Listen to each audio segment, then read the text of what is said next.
Ladies and gentlemen, good morning. We welcome you to the Hyatt Regency Trinidad and kindly ask that you make your way to your seats at this time for us to provide you with a safety briefing for this morning's program.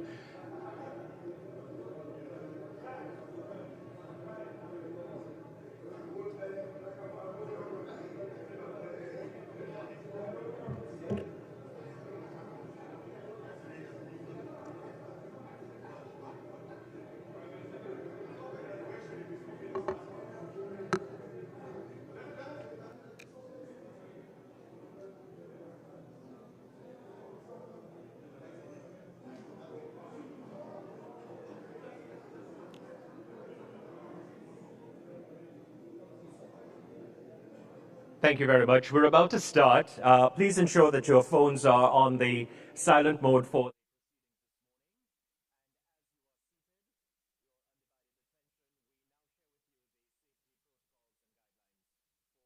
emergency.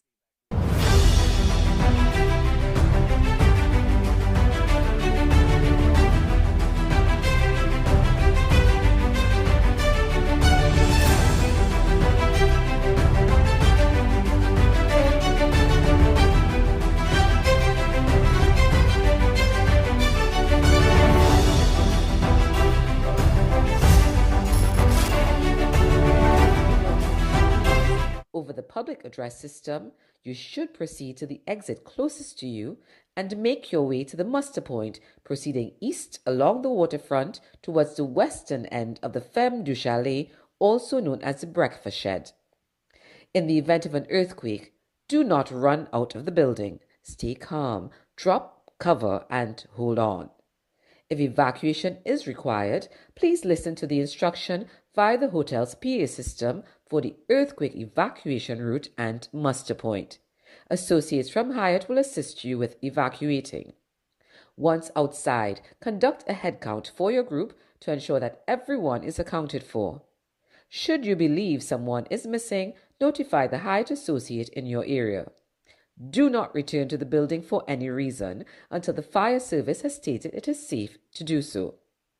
You are also advised that the use of cannabis, tobacco, and vaping are prohibited on the hotel's premises.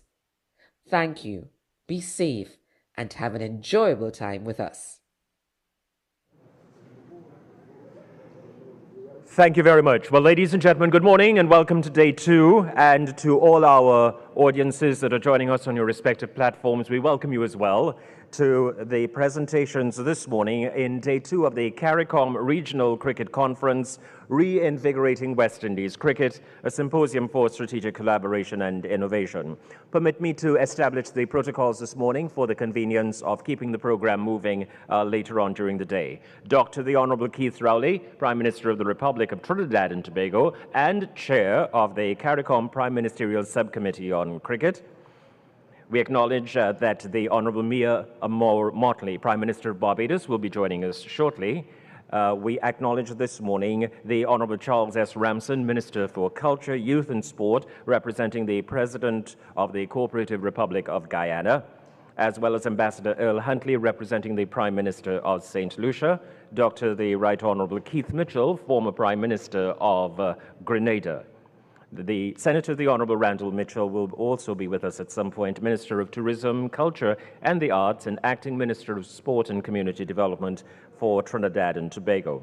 Other Honorable Ministers of the Government of the Republic of Trinidad and Tobago and the region, Your Excellencies, heads of diplomatic missions accredited to the Republic of Trinidad and Tobago, Assistant Secretary General CARICOM is Alison Drayton, Dr. Kishore Shallow, President of Cricket West Indies, CWI Directors and Executives of CWI, our esteemed legends of West Indies cricket, heads and other representatives of national and regional cricket bodies, former and current West Indies cricketers, permanent secretaries, the specially invited guests, members of the media, our audiences online, distinguished ladies and gentlemen. Good morning and welcome once again. As we get the program underway, there are quite a number of presentations and engagements that are to be facilitated in the morning period.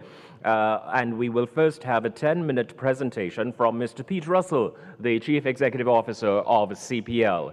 I'm not sure that this includes a question and answer, because as I see on the program, we should go immediately thereafter into another presentation. So please welcome Mr. Pete Russell, CEO, CPL.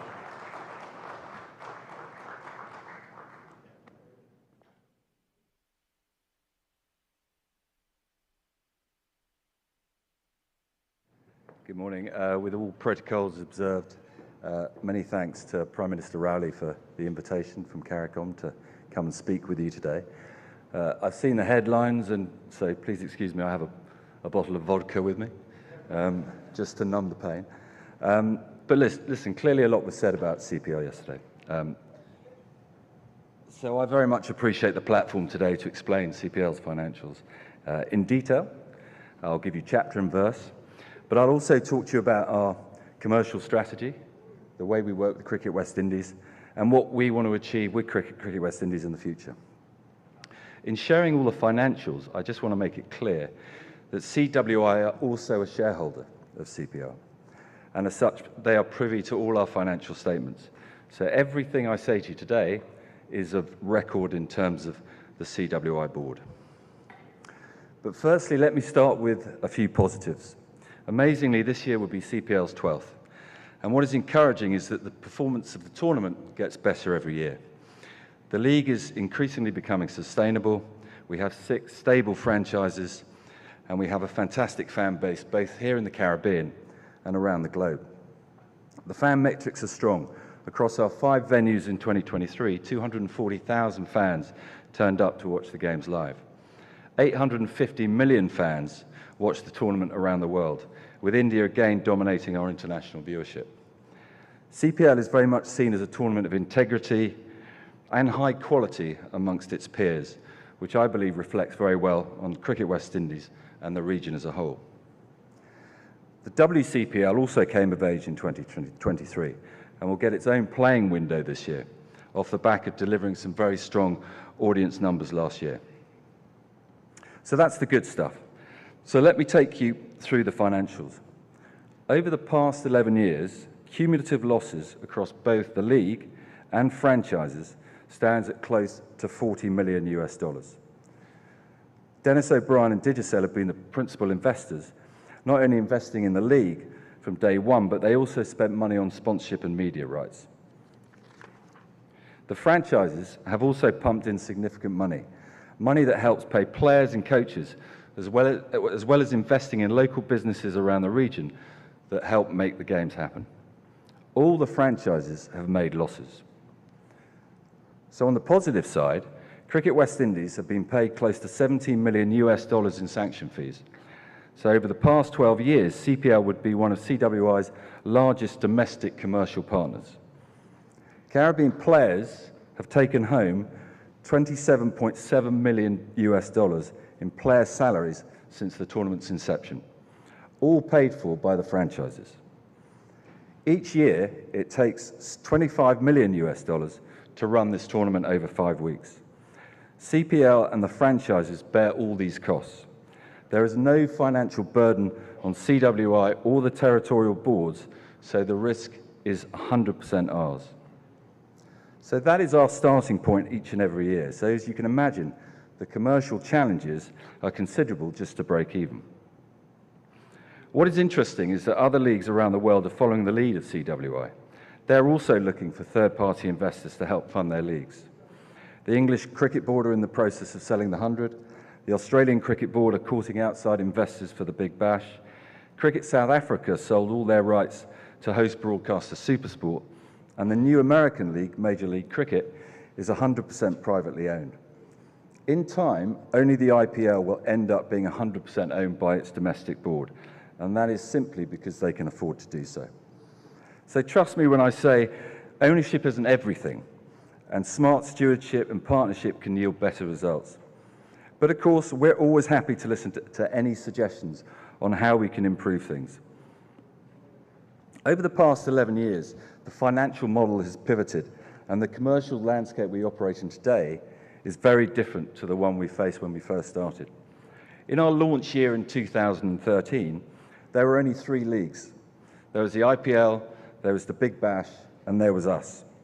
There wasn't the same pressure on tournament windows or player availability. In 2024, there will be 16 leagues. all trying to find space in an already crowded window. And whilst our tournament budget of $25 million is a lot in our world, it's a drop in the bucket to a number of these other leagues, especially with increasing player salaries, allowing them to attract the top talent. CPL has the lowest salary cap of all the major leagues, simply because it is uneconomical to look to compete. IPL's salary cap per year is $12 million per team. The new ILT 20 is $3 million per team. CPL is $900,000 per team. You can see the huge differential.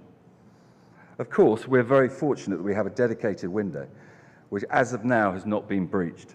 However, that probably won't last forever, though we are lucky that CWI carve out a specific window so no other domestic cricket is played during CPL, which in theory is also a tournament that can be played at any time of year, unlike other leagues. Whilst the increase in leagues is obviously not good for CPL, it's very good for the players, who have more choice, and for CWI, of course, who benefit from increased release fees. What is 100% guaranteed is that not all these leagues will survive, and it is only a matter of time before one or two of them fail. Only leagues that are commercially viable will end up and make it, and that will always be CPL's challenge. Commercially, CPL has a distinct disadvantage to the other top leagues, based on traditional sport league models. The biggest revenue generator of any league will be its TV revenues, and principally its TV domestic monies. The local Caribbean market just doesn't value cricket in the same way as international products, such as football, whether that be the Premiership or La Liga. Even though in 2023, CPL's audience share here in Trinidad on TV6 was a record-breaking 42%. That's higher than the Olympics, and that's higher than the FIFA World Cup. So that shows the commercial value of cricket in the region. To put that into financial context, IPL earns $1.2 billion every year from its domestic TV rights. The ECB earns $47 million for the 100.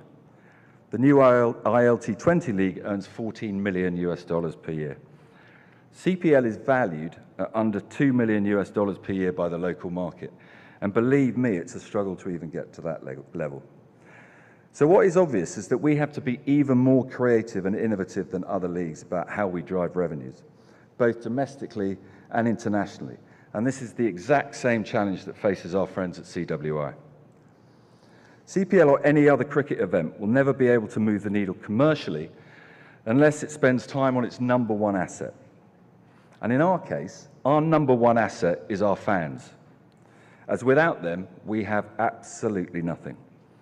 Having 240,000 people come and watch our games live and to have millions tuned in around the world doesn't happen by chance.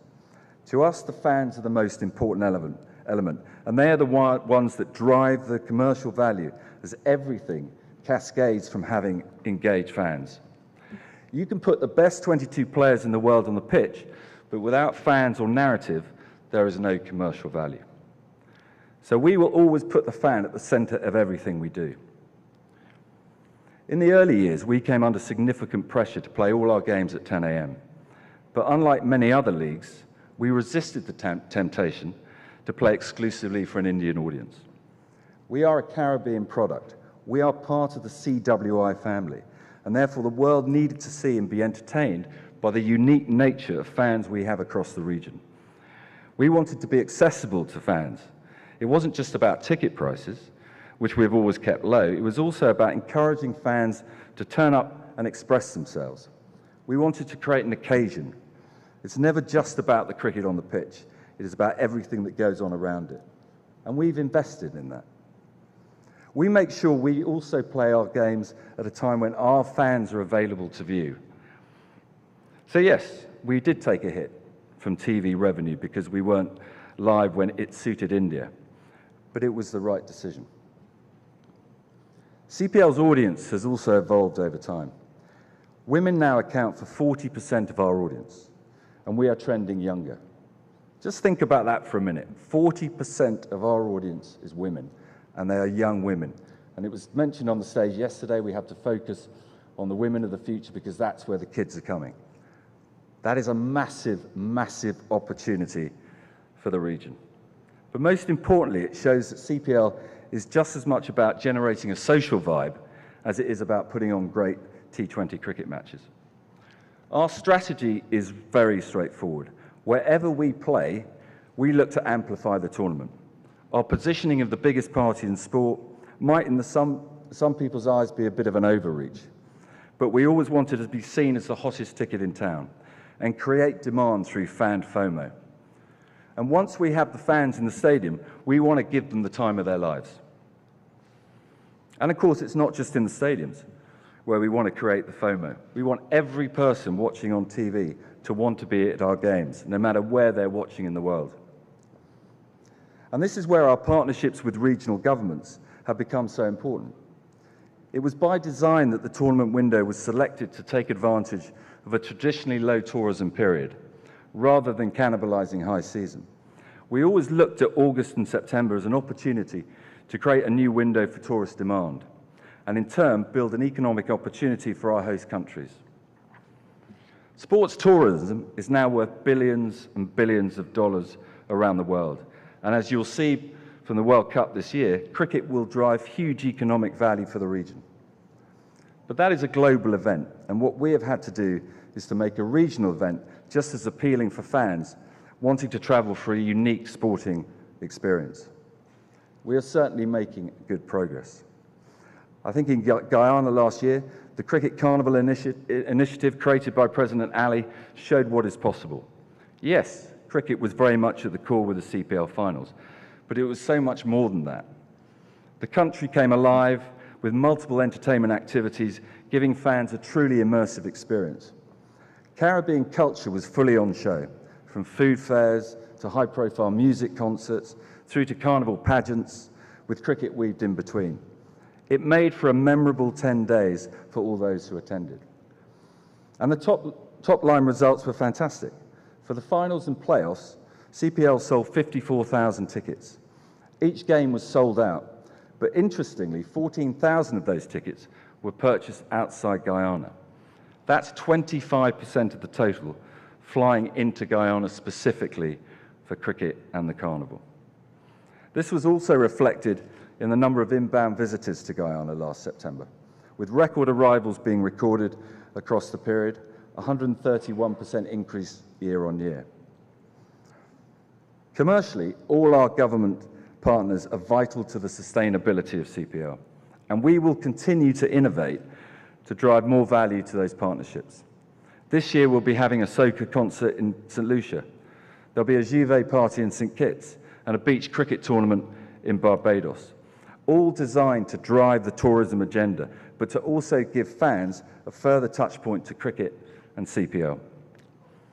All of this activity and visibility leads to greater commercial interaction and value for sponsors, another important source of revenue for the cricketing ecosystem. Yes, CPL has done well with engaging regional and international sponsors, but again, it comes back to the fans. Sometimes that I hear CPL is in some way taking sponsorship dollars away from other parts of the cricketing ecosystem. I wish it was as simple as that. Every single sponsorship dollar needs to be accountable. Just because CPL is a cricket tournament doesn't give it the right or mean a sponsor is investing in cricket. They're investing in the audience and the value that brings them. For us, we need to continue to build and keep our audiences engaged so we can deliver value to all our partners. You may have noticed that I haven't spent too much time on the cricket.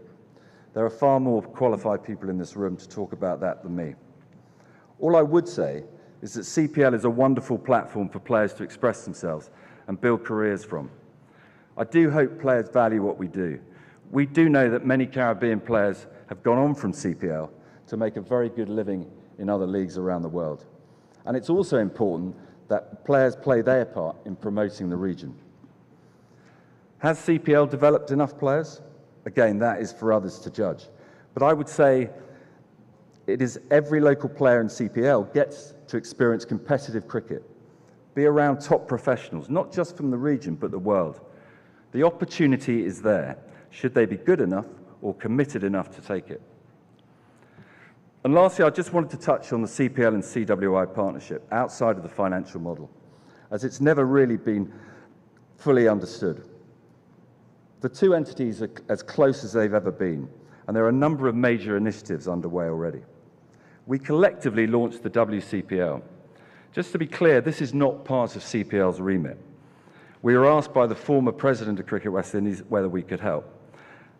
So we did, and we were able to lean on the CPL structure, principally the franchises, as well as attract fresh investment from our investors, to launch what we believe is a very important tournament for the women's game. Just to be totally clear, CPL has not sought any equity position in that league. We have funded it 100%. The launch of the 60, a new T10 tournament planned to roll out after the successful pilot in St. Kitts, I believe could lead the way in the Caribbean. And I think we can build a very sustainable enterprise that will both help local development. But again, this is not part of CPL's remit. We will again put our investment in, we will again lean on our infrastructure, but we believe this will deliver great cricketing and economic value for all stakeholders in the Caribbean. And a new development league is planned for 2025, very much a league for the up-and-coming talent, with the aim of developing young players that helps fast-track future stars. We will again help to finance this tournament. Franchises are also investing, especially when they become more stable in their various territories. Here in Trinidad, the local T20 this year is being sponsored by TKR. In Barbados, the Barbados Royals have launched a new initiative with Hayley Matthews. In St. Lucia, the franchise sponsor the local T20 tournament and have donated cricket nets and laptops to schools. In St. Kitts this year, there'll be new covers for the ground, and there again have been kits and bags delivered to school children. In Guyana, there have been multiple donations of cricket gear to schools and clubs, and the Warriors also sponsor local women's teams as well. So this is just the start, and there'll be plenty more to come as the teams become more established. On an operational level, we continue to find common ground with Cricket West Indies. We now have a joint ticketing partner, having had separate entities for a number of years. We're now looking at how we create a joint production entity, upskilling local talent rather than bringing in expensive overseas companies to run the show. And we collaborate on staff. So a number of our staff are working on the Cricket World Cup as we speak. So plenty of good things are happening that will make a difference. So what do I make of the future? Sport is now a growing asset class. Private investment has come into all major sports, and cricket is certainly benefiting. But what that means is that the cricketing landscape is changing and becoming fiercely competitive. So we will see even greater pressure on cricket here in the Caribbean, certainly as America develops, whilst investment for the Middle East is about to come into cricket in a major way. By way of an example, we have already been asked to present the 60 concept to Saudi Arabia. The IPL are now talking about an IPL 2. That will be played in our window. They're certainly looking at it, so that will have major implications for us as a tournament. So as much as we have a local agenda, global actions will have an influence on how well or badly we fare in the future. So we all need to be prepared. CPL are investors in West Indies cricket, but more than that, I would like to think that we're good partners to West Indies cricket, and that we can continue to help move the game forward. We have shown, I think, that with the right brand and execution, there is a wonderful heartbeat amongst cricket fans in the region. And we have seen that with the right strategy, where cricket is part of an entertainment package, we can become an economic driver for all stakeholders. Trust me, we are by no means perfect, but we have committed investors, and by continuing to work together, I can guarantee that we will continue to play our part in striving to make cricket in the West Indies the envy of the world, whether that is both on the pitch or off it. I thank you.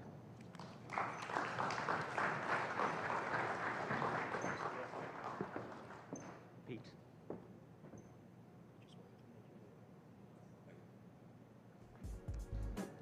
Our thanks to you, Mr. Pete Russell, the Chief Executive Officer of CPL. As we continue now, ladies and gentlemen, there's a presentation from Cage Sports. Would you please welcome the co-founder, chairman, and CEO, Robert B. Washington.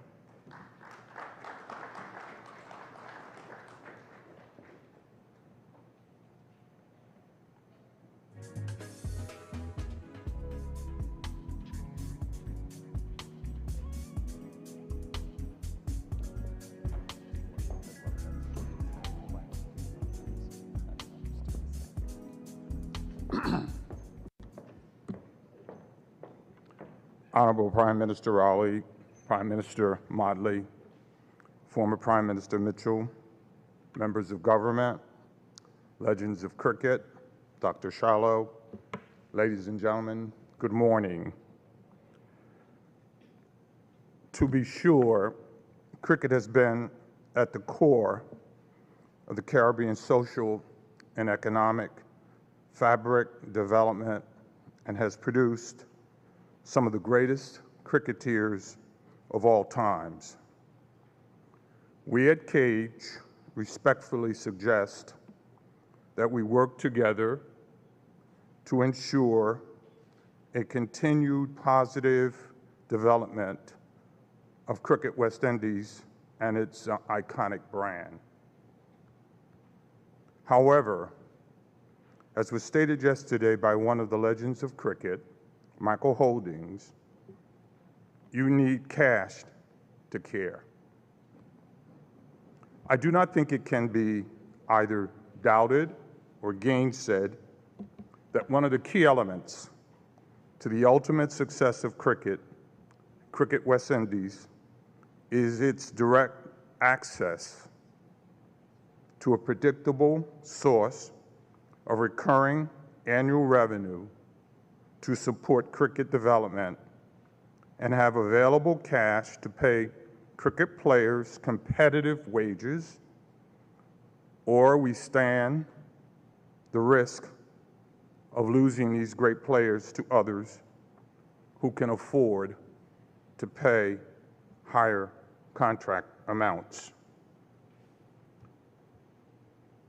Members of the board of CWI and Cage informally have been engaged in ongoing informal discussions and conversations since 2007 with respect to implementing regional games to generate recurring revenue to support regional cricket development and the federations.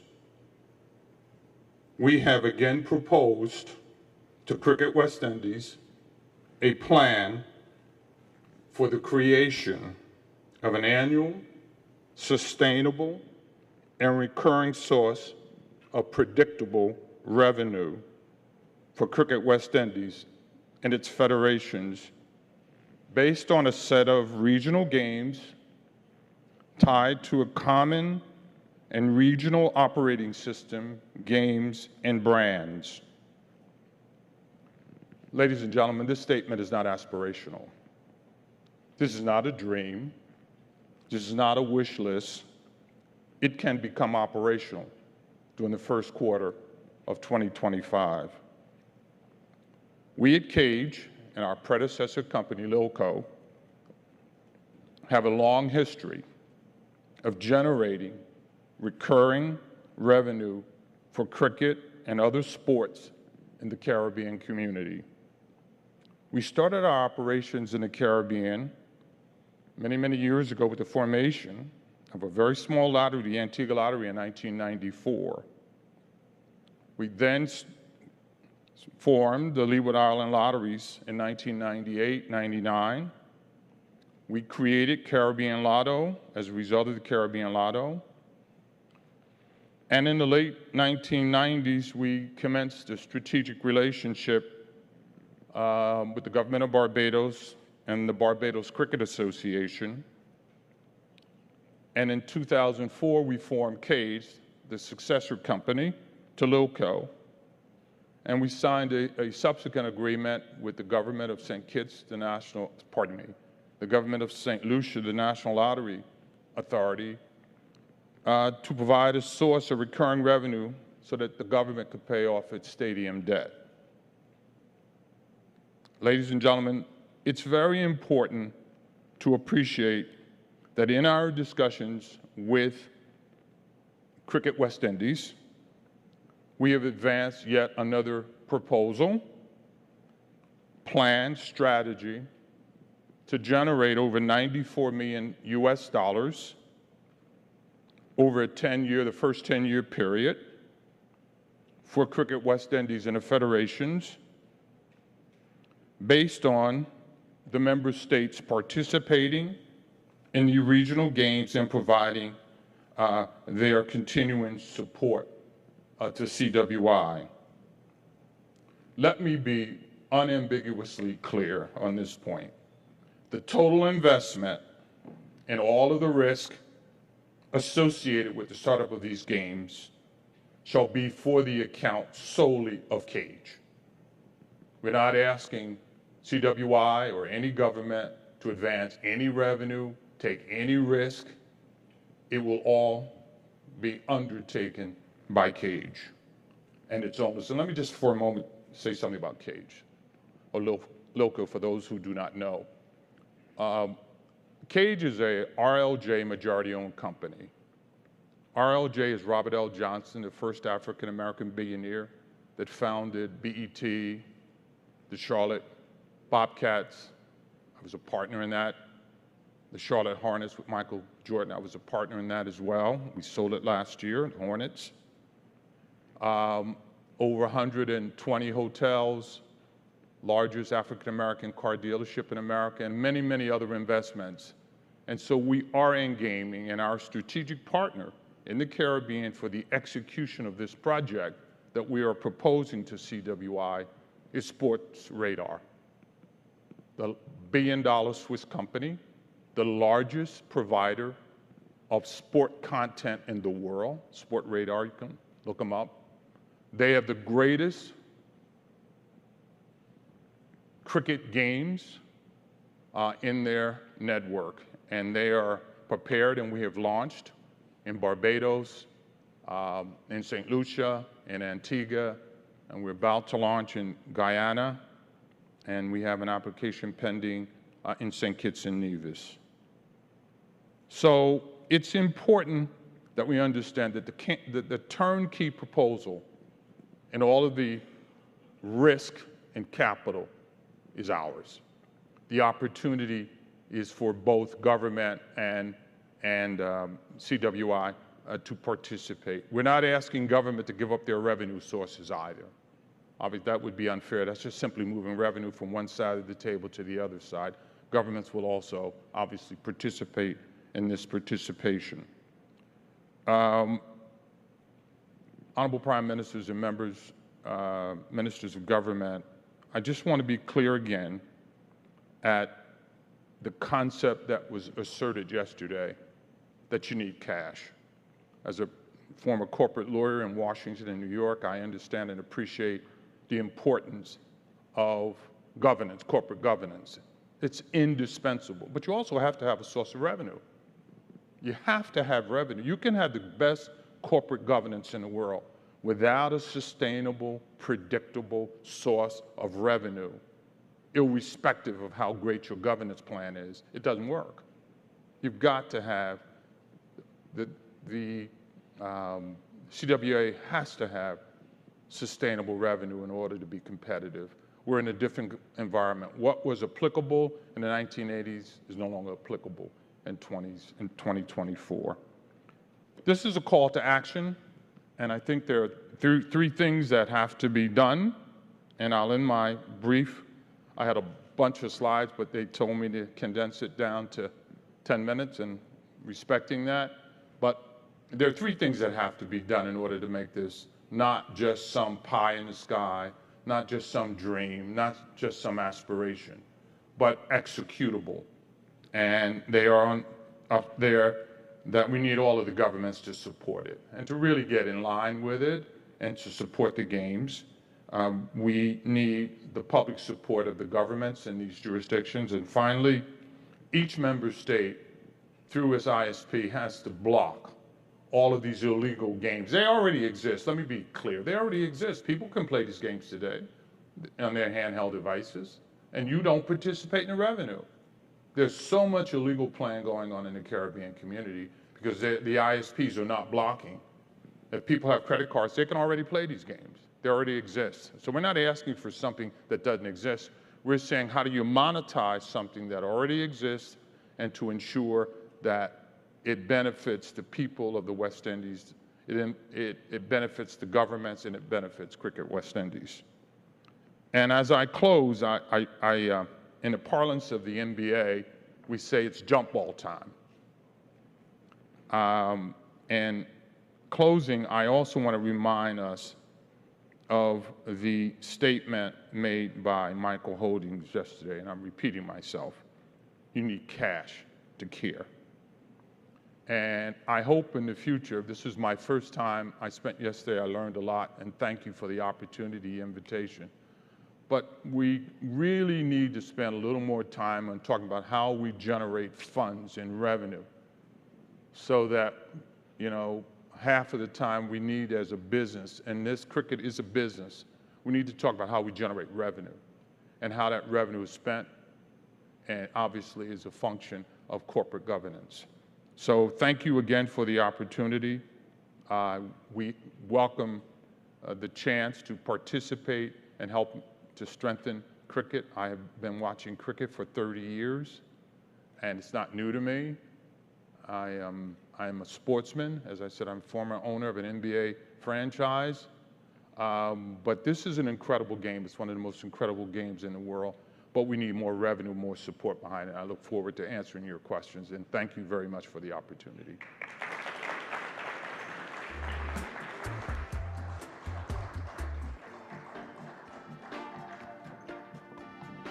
Thank you very much to Mr. Robert B. Washington, co-founder, chair, and CEO, Cage Sports. Pete Russell is joining Mr. Washington on stage. I'd like to invite our moderator for a brief question and answer with these two gentlemen, Mr. Dario Bartley, the CEO of BMP Sports for Caribbean and the Americas. Dario, good morning, and well, the podium is yours. Permit me, though, unfortunately, I will be the Grim Reaper this morning. Once you see me at this podium, time's up. No problem. Thanks for your cooperation in advance. The floor is all yours. Good morning, all. Please allow me to accept all protocols previously observed. I know that there are probably some burning questions in the room for the two gentlemen to the left and right of me, so without much further ado, I'd like to open up the floor. I'm seeing a question from Dr. Keith Mitchell at table 2. We get a microphone there, please. Just want to ask my brother Lee, in your table you presented a while ago, I noticed a constant increase from one year to the next of a certain amount, and it got larger and larger. But from year 6, I noticed there was a decline. Is there an explanation for that difference in the numbers? Revenue, projections of revenue, is there an explanation for this? It's a game mix and the type of games. And what we tried to do with Sports Radar, Mr. Prime Minister, what we tried to do is to present a conservative model that we thought that we could exceed. And the example, for example, could be St. Lucia, where the former government asked us to generate $200,000, and this month we're giving them $785,000 this month.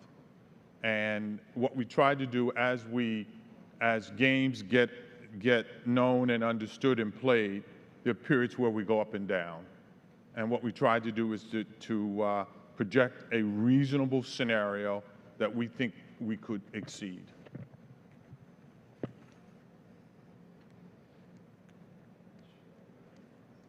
I'm seeing a question at table 13, but just to open up the CPL side of things, I'm going to take a question that I had from the audience. How many shares does Cricket West Indies actually They have 5%. 5% of the CPL. Andrew Batiste question for Pete Russell. So Russell, you mentioned that Digicel was an owner or is an owner still, one. And if Digicel is an owner, is it that CPL is a subsidiary of Digicel? And if they are a subsidiary, does that mean they are listed and we can see the accounts, not only CWI, but the rest of the Caribbean? And there's one more question. And you mentioned CWI got 17 million over 12 years. If I do the math, it's about 1.4 million US. That doesn't sound like a lot. Well, again, I mean, as I said, we're open to discussions about it, but I think I've presented the numbers in terms of what it's cost CPL. So I guess it depends, what does everyone want out of it in terms of, we pay sanction fees, we pay for the tournament, and the investment to date has been, in fact, it's been a lot more than 40 million, but that's where the current cumulative losses sit. To your Digicel question, yeah, they're a shareholder of CPL. We're not a subsidiary of Digicel, so I don't know whether they share their accounts. But as I said, we're very transparent with Cricket West Indies in terms of where our accounts sit. And again, you know, what Digicel are going through an interesting time right now. So whether Digicel what they'll do with the league, who knows? But for now, they're very much a shareholder. Pete, and just based on the comments and the questions that we got yesterday throughout the room, I think that a lot of persons are seeking an answer as to whether CPL would be open to renegotiating that contract and that 50-year period. Look, I think, again, it baffles me why people think we're sort of this ghost in the shadows somewhere. We are part of Cricket West Indies. If people think it's a problem with the 50-year deal, of course we'll look at it. But you have to remember it works both ways. I mean, CPL doesn't necessarily want to be in a contract for 50 years where we're losing money. So I think everyone's just got to work together to say, well, what's the emotional hang-up here about 50 years? Because if in fact it's not 50 years because there's a break after 30. But the point is, you know, we've put $40 million in. So at some point, any investor is going to want to see a return on that. So I'm sure everyone in this room can understand that. Now, if people want to come forward and say, look, CPL's not doing it properly, there's another investor who we want to bring to the party, we'll have the conversation. But I don't know what everyone wants from the 50-year agreement. So without me understanding it, it's very difficult for me to respond to it. Question at table 4. Good morning, Gregory Nichols from Barbados. I have a comment and a question for both of you gentlemen. First of all, in terms of the CPL, I'm wondering how do you think you can work better with the local cricket organizations in terms of building out cricket in each of the territories? I heard you mention a number of initiatives, but certainly I can speak from the perspective of the Barbados Cricket Association. Sponsorship is very hard to get in the local market for local cricket, but the CPL comes in, the franchise, and swoops up all of their sponsors. So Corporate Barbados goes with Barbados Royals, for example, and CPL. And to what extent can we work to partner to build out the platform for commercial support for local cricket? Because without the local cricket being developed, you're not going to engage fans for the Royals in Barbados and so forth. And for Mr. Washington, I want to place on the record for everyone here, without the support of Cage and the government of Barbados, we have settled an arrangement which Cage has come into the Barbados cricket since World Cup 2007. But for a long time, there has been a dispute between Cage, BCA, and government. And we have settled that arrangement about 5 years ago, and that has brought a lot of resources and revenue into Barbados cricket. It is a model that should be commended for all of the territories in the West Indies, because without the betting and gaming support from Cage, the legislative infrastructure, and the support from the government of Barbados under Prime Minister Motley, we settled a lot of the legal wranglings, and the influence to government and influence to BCA have made a financial difference. So I just want to commend that approach. And how do you, Mr. Washington, see us going forward in terms of trying to build out the same framework for Cricket West Indies? Thank you. First, we'll give Mr. Russell a chance to speak. I think the relationship with the franchises is important, obviously. The Royals are recent, they're new entrants. And you also have to remember that they've obviously investing in a new area of territory for the first time. I think what we're doing here with TKR sponsoring the local T20, you know, reasonably significant sum. So that's the sort of model that I think I need to impress upon all the franchises that they need to adopt. So there's precedent in terms of what we can do with the franchises. So I don't see that being an obstacle at all. I think it's a case of where you've got ideas or opportunities that you need support with. 100% they should be considered, not just by us, but obviously by the Royals, because we'll support them. I mean, I think we've got a pretty good track record in doing that. So Washington, it was more of a comment, but I'll give you a chance just to respond to that. Thank you very much, Gregory. We believe, after having studied the opportunity, that this is a mechanism, a strategy that works in the U.S. and other parts of the world, where you can generate a predictable source of recurring revenue. Just remember, on one Sunday on Super Bowl, sports betting alone, $23.2 billion was spent in the U.S. And because we have Sports Radar, and we're bringing Sports Radar, the large Swiss company, which has the European cricket and most of the cricket around the world, we think players will be able to play on their handheld devices, and we'll be able to get a lot of the younger people, and we comply in all material respects with anti-money laundering, KYC. We restrict anonymous bets, very limited anonymous bets, because we have to meet, obviously, as U.S. owners and companies in the Caribbean, we have to meet U.S. standards on KYC, Bank Secrecy Act. All the requirements are there for governance and control, but a predictable source of significant recurring revenue with no investment on the part of Cricket West Indies or the governments in order to get this up. And with the iconic brand, and there is a significant revenue source. We think we'll do better than those numbers, but it depends on how governments participate. And if we have that enthusiastic support of the governments behind the cricket brand and behind this revenue that's going to cricket, it will outperform the projections. Another question from table 4.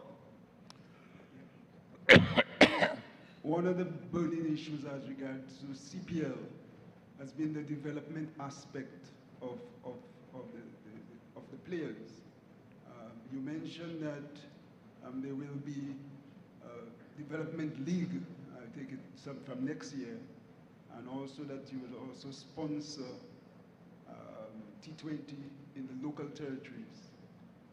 Can you give us some more explanation on this? Well, I think the Development League was very much a CWI initiative.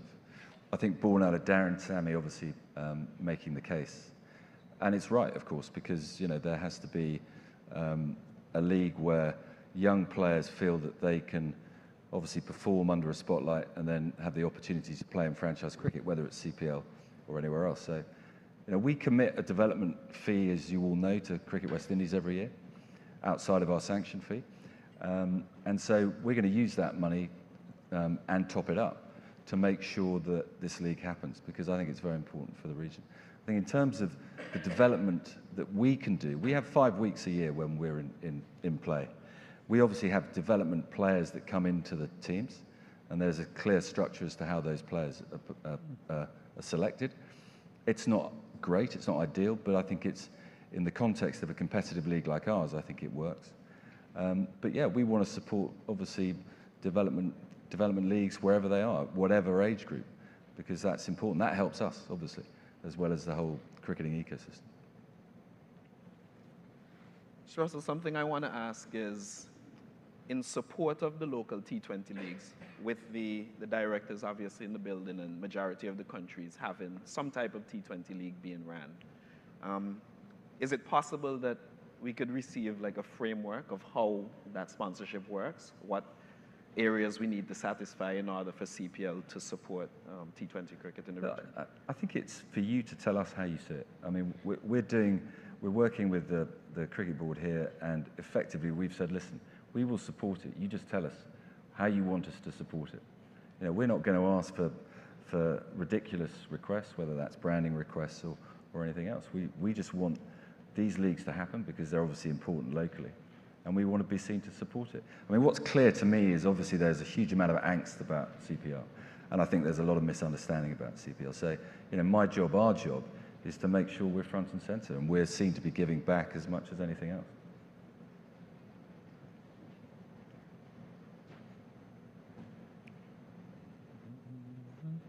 Not seeing any more questions around the room. Mr. Washington, I just wanted to ask you, based on your presentation and the action items, how realistic, well, you obviously think that this plan is very realistic, but with other commercial deals and so forth in play, how do you see this happening in 2025 would be my question. We're saying that from our perspective, and the things that we have to do in order to make it operational, we can execute our side to make it operational in the first quarter of 2025. That assumes that there's a willing partner on the other side and participants who agree and take the appropriate steps during the interregnum to get it done. We're saying without doubt that from our perspective, we have the systems in place, we have the technology in place, we have our data warehouse, AI and BI in place, we have a multi-currency system in place, we have both a digital and retail component in place in the Caribbean operational. So we can be operational. This is not, as I said, this is not some dream. This is something we can execute because we're already doing it in several countries. And it just depends on whether the other countries, member states in the Caribbean participate. It's going to happen. The question is who participates. Seen a question from Table 9. Yes, Calvin Hope of Barbados Cricket Association. There's a restrictive clause in the CPL agreement where territorial boards, excuse me, or local associations are restricted from hosting or staging T20 or similar tournaments that are of an international flavor. Certainly, I have read it, and from a legal point of view, I see it as a restraint of trade for an association who, by law, in their country, is responsible for management and organization of cricket. Is that clause something that CPL could review or is willing to look at to see how you can resolve that restriction? Calvin, firstly, I didn't sign the contract, so I don't know.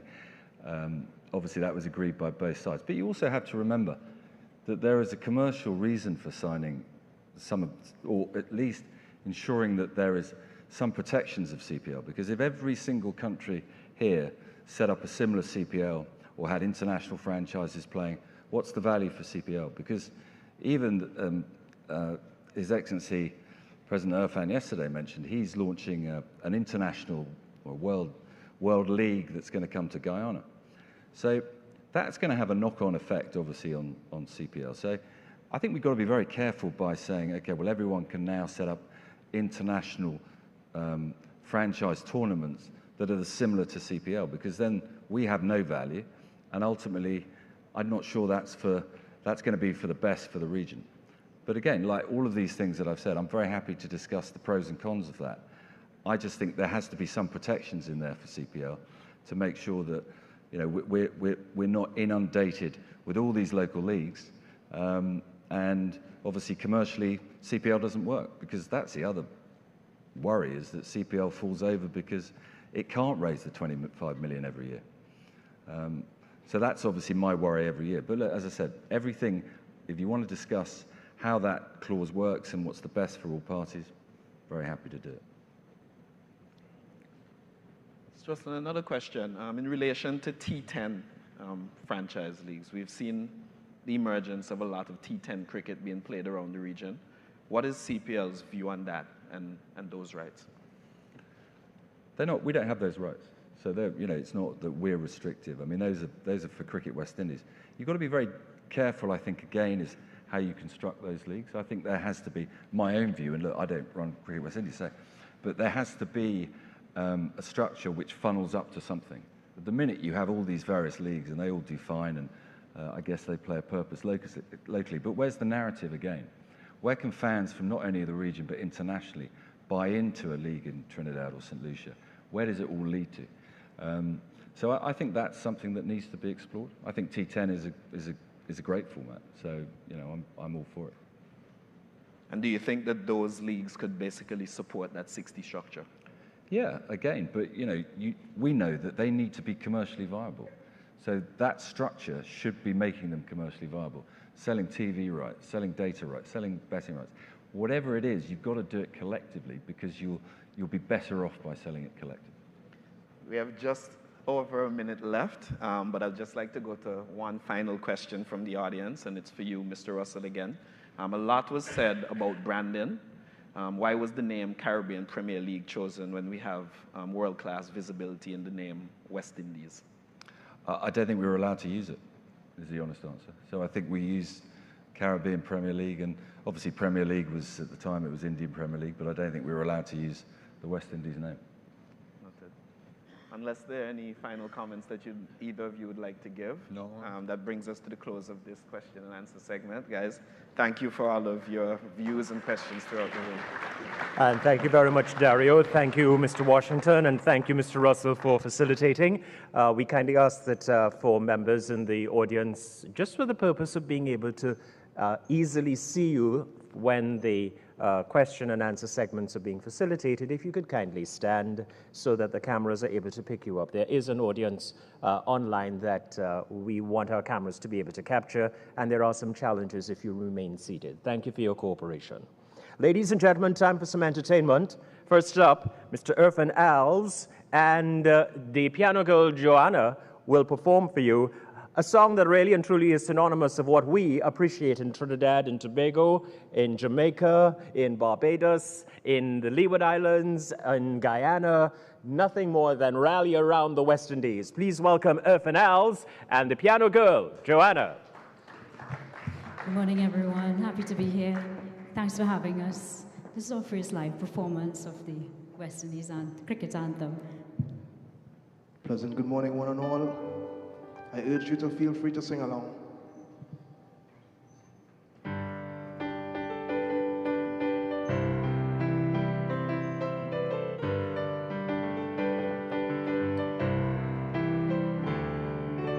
No noble thoughts brought us here to this region, but through it all, we have risen above.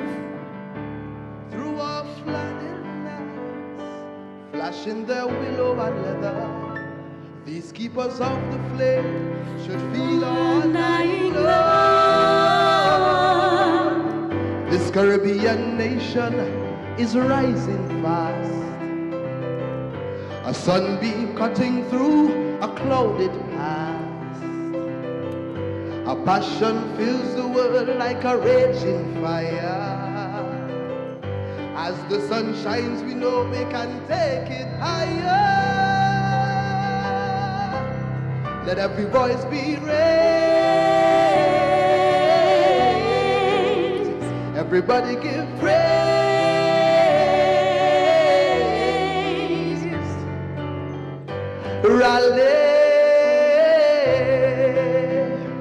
Rally round the West Indies, now and forever. Hey. Rally round the West Indies, now and forever.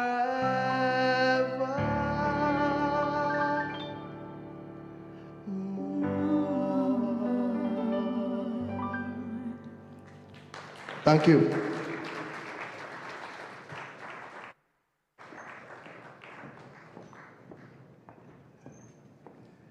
Thanks to the piano girl, thanks to Irfan Alves. Thank you, David Michael Rudder.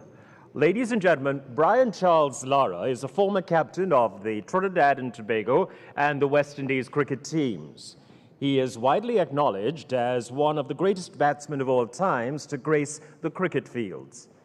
Mr. Lara holds several cricketing records, including the record for the highest individual score in first-class cricket, 501 runs not out, and the record for the highest individual score in an international innings, a memorable 400 not out at the Antigua Recreation Ground in the fourth Test against England in 2004, and this still stands as the world record. Mr. Lara is a national icon in Trinidad and Tobago and is popularly called the Prince of Port of Spain. As a legend, he shares his perspective on West Indies cricket. Please welcome Mr. Brian Charles Lara. Good day, ladies and gentlemen. Firstly, I want to say how honored I am to be a part of this regional conference on West Indies cricket, themed Reinvigorating West Indies cricket. At the same time, I feel disappointed I am not there in person interacting with you throughout the conference and not just for a few recorded minutes. I was always better taking on the game out in the middle, in the heat of the moment, more so than shouting my support from the pavilion. This forum will have to do for now, but rest assured that in the future, whenever needed, I am available. But I don't come cheaply. I played a lovely game of cricket from the moment I could walk, and I was inspired by the late Roy Fredericks and some seriously great role models. In my support group, I had my dad, my mother, my siblings, Joey Kuru and his family, and many more wonderful people that wanted me to succeed. Harvard Coaching Clinic, Queen's Park Cricket Club, Fatima College, Trinidad and Tobago Cricket Board, and WICB are all institutions that paved the way and became architects of my career. And for that, I want to say thank you. I've been involved in this game for 50 of my soon-to-be 55 years. The history of West Indies cricket means a lot to me. Well, at least the interpretation I have of West Indies cricket. Chairman, members of CARICOM Subcommittee for Cricket, members of the West Indies Cricket Board, and all stakeholders, my mandate today is to give my thoughts about West Indies cricket and the importance of this two-day conference. Well, to answer your first request, you would have to give me every minute of these 2 days and more to complete my thoughts. But I will try. I will try to concise my message and squeeze my thoughts in the time given. I want to spend my few minutes establishing where we came from, the battles we had to confront throughout our 96-year journey to appreciate the acute dilemma we face. I will identify a few points I feel best describes our history in chronological order. I'll just go back a little bit before the 96 years of acceptance.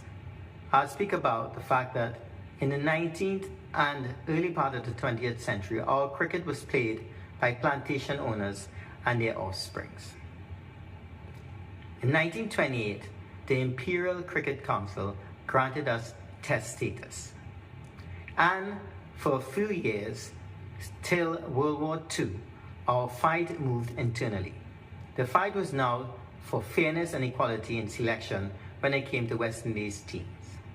Prominent figures playing at the time were Sir George Headley, Sir Larry Constantine, and off the field, our literary genius, Sir Lara James, played a very important part. Post-war, in the 1950s and 60s, our cricket blossomed on the field with a greater cross-section of our population having the opportunity to play. This evolvement in our game made conversations about gaining our independence from our colonial masters that much stronger. In the 70s, and for the next 20 years, our motivation in the game of cricket changed. We were ticking all the boxes but one. Can we be the best in the world, and not for a fleeting moment, but for years and years to come? Enter Clive Lloyd and his band of warriors, who swept away every opposing team, and yes, we became the unofficial world champions of Test cricket and double world champions in a limited over version of the game. For 15 years, and one will argue for even more, if it wasn't for an aberration in New Zealand in 1980, where the West Indies were beaten, but we dominated pre and post that period. Moving on to the 1990s, all good things come to an end, and all sporting teams go through a cycle, ups and downs, great periods followed by barren periods, and this wasn't going to miss the once invincible West Indies team. 1995 was our first series loss in 15 years, and it signaled the end of our dominance. We never, ever returned to the top of World Test cricket standings ever again. The 21st century saw the advent of another version of our game, the T20 phenomenon, and more importantly, the opening of the market to a new breed, cricket team ownership through the franchise system. With the points above, I believe that I've covered our cricketing landscape in a nutshell. I've given this much thought, and we all know why we are here today. It is simple. We are proud people and want cricket, and what cricket means to us and the identity it has given us worldwide is slowly being erased. We were so good. We were the best in the world. What happened? What went wrong? Even today, the best players we have are reluctant to play for us. Is there any significance in looking back at the past to find the answers? Well, in my opinion, the problem and the answers are rooted in our history. They are just dressed up differently. Back in the days, going back before 1928, slavery and colonialism, the indigenous Caribbean people were not able to play the game. They were toiling away and had no time for recreation. Today, is the game of cricket an all-inclusive affair in the Caribbean, or is it being played less and less by our youngsters and only played by kids that are driven to play the sport by their parents that love the game? Can we fix this? Yes, we can.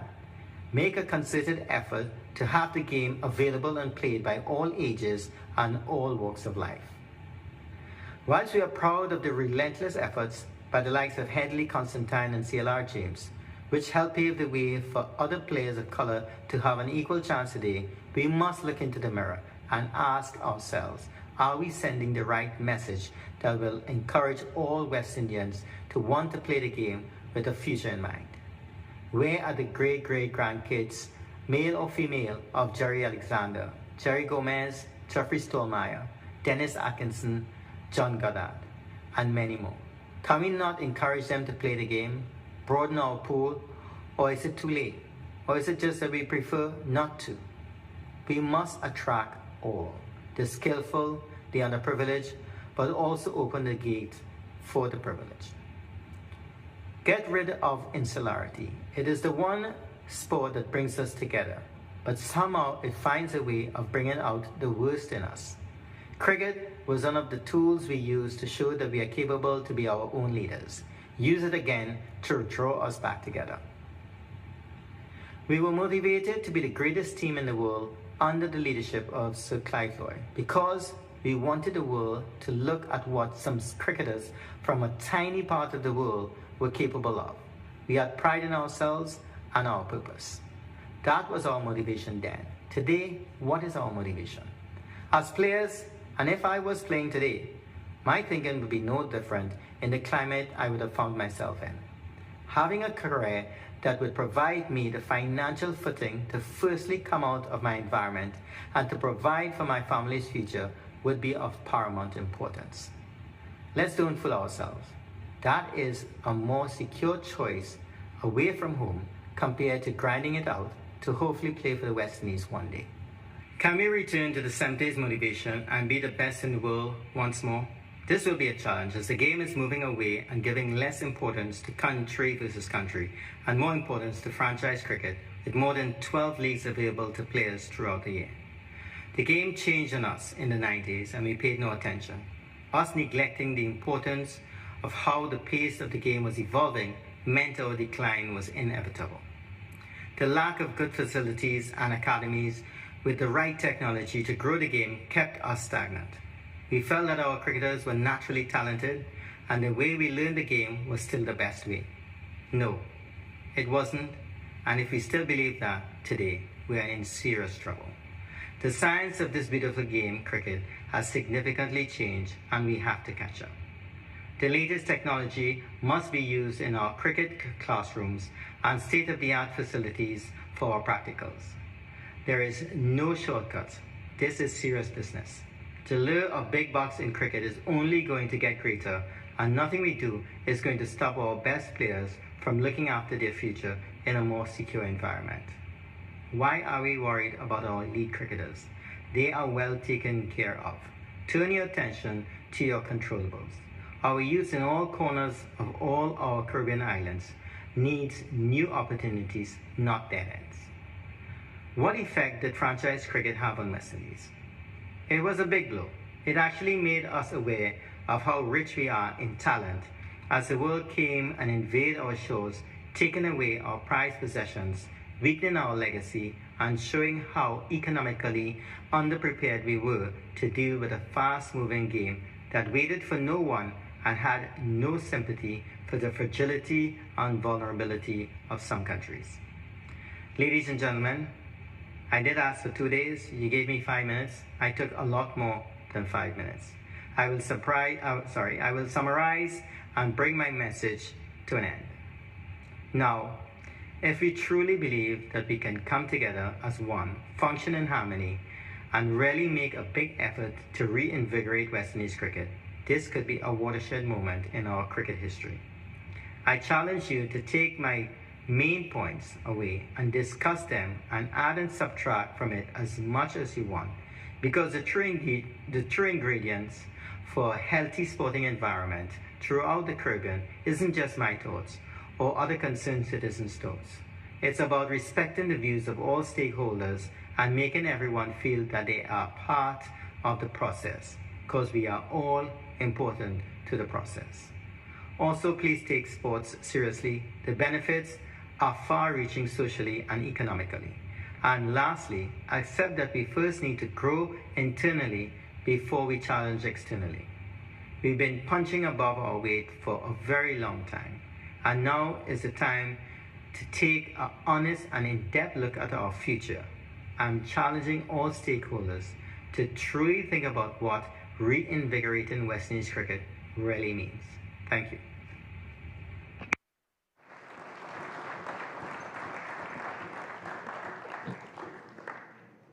Our thanks to Trinidad and Tobago and West Indies cricket legend, Brian Charles Lara.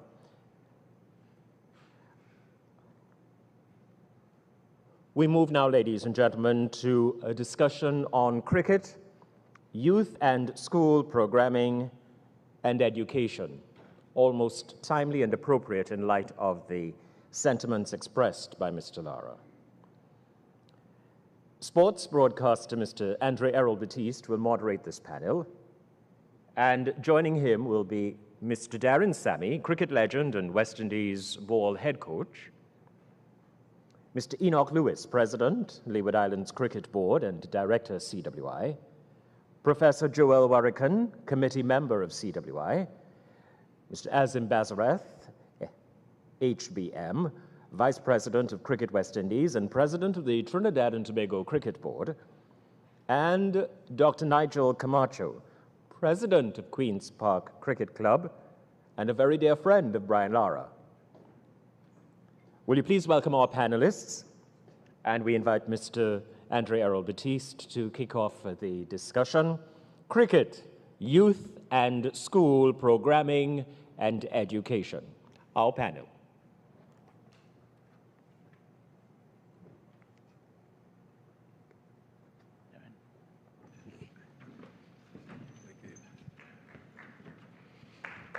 Thank you, sir.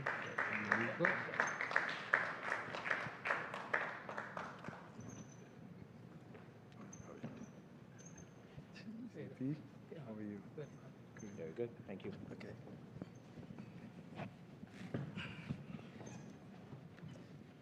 Thank you very much.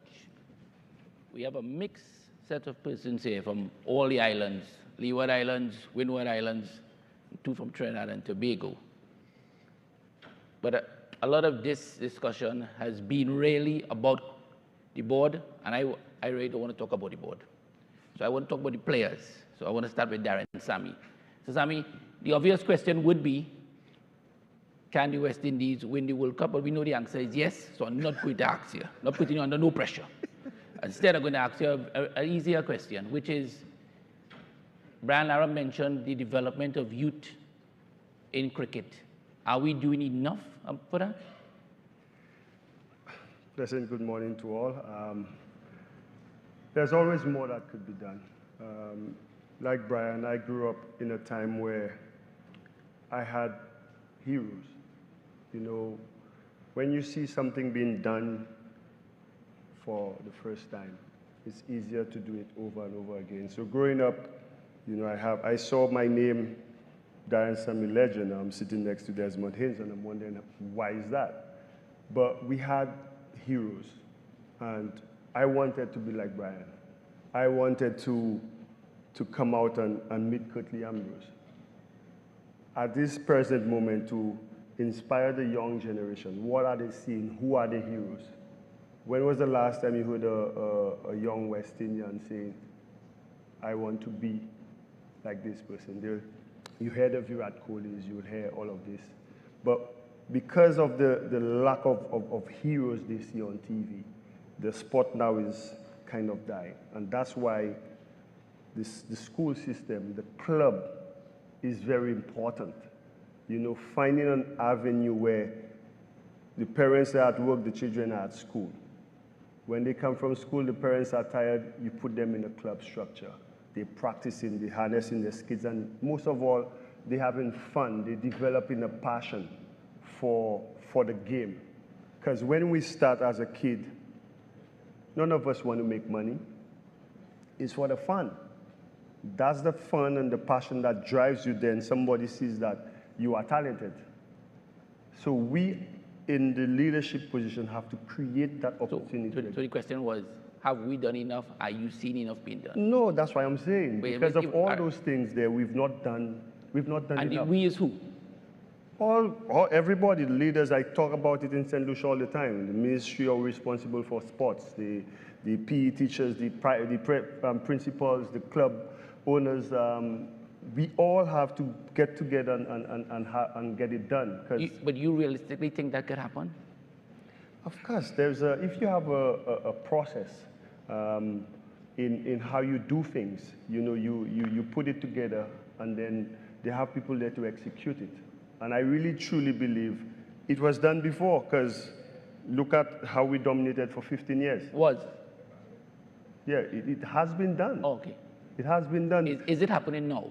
No, because I turn up and I would see Central Castries playing versus Miku, for instance. And back in the day when I passed by Sado's gas station, club cricket, the whole community was there. So why is it not being done? Because the structure is not there. Right, I hear you, but you are involved in the process now. Yeah, but so can you change it? That's what we're working towards. How long we have? Well, look, Rome was not built in a day. I know, but how long we have? How long? Let me tell you what happens is you put process. Nothing happens without the proper process. So myself, if you see, you heard I spoke about to Pete Russell, the need for development. You cannot have sustained success without the development of the future. So we have the right people in the right places to do that? It doesn't matter who is there, it's what happens. I've heard so many guys spoke about... No, but I hear you, but the process is there. Do we have the right people in place to ensure that the process that you recommend and you want to happen is going to happen? Of course it's going to happen. I trust in the leadership of Dr. Kishore. I trust in all the reason why we are here today is to ensure all these things happen. Mr. Bazar, we need action. Sure. Okay. Mr. Bazar, as the Vice President of Cricket West Indies, do we have the right people in the right places to do what Darren Sammy has just said? Of course, yes. I am pretty confident that what is required will take place. When you look at the people who are in Cricket West Indies, you have people who are involved in territorial boards. And what Mr. Sammy was saying is that what transpired maybe in the 80s and the 90s, where we had strong clubs now that no longer exists. What happens? But that is the $40 million question. I remember as a young boy growing up, when you pass at different communities, you see 40, 50 people training regularly on evenings, preparing for the match coming up on the weekend. That no longer exists. But you're in charge of the Trinidad and Tobago Cricket Board. So therefore, what happens in Trinidad and Tobago, is under your purview. Agree? No, I don't agree. Who purview it under then? Any cricket board is not responsible for the administration of the clubs. The clubs have that responsibility. But do you fund the clubs? No, we don't fund the clubs. So the clubs have to go and get their own sponsorship? Of course, yes. Is that how it should be? Well, yes, because in Trinidad and Tobago, I'm speaking from a Trinidad and Tobago perspective. In Trinidad and Tobago, you have some people who say they are the owners of the club. If you are the owner of the club, that is your own, what I understand from it is that is your own personal item. So you now have to go and get your sponsorship or what is required to run your own business.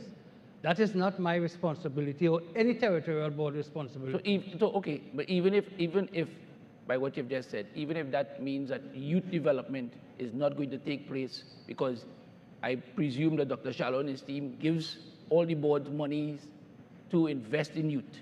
The only way you could invest in youth is through the clubs. Of course, you could invest through the schools, but eventually they have to go to clubs. So what you're saying is that you're not going to support the clubs because the clubs have an owner.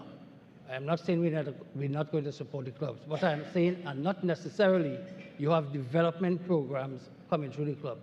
From a Trinidad and Tobago Cricket Board perspective, when we had the grassroots program, the grassroots programs were administered through the zones. And the zones will appoint coaches at the different venues, not necessarily at the primary school or secondary school, at different venues throughout the country. In Trinidad and Tobago, I remember there were 80 venues where we had the grassroots program taking place. And as I said before, that used to be run through the zones. So Louis, I want to bring you in here from the Leeward Islands perspective. In terms of club system, in terms of the youth system, how is that working in the Leeward Islands? Is it working like how it's working in Trinidad and Tobago? Good morning to all. Let me just say that club structure, I believe, right across the Caribbean and life support.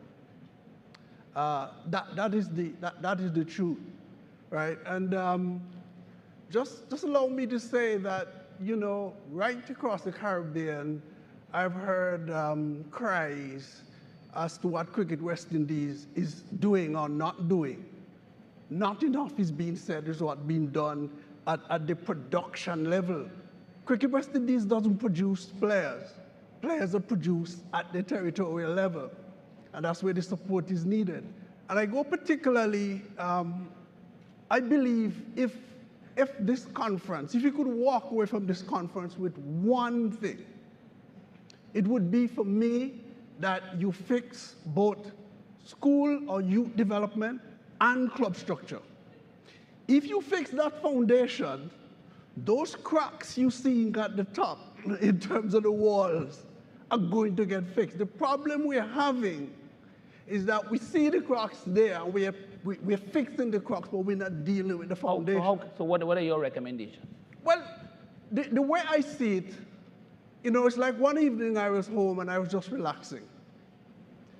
And the thought came to mind as to exactly what needs to happen to address this situation that we have.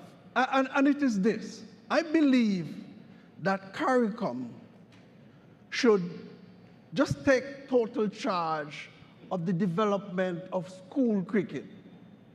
And what I mean by that is I believe CARICOM should take it on their payroll, appoint 1, 2, or 3 ambassadors. Connect with Cricket West Indies, you get a program that will be disseminated by these ambassadors.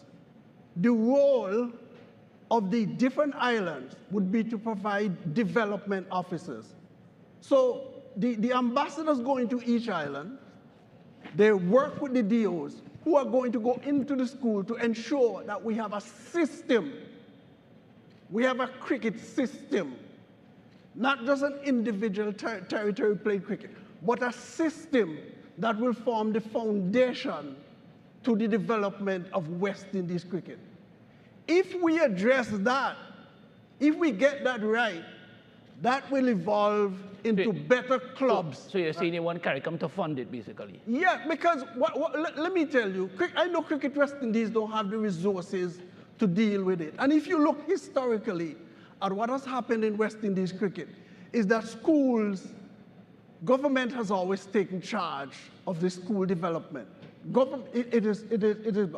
Back in our day, it was probably not formalized because cricket was probably the only, or the main sport that was given the attention. But now we need to be intentional in terms of dealing with it. And that's why I'm saying, and those ambassadors need to report to CARICOM to say, where are we? What are our objectives? When are we going to get this done? Because I feel that if we collectively get this done, right, West Indies cricket is going to grow and rise back to the level that we were back in the 1980s or 1970s. So you're basically taking away the responsibility from Cricket West Indies? No, I don't think Cricket West Indies has ever had the responsibility of producing players. That's my point. The production factory is in the territories. I know, but I hear you, but the territories are funded from Cricket West Indies, so you understand? It's like a top-down approach. Shouldn't it not be that way? Where is the territories going to get the money from? Sponsorship? Where are the territories going to get the money for support? Sponsorship, or do they normally get it from Cricket West Indies, who gets their funding from the ICC? No, look, my point is this. My point is this. I want to fix the foundation, right? I know. The foundation. We all want to do that. Right. Which I believe evolve upwards to the clubs. As it is right now, support, and initially the support that the communities get, come from forming clubs and from the corporate entities within that particular territory. That's where they normally come from. And I don't have a problem with Cricket West Indies providing support at that level, because if you get it right, you don't have the challenge we're now having. Let me just make this final point. You see, what I'm seeing is that we have players at age 15 or 16 who are now learning, right, skills that was common at age 7, 5. All right, no, and that's okay. So that leads me straight to Doc. Doc at Queen's, Dr. Nigel Camacho, right? It leads me to Queen's Park Cricket Club has been very successful in terms of its youth program. Unfortunately, we haven't seen that reflected in the success of Trinidad and Tobago many times. Why? That is a difficult question to answer, but I think we have been very proud at Queen's Park Cricket Club in terms of the legacy of our club structure and in terms of our own grassroots program. Ably started, our program is a very mature program in terms of grassroots program, started by some of the founders of the club, including our cricket captain's father, Noel Gillen, and Mr. Brian Davis, who's here, a legend of West Indies cricket and of Queen's Park cricket as well. So we have been able to, in the last 20 years, been able to uncover the talents of Pollard, Bravo, and Narayan through our own little grassroots program. And yesterday I was a little bit taken aback by the fact that Miles Bascon and Mr. Inveron said that there was a gap in West Indies cricket at the moment in terms of grassroots. To me, I was talking to Enoch about it, that's a huge gap. By the time you uncover this potential talent, sometimes it's a little too late, and I think one of the good things that the clubs could do is bridge that gap. Dr. Shallow, I think the clubs should be called upon to bridge that grassroots. I know in Queen's Park, I give an example. We've been able to work with the Ministry of Sport in Trinidad and Tobago, with our Minister Cujo, the Ministry of Sport, in squash, completely different from cricket, in that we are fortunate to have a facility of a squash court in Port of Spain in Trinidad, the only one. But we have a grassroots squash program that we're teaching the kids from the North schools to actually start and get engaged in squash. we do the same. We have our cricket administrator here in the back here, Mr. Brian Davis's son. And we have a cricket academy that runs at Queen's Park. And we feel that exactly what Mr. Lewis said in terms of working with CARICOM and Cricket West Indies in a collaboration, we can actually bridge that grassroots gap and start to uncover talent at a younger age and introduce them into the elite programs, you know, and make Mr. Sami happy, you know, where we start to uncover the talent earlier, develop them earlier, put them into rigid programs from earlier, and I think, you know, everybody will be happy because the results, I think, will be almost instantaneous in the next 5-10 years. And then we'll see West Indies hopefully rise back up. Before I go on, I want to thank our Prime Minister particularly for making this happen. As we heard from our Queen's Park member, our legend of West Indies cricket, we like to hold on to Mr. Brian Lara, talk about this as a watershed moment. I believe it is a watershed moment. It's an opportunity for us. All stakeholders are here stating the case, and Prime Minister Rowley, I commend you for making this. I know, you know, well done. This is indeed a superb moment. You know, having the legends here, having everybody here. One of my favorite leaders, Prime Minister Motley, taking time out from her schedule. This is how important cricket is to us in the Caribbean.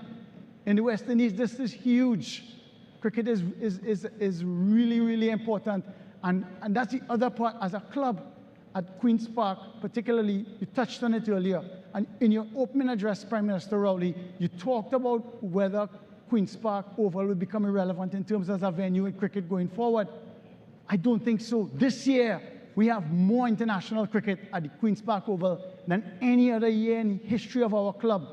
But what we have coming up, you know, in terms of what we have at the club is something that, you know, Andy Roberts and Clive Lloyd touched on in terms of utilization of our legends. We have a museum inside the Queen's Park Cricket Club that could bridge that gap in terms of teaching the next generation that we're talking about the importance and the significance of West Indies cricket and what it meant to us as a people in terms of our fights and our struggles and our development as a nation, as a nationhood, as a region. And I think, you know, it would be wonderful if we could collaborate, the ministries of sport, tourism, education, and culture in Trinidad and Tobago work with us at the Heritage Museum at the Queen's Park Oval and utilize some of the assets we have inside of that museum to actually educate the next generation. All right, Doc. That was the paid advertisement almost. But thanks. Good one. All right, so Professor Warwick, you are the educator here. Tell us a little bit about, in the region, we have always heard many times parents say that they prefer their son or their daughter to be involved in schoolwork rather than to be involved in sports. From that specific point of view, how can you address that so that we can grow sports and, of course, grow cricket? Thank you very much, and good morning to everybody. I'm definitely not a cricket expert, but I'm one of the biggest fans of West Indies cricket. And your question is a very pertinent one because I've lived through that. I have a son who plays for the West Indies team. And throughout his youth, I was told by my peers, why are you concentrating so much on cricket? He should be doing more schooling. Why is he not in university, and so forth. And that really is showing that in the Caribbean, we do not see cricket as a profession and as a big income earner. Well, I didn't buckle to that because I saw from early that where cricket was going. I just want to go back to something that I heard yesterday about very few of the youngsters know much about the legends. And that is really a shame. And I think what we need to do is to look at these things in an actionable way. How can we address that? I think we have to start in the primary schools. I know one gentleman made a point about the CAPE syllabus, but the reality of it is that it's just a minority of our young people going to be doing CAPE, just like it's a minority that's going to go to university. By the time you go to CAPE, that is upper six, you are in that 1.5% who are headed for tertiary education in the region. So you have to attack it at the primary level. How can this be done? In our school system and in the US and so forth, there's something called a basal reader approach, where every child is exposed to this basal reader. The US has it much more sophisticated. In the US, it's that reader, but along with it is what you call trade books. I am saying that the West Indies board can lobby with CARICOM because ministries do not write text, but what you want is the adoption of text. So the West Indies Cricket Board can work with publishers, work with CARICOM, to come up with a set of trade books that will populate the school. So if you have 30, 50 books about cricket, the history of cricket, the great people who have played the game, the iconic grounds like Queen's Park and so forth, biographical moments in cricket, and you have those captured in short trade books, children would be exposed from early. The other thing I would say is that when we think about our coaching program, we have to think about education. Quite often we focus on the technical, which is the training part of it. But the education, we saw Mr. Bascom present the strategic plan. And in it, it has the core values and so forth. Every coach that is exposed to a coaching program should have an understanding of what the West Indies board, what Cricket West Indies is trying to achieve. What are the core values? What are the competencies? What do you want to see cricketers do? Communication skills, leadership skills. You want them to understand financial literacy, because these guys and girls are going to earn lots of money, but how do they invest? So it has to start with the coaches. When you have your meetings with young players, they should be asking them to communicate, as we heard Mike Finley spoke about yesterday. Identify what those core values are. And in terms of education, Cricket West Indies and the local boards themselves have to place prominence on education. And by education, I'm not talking about the traditional academic education. That is important. It is very important. You have to focus on that also, but you have to focus on the holistic person. What do you want to see of our youngsters? And for example, placing value, showing that education is important, could simply come from when we send a team out to the World Cup. Do we think about these 17-year-olds and 18-year education? Well, we have the man who we could ask. Do we send the tutor with them? Darren Sammy, in terms of the World Cup, obviously, and in terms of the future of West Indies cricket as the coach, are you getting the support that is required? You believe all along so that the West Indies team, not only this team, but the teams going forward, can improve? Yeah, just to echo what he just said, when I took on the job, my first thing I spoke with President Shallow, what is the vision of West Indies cricket? Chairman Desmond Haynes is there understanding what he's looking to do with my vision. So understanding what is required, that's how I operate. First understand what is required, then put the processes. PM Motley said yesterday, if we don't invest in the personal development of our players, we cannot invest in the collective success. So my job has always been, what is the process and what is important? And so far we've been going about doing things, the communication with the players. You heard Brian spoke about it, having players available. I think all of last year, myself and Miles sat down and we planned the future tours. In doing so, I know all the leagues that's going to happen. I'm speaking to my players as to where they're going to go, because we can't restrict trade. That is one thing we cannot do. So effective communication, putting proper plans in place, and that myself, Andre Kohli is also there. We are trying to change how things have been done before and putting proper structures to ensure that when we put something out there, it's because we fought long and hard about it. What can be done to encourage the youth? And I ask that, for instance, let's use an example. athlete in track and field knows that if they make this time, they will be selected for the Olympic Games. Whereas in cricket, it's judgmental in terms of selection. In fact, that's a good question. Which one is easier for you? A former player, being a coach, or a part of the selection team? Which one is easier? No, everything brings its challenges.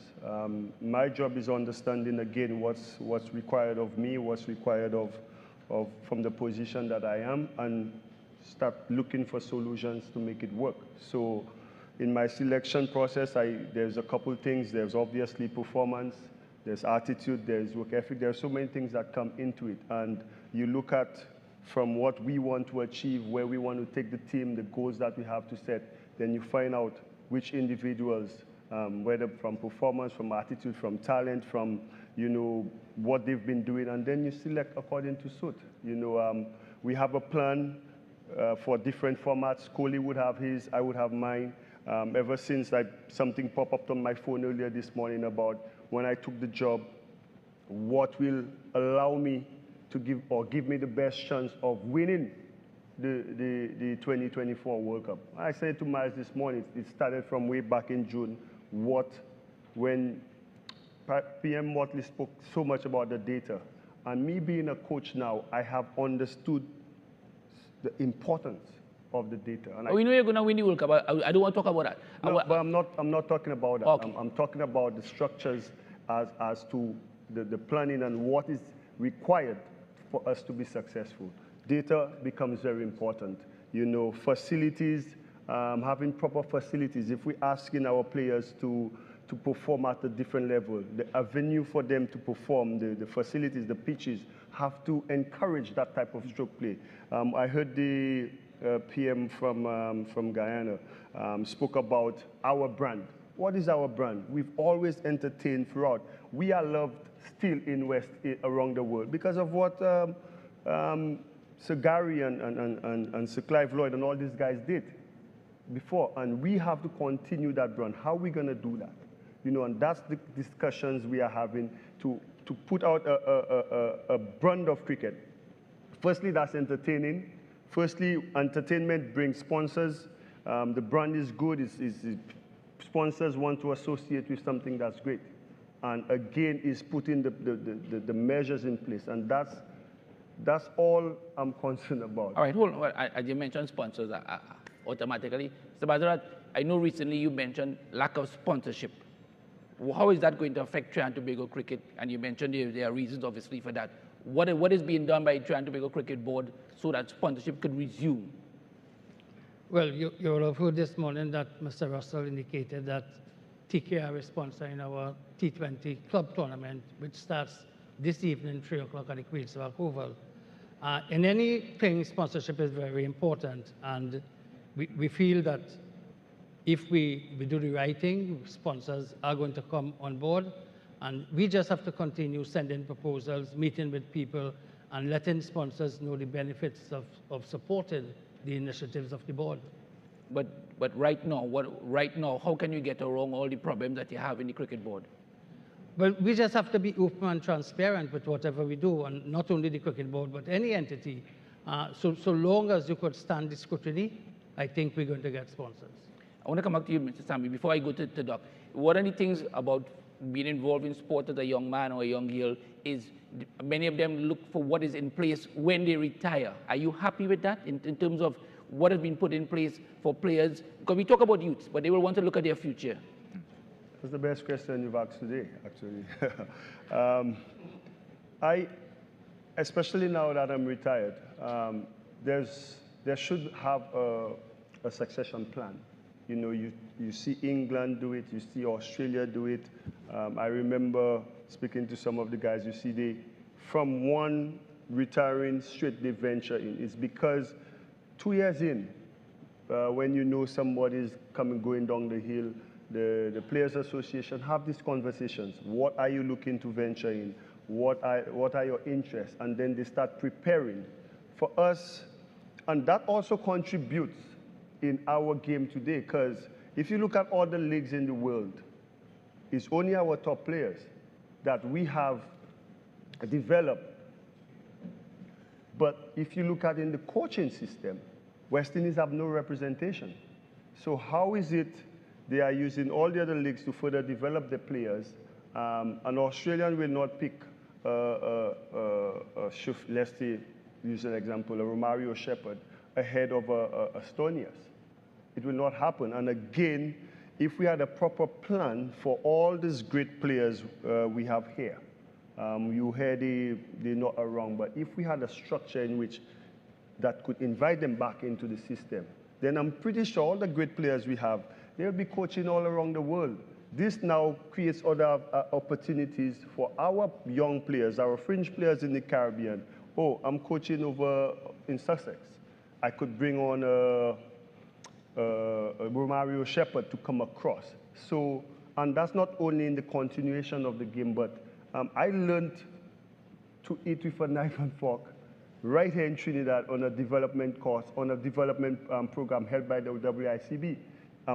Back in the day, Michael C. Prasad and all these guys. So again, the important thing PM Motley said is investing in the development. So I know, first thing I heard, Scotiabank was in charge. They used to have seminars, come and talk to us about money. Because one day you hear struggling to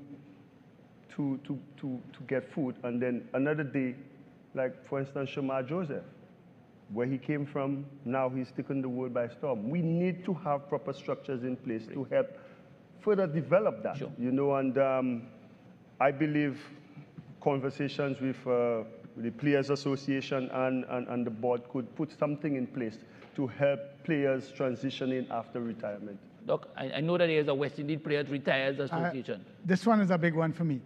Itching, Andre, you know, this one is a huge one. I think Johnny Grave knows, Dr. Shallow knows. In 2013, the West Indies Retired Players Foundation was created as a subset of the WIPA. And the intention of the West Indies Retired Players Foundation was to be an autonomous group with accountability and oversight by the board and by WIPA in terms of meeting the needs of these legends. The BCCI gifted the formation of the West Indies Retired Players Foundation $500,000 US, right? The money came across into the accounts of the then WICB, and with the incredible debt that it had was servicing, the money disappeared. We have struggled. We struggled since 2013. I want to report. Thank you, Dr. Shallow. Thank you, Mr. Grave, that this month, the money finally arrived in the account of the Retired Players Foundation under Chairman Patterson Thompson and the board of the Retired Players Foundation. After what Prime Minister Motley said, Andy Roberts and Clive Lloyd talked about a sustainable mentorship program. Everything you just touched on in terms of a sustainable mentorship program to encourage the youths. I think coaching can be done in conjunction with the Retired Players Foundation, with the board, and with WIPA. So my little message to you is that finally we have a Retired Players Foundation that hopefully is for the players, for the retired players, to help the retired players after their playing days, and then they could run it as their own, as an autonomous, with oversight and help from Cricket West Indies. But I know the players could take care of themselves. Given the legacy of our magnificent team of the 70s and 80s, I look forward to the future. Thank you. You got all the money? We got all the money. A huge chunk of it, 200,000, was taken up in tax by the Indian government. Yeah, okay. But we got the rest of the money in the account. So now we're ready to start working. Professor Warwick, and when you look at this in terms of developing the youth and having things in place for the youth as part of the education, what else can we do to encourage the youth? Right. One of the things that we as Caribbean people like to do is to tick boxes. So we say we have done this. And we talk about academies. So everybody likes to say they have an academy or a center of excellence. But quite often, it's really not that. What really is an academy? Again, I go back to the term holistic. It's an holistic environment where you're focusing on cricket, where you're focusing on the youngsters' education, where you're focusing on their financial health, their leadership, and so forth. So I think we need to put in place in the region academies that start as early as the primary school into secondary going forward. One of the groups that I am worried about in the Caribbean, it's those who leave secondary school and go into college before they're at university. We know we have a team called the CCC, and the way in which you select that team, to me, is not really the best way, because you don't see like an interregional collegiate competition. You select that team based on what somebody says, this is a good youngster from the college. In fact, there are cases where people enroll just for a short period, just to be part of that team. I think one of the things that we can think about seriously doing is having a regional intercollegiate tournament. And the last thing that maybe I should focus on is the whole notion of mentorship. Our young people need to be mentored. And again, this is where the legends come in, and other persons who can be mentors. But I have to hasten to say that mentorship is a serious thing, especially with these youngsters who quite often cannot connect. Just think about your families. You have children in your house who quite often believe they already know more than you. So it's not easy to connect with them. So that I always say, if you're going to implement a mentorship program, that it is important to train the mentors. You know, otherwise, you're going to get youngsters who just pretty much harden their ears and do not pay much attention.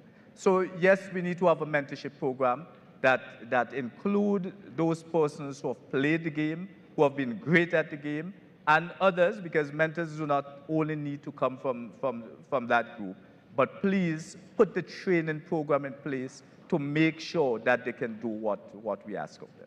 Mr. Lewis, as we come to the end here, from your perspective, I remember you were telling us that at the under 10 level and the under 15 level, and we heard from Mr. Bascom that West Indies cricket West Indies cricket has no program in place for that. How critical is that? Well, it's critical. Like I mentioned in my opening comment, because it's foundational, and so that's very critical. But you know, it's rebuildable. We know what has gone wrong. We have seen the consequences of not having it, and so it's up to us as the leaders, as a collective group, to ensure that we do something about it. But do we have the will to do that? Oh, that's it. I believe that there's a will, and as the saying goes, and the adage goes, where there's a will, there's a way. We need to lead because we're leaders, right? We can't sit back and expect the youths to all of a sudden assume these positions without guidance from us. And that's what we need to put. We need to put facilities, we need to put systems, we need to put processes in place that will facilitate their growth in terms of getting to where we want them to be. And so I believe that with the will and with the support, this conference is an indication that there is the will.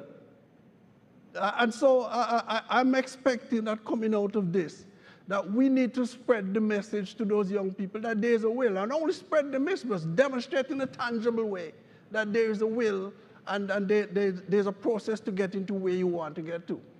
All right, there'll be no question and answers for this segment, I've been told. So as we go, I'm going to leave you with the final word, Darren Sammy, in terms of what do you tell the people in Trinidad and Tobago, the Honorable Minister of Sport and Community Development. We have I Choose Sport, which is going out to all of everybody in Trinidad and Tobago, all these schools. What do you tell the people of Trinidad and Tobago and the people listening as we look ahead to the World Cup?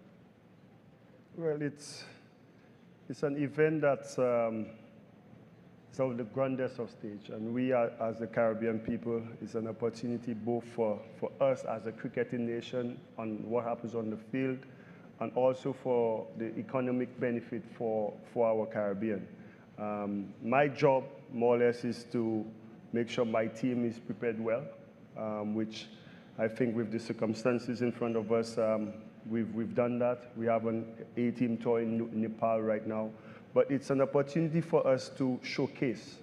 And with this symposium here, followed by the World Cup, the the way West Indies will play, it could be a nice vehicle galvanizing for us to enforce all these changes by the success of West Indies cricket team. And less talking, more action. That's what I think everybody wants.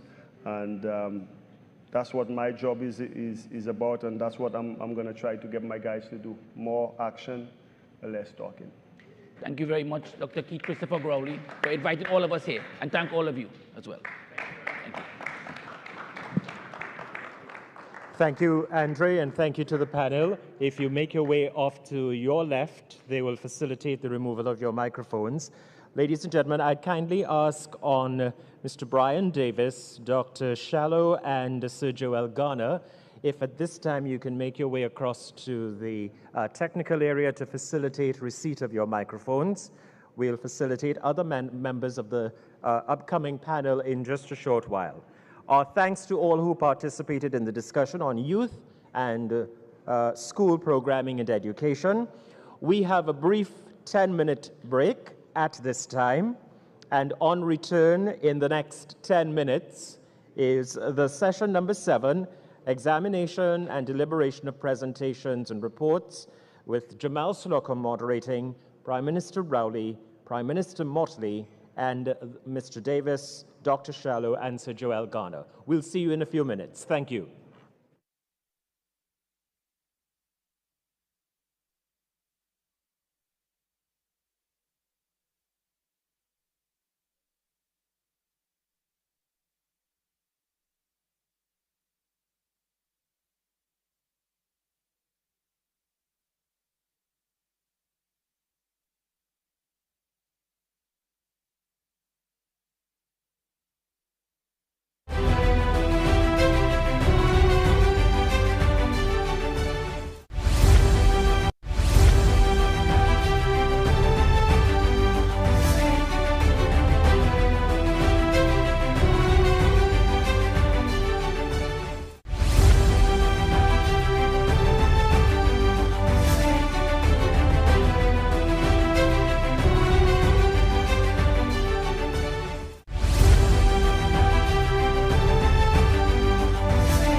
The panel will consist of Dr. Honorable and Chair of the CARICOM Prime Ministerial Subcommittee on Cricket, the Honourable Mia Motley, Prime Minister of Barbados, Mr. Brian Davis, cricket legend, Dr. Kishore Shallow, President of CWI, and Sir Joel Garner, Joel Garner, cricket legend. I'm always very cautious when they start adding handles on a program. Thank you very much, Mr. Garner. Ladies and gentlemen, let's welcome Jamal and the discussion. All yours. Good morning once again. This isn't no time for playing. The fool nor making no sport. This is cricket. Words of Kamal Brathwaite from the poem Rights. We're going to get straight to the point. It's been 2 great days, and we just want to hit the nail on the head now. It's going to be somewhat of a SWOT analysis, but we want to focus the discussions on the recommendations coming out. What are our strengths? What are our weaknesses? What are the opportunities that are before us? And what are the threats to cricket West Indies, or should I say West Indies cricket? Prime Minister Rowley, first time on the panel for the last 2 days. We want to hear from you first. Based on what has been discussed these last 2 days, we heard a recommendation from Brian Lara. We heard a recommendation as well from Enoch Lewis and Darren Sammy, speaking specifically to getting, or improving rather, the standard of cricket in the primary, as well as the club cricket levels. What can the governments of the Caribbean do to address this specifically? Well, I like this. I usually shy away from ascribing a role to government because that has some inherent dangers. But if we look at our challenge in the context of our strengths, weaknesses, opportunities, and threats, I think that would be a little more useful in identifying specific assignments for stakeholders. I would think that the major strength of West Indies cricket is its foundation, it's like the legacy foundation. We do have a strong foundation. We cannot be viewed as, or should not view ourselves as strangers in this paradise. And the other strength that we have is that the general acceptance of this sport as part of our heritage is something that has great value in building the fan base that CPL made reference to this morning. If we do things right and acceptably, that is a strength. And we have been seeing one of the weaknesses that we don't have corporate support. Okay? We do have a small corporate base in the Caribbean as compared to worldwide. But nobody going to put their money into a sport or in any place as part of their public relations expenditure if they're not sure that the money would be spent on what they want to spend for, or if the thing is not a positive overall exercise that they want to associate with. And so we're going to be very careful with that. I mean, stories about fraud in local bodies and accounts, those kind of stories are a no-no for attracting sponsorship. And of course, underperforming on the field is also. Everybody likes a winner. I want to be associated with it. Threats, I think the biggest threat that I could see, again, came out in some of the conversations, the need to take care of the nursery, the early day youngsters, the school program, the attention to reversing the decline in club cricket. Okay. And in terms of opportunities, I would say that the world is now our oyster. The question is, can we overcome the current to get involved in world cricket in a way that we are not only a passenger, but a real contributor and a beneficiary of the largesse that is now in cricket, because television has brought the world into cricket as contributors. What Cage spoke about here today, about this revenue that can come from persons who gamble. Well, very many people around the world take part in punting or one kind or the other. And there's money to be made out there. And we have to put ourselves in the position to participate. So we have a lot going for us. We have hurdles in the way. And the final threat is resistance to change. If after this conference, the outcome is a resistance to change and we just leave it the way it is, because there will be voices and interests that will say what is happening now is all right, what is happening now is good, what is happening now is answering all the questions. That is the biggest danger. We have to make some significant changes. What those changes are, we have to agree upon them.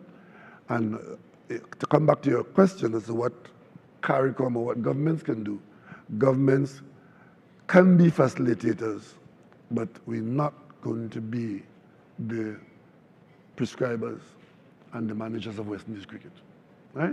Sure. Hope I didn't confuse you. No, certainly you haven't. Certainly you haven't. But based on your comment of the threat, we recognize that at the nursery level, the stage where we traditionally incubate the talent from the primary level and at the club level, I want to come across to you, Mr. Garner, specifically to speak about the role of the legends. We recognize that there is the West Indies Retired Players Foundation. We also recognize that Sir Clive Lloyd mentioned yesterday as well that there needs to be some form of mentorship, and Prime Minister Motley would have suggested that. How can you see this working, and what will be your recommendations in this regard? I can see it working in more ways than one. Let me say to you that I watch a lot of youth cricket or junior cricket in Barbados. Our cricket is strong at junior level. Irrespective of whatever people might say or might think, our cricket is very, very, very strong up to under 19. I just want to change gears with you for a minute. And I think that where we missed out is, or we are missing out is that from the time those fellas get 19, 18, 19, we lose them somewhere along the way, and then maybe one or two will come back into the game. For the last 30 years, West Indies cricket was the whipping horse for everybody in the region, if you like it or not. And I think that what is happening is, or what has happened is, rather than looking at the cricket in a positive way, we have been turning away a lot of those people from playing the cricket by giving them the wrong message. That's why I tell you I want to change gears. For me, I will go back to the schools, I will go back to the clubs, I will go back on the radio, I will sell cricket again to the whole population and the whole region. This is the only way that we can really get back what we've lost, is by saying, okay, we had a bad run. Let us sell cricket. Let me say to you, Jamal, cricket is the best job I've ever had. I've gone all around the world free, and I had fun representing the West Indies. I don't think I'll ever get another job like this. I was a civil servant after, but this is the best job. Cricket is the best job I've ever had. So for me, when I talk to the youngsters, I keep saying to them, hey, people talk about football and basketball and everything. I say, we had 360 test cricketers or more. How many professional footballers you had around the region? Maybe 10 in all the islands. How many basketballers? 3. So for me, I look at it differently. I look at it as an opportunity. So I said, let us get back to selling cricket to all the people around us. It is the only thing that keeps us together. Excuse me. It's the only thing that makes us strong. And it's the only thing that will always keep us together. So that to me is get the elephant out of the room, get all the different things that you got, let us get back on track. I don't want to deal with the negatives. Let me just look positive. And I will hope that after this, we can take all of the good parts or all the good things that were said about this conference and put them into West Indies cricket and take us forward. Now, I use another analogy. I had a foot problem. I had a knee problem. I didn't go for a shoemaker. I went for a surgeon. And I'm saying is that if you, not saying that people who don't play cricket or who haven't played cricket at highest level can't play or won't be able to play, but what I'm saying is that we have a part to play. And I think that given the opportunity, any one of the fellas who played with me or after me who is still around will do it.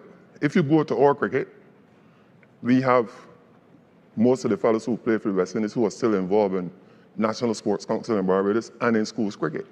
So there's no disconnect. My only thing is that I think that because we've been beating cricket for the last 30 years, let us put all of those things behind us and look at a new dispensation and deal with the issue at hand. Prime Minister Motley, I want to come to you on the point of selling cricket. We heard yesterday in one of the very first comments, I believe at table number 17, the gentleman is still there, the educator who spoke about cricket education in schools. Dr. Warrican from the University of West Indies mentioned it again today. What can we do to really get our young people appreciating the impact of our legends, what cricket means to the West Indies? What can we do that is quite tangible for the young generation? We just need to do it. The reality is that getting CXC to include history of West Indies cricket as part of the syllabus is too easy. And at the end of the day, if I'm doing English literature, why am I not reading beyond the boundary? If I am doing mathematics, why am I not using precepts and principles and content that is brought from West Indies cricket? With respect to the primary schools, Joel made the point, we have a reasonably strong primary school program. We have the Herman Griffith tournament. It was disrupted during COVID, and the clubs were disrupted. And I think that I've gotten a greater sensitivity. Last year's budget, we put $1 million for all clubs, not just cricket, because we understood that the clubs needed support because they had no revenue coming in for 2-3 years because of COVID. I'm leaving this meeting with even a greater sensitivity to things and interventions that we have to make to further expand the base, Joel, in the primary school system. The cost of gear is ridiculous. And I said to Johnny Gray, why aren't we pooling procurement to be able to reduce the individual costs of gear across the region? Because tell me how many households can afford $500 US in gear? Can't work. And therefore, I'm certainly going to use the Arts and Sports Promotion Fund in Barbados. I've told the BCA secretary that please let us get a proposal to make sure that those who really are interested, that we are there for them. But gear is one thing. The mentorship, I go back to it. Mentorship is key for us fighting crime. Mentorship is key for us building productive citizens. Mentorship is key for us building the best cricketers and sports people that we can have. And therefore, I feel that we have to have a more structured relationship. And if the governments have to work with the different associations to make that happen, let us make it happen. When I saw Michael Holden yesterday's presentation, it went to my core. And I really believe that you can't have what we have, which is a legacy that is as tremendous as we have, and not build on it as one of the primary development tools of the region. And Keith, I really want to salute you and thank you for bringing us here, because I believe that this gives us an opportunity to be able to focus on people development fundamentally before focusing on cricket, before focusing on the export potential. I do want at some point to come back and talk about the business before this finishes, because I feel very strongly about Michael's point about cash to care, and I know that it is possible, but we need proper negotiators, we need proper structures in place. We are going to put money in terms of young people. The center that and the indoor center should not be limited only to the older players. I'm going to go back to UWI. I felt that it was a regressive move to take the High Performance Center from Barbados. You don't take a center away, you add to it. And that is what we need to be doing rather than taking it. But the government will do what we have to do to be able to support it. And the last point I want to make, look at Jamaica, look at Barbados. Owen Arthur used to make this point all the time, and God bless his soul, I'm going to make it for him. Barbados has a history of administration in cricket that goes back a century. It is strong. The Barbados Cricket League is a critical part of our success, Charlie, in the cricket of Barbados. That is why I've argued that don't only concentrate on schoolboy or schoolgirl cricket. They need the mentorship in the communities because a lot of children are coming from homes that are split. A lot of children need other kinds of support. And when you're in a club, what do? It takes a village to raise a child. And let us look at Jamaica.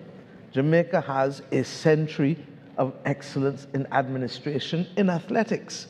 We have the evidence before us. And therefore, when you have that ecosystem there to support you, I think you're going to get back the results. I look at the Queen's Park Cricket Club here, everything I hear, same kind of ethos that I talk about in Barbados with respect to the administration. So I really do hope that this moment will allow us to go. Keith, I'm a little nervous that this whole thing is going to collapse when we leave here, because people will go back into their comfort zones and the territorial cricket boards will keep territory and the West Indies Cricket Board will keep the governance report on the table. It cannot work. This meeting must agree to a follow-up meeting to deal with the fundamental issue of the conflict that was made yesterday by the former head of the Players Association, the fundamental conflict between the structure of the territorial boards and the structure of where we need to carry the governance of West Indies cricket. And if we don't deal with that elephant in the room, I fear that this meeting will come to naught and that we will have a lot of tears on the ground again. The example that I leave us with is not a cricketing example. West Indies, Sea Island cotton is among the best, if not the best, in the world. The problem is that it has been strangled by a governance structure that was settled, I believe, in the 1930s, that has it, WISICA, West Indies Sea Island Cotton Association, as a non-governmental association that has no capacity to gain profit. So nobody comes to work any day to make the product a viable product. Similarly, until West Indies cricket can separate itself between a commercial arm and a strong development arm, we're going to continue to have conflict and territorial fights and island rivalry and all of the things that run counter to us putting our energies into one pool. And I therefore hope, Keith, that we can set a time frame for the engagement. It is going to need maybe some facilitation, maybe not. So I end there. I'll come back on, if there's time, on how I feel we should be dealing with CPL and the others going forward. Well, President Shallow, Prime Minister Motley spoke about the same thing remaining. How can we change the status quo? What are the tangible things? And I beg to ask you for some specific points of how we think that we can address some of the challenges, and I should say the next steps forward. Yeah, thanks, Jamal. And again, I don't know if I'm going to get another opportunity before the day ends. So I just want to again thank Prime Minister Rowley for facilitating and hosting this symposium, and to thank everyone for their participation. It has been a fantastic couple of days discussing West Indies cricket, and I'm quite confident that we're going to see some fruits out of these long hours. We have heard challenges. I believe that we'll be, and being quite frank, we'll be foolish to continue ignoring these challenges that we have heard for decades, right?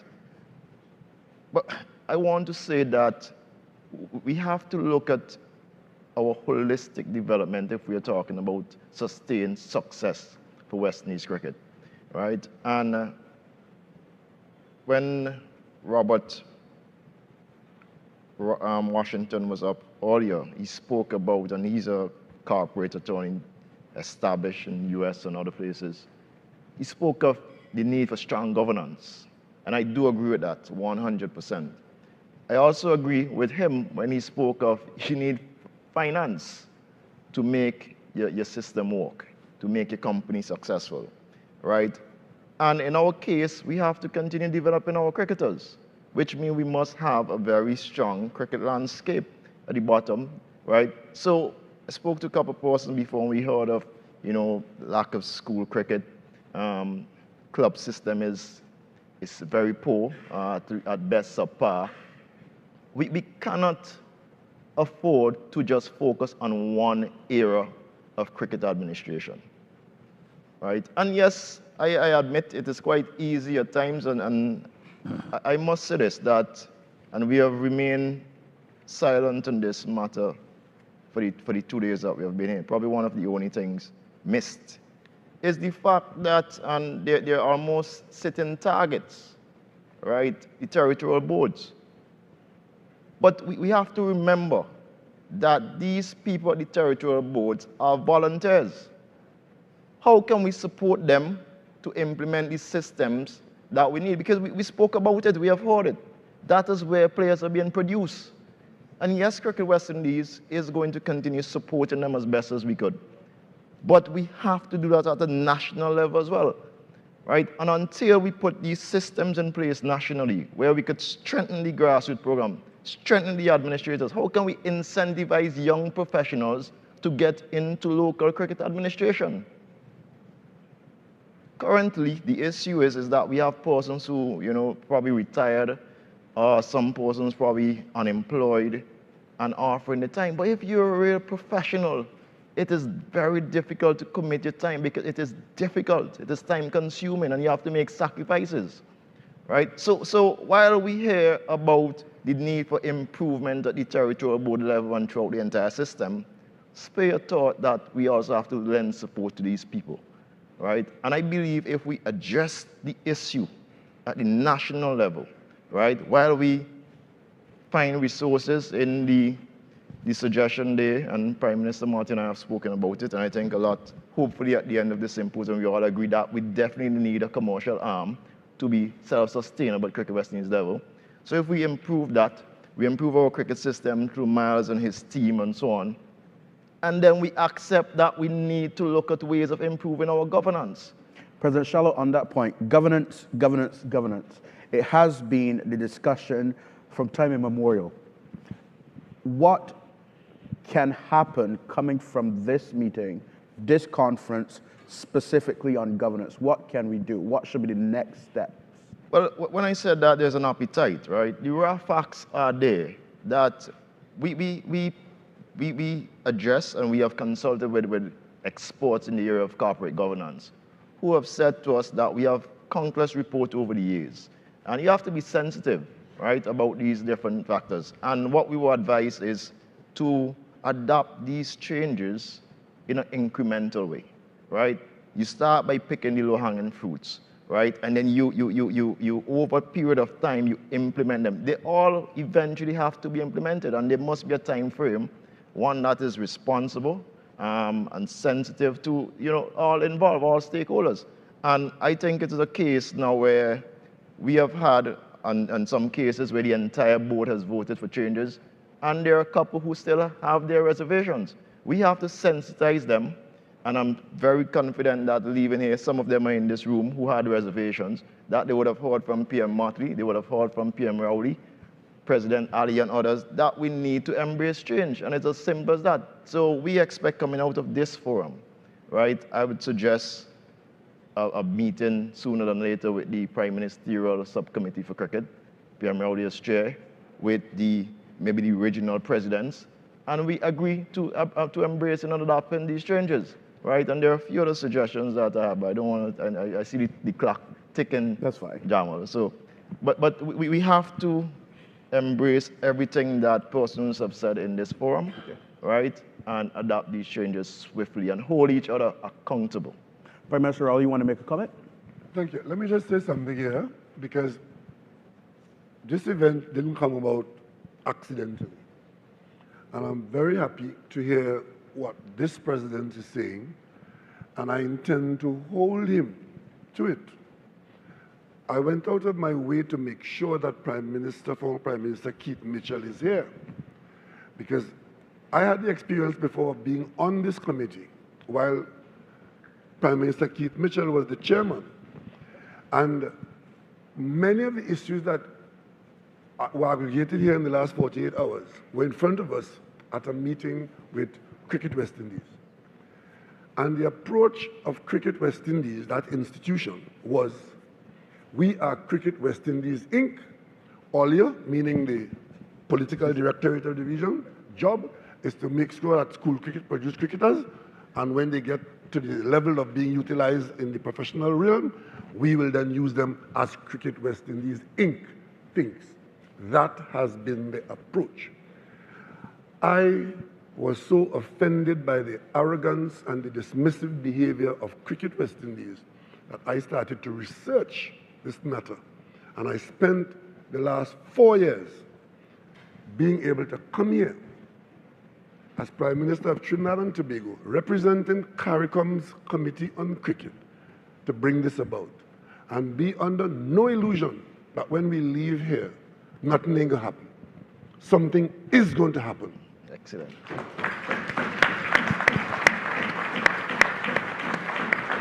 Because a certain amount of insularity at the level of management, I'm talking about players now, and arrogance and dishonesty has plagued West Indies cricket over the years and has been a contributor to our decline. What needs to happen is a proper legislative pathway out of these problems so that all the regional territorial boards, you call them, they will have to have a pathway agreed upon and a template where all of us know where we're going, what is acceptable and what is not. You look at sport in the United States, where I think is one of the best arrangements you can look at, whether it's basketball, whether it's baseball, whether it's football. Coming out of schools as an arrangement, which is heavily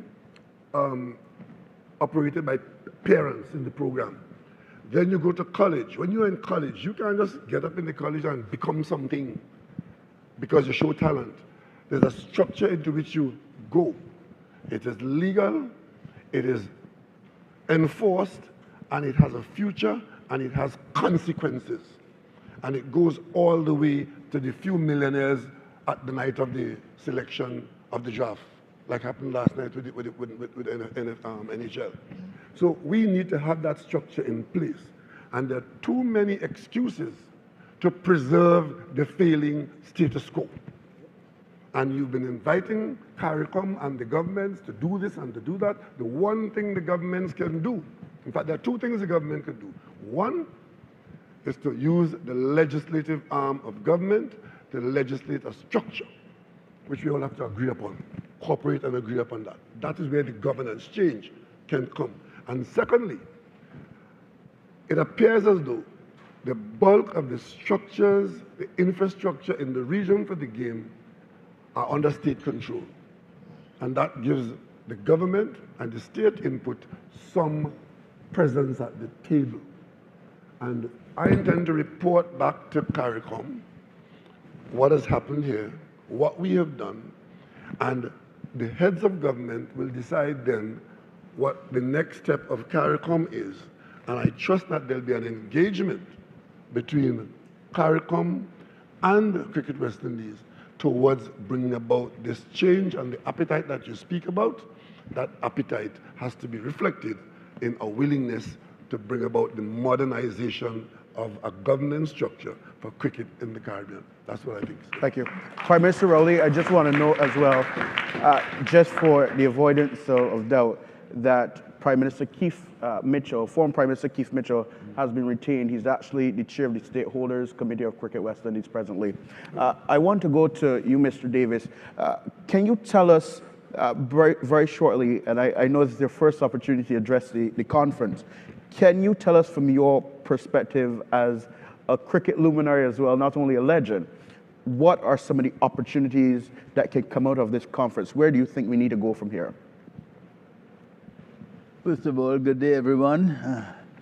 I am very privileged to be in the presence of Prime Minister Rowley and Prime Minister Motley. Thank you for having me here. Yes, I think that we have a lot of unhappiness in cricket in the West Indies, which everyone knows, and that's why we are gathered here. And how do we make youngsters happy? The first thing we have to concentrate on now is our West Indies team that's going to play in this World Cup. We have to start at the top. We have to start there, we have to perform well, we have to get youngsters interested and happy to see their team performing and performing well. We have to move that way. Eventually, we have to get a system, a structure. This is the word bandied about right through this conference. But we need to get that structure where we start with teachers at schools, or the selection of particular teachers or people who love the game of cricket. And then every school, which even at lunchtime, they play some cricket, a bat and ball or whatever it is.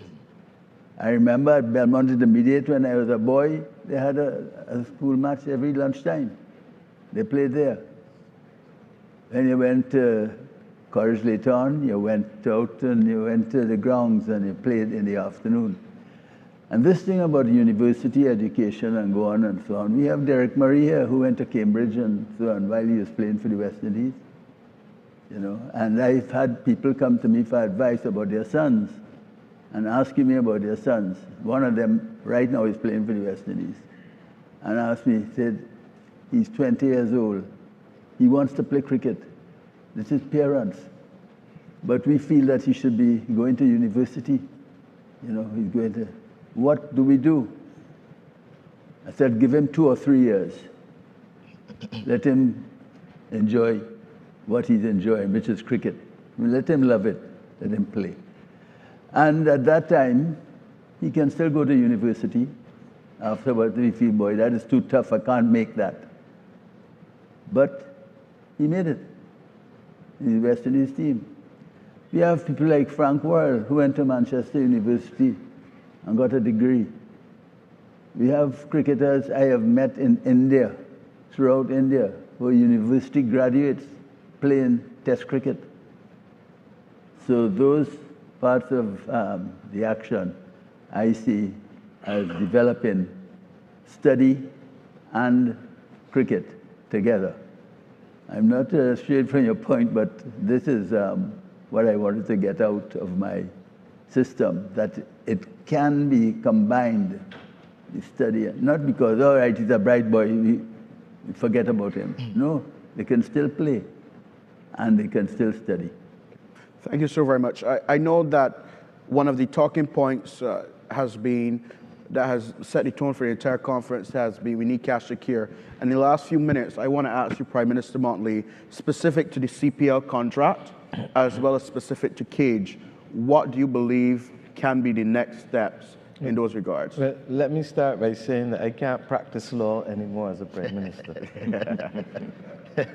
But having established that caveat, I think there are 2 points I want to make. What is needed is the building of trust. And I said this to CPL rep, I'm saying it to the conference. A contract that was shrouded in secrecy can only be cured by oxygen and light. And I'm glad to hear that they are prepared to discuss aspects of the contract. I think that that is the right spirit.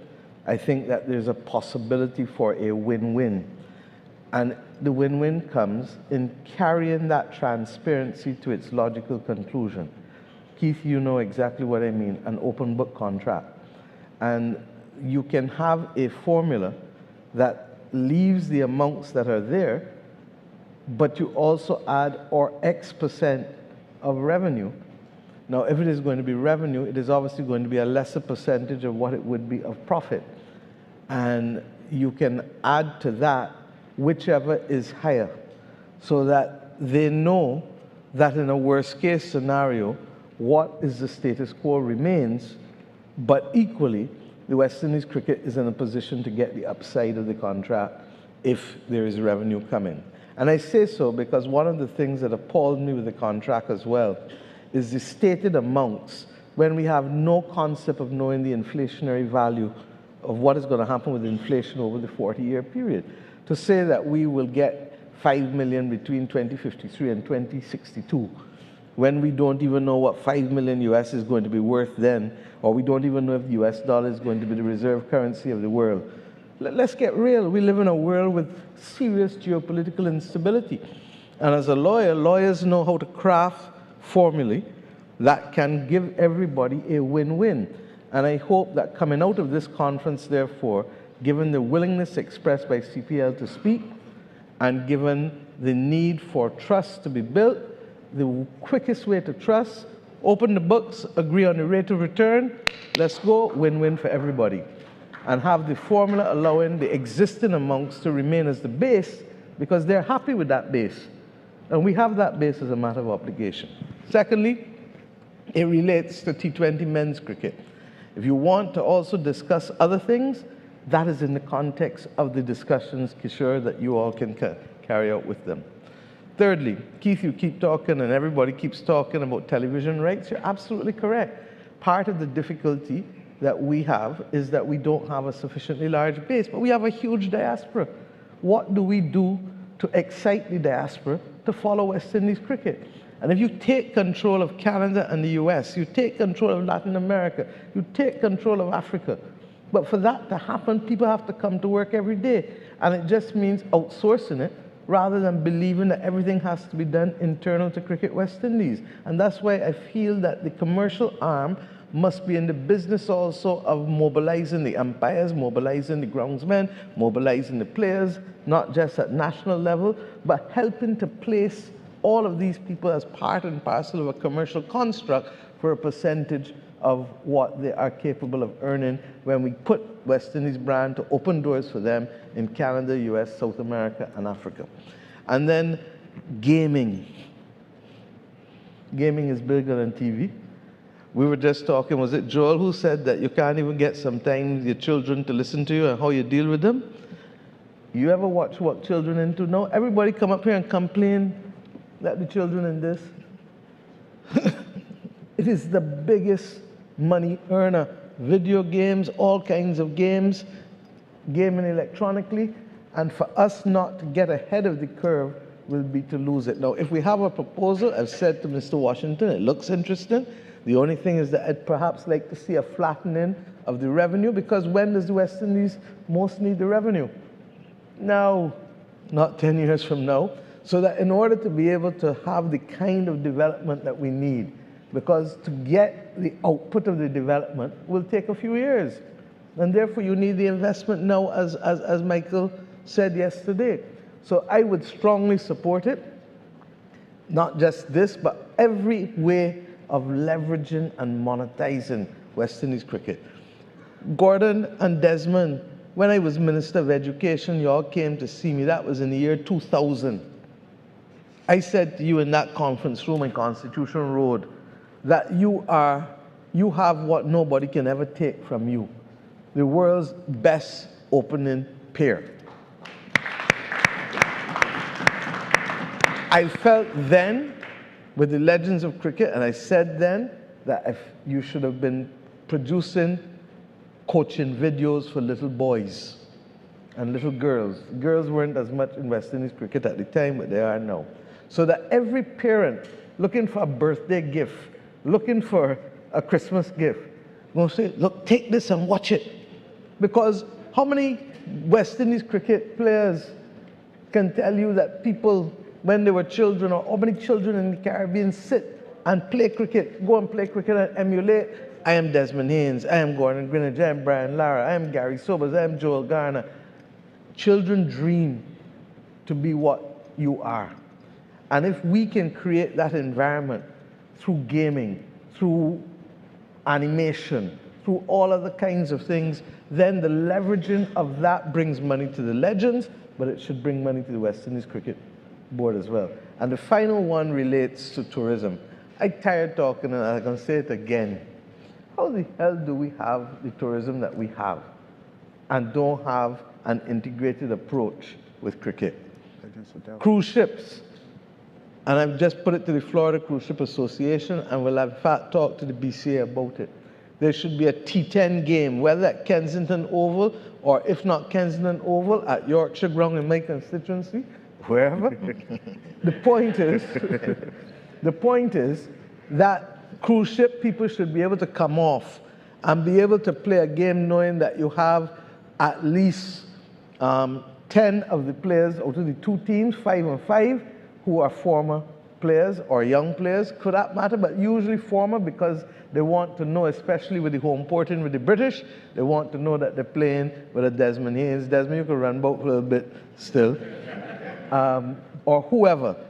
Similarly, we need to have a brand, and it should be a regional public company, and I have the exact place for it opposite Kensington Oval. We'll move government procurement department right on the water, but there should be a hotel, I've been saying it, waiting for investors, Legends of the Caribbean. And you have Legends of Barbados, Legends of Trinidad, Legends of Guyana, Legends of St. Lucia, Legends of Antigua, Legends all through. And each one is a hotel, just like Sandals.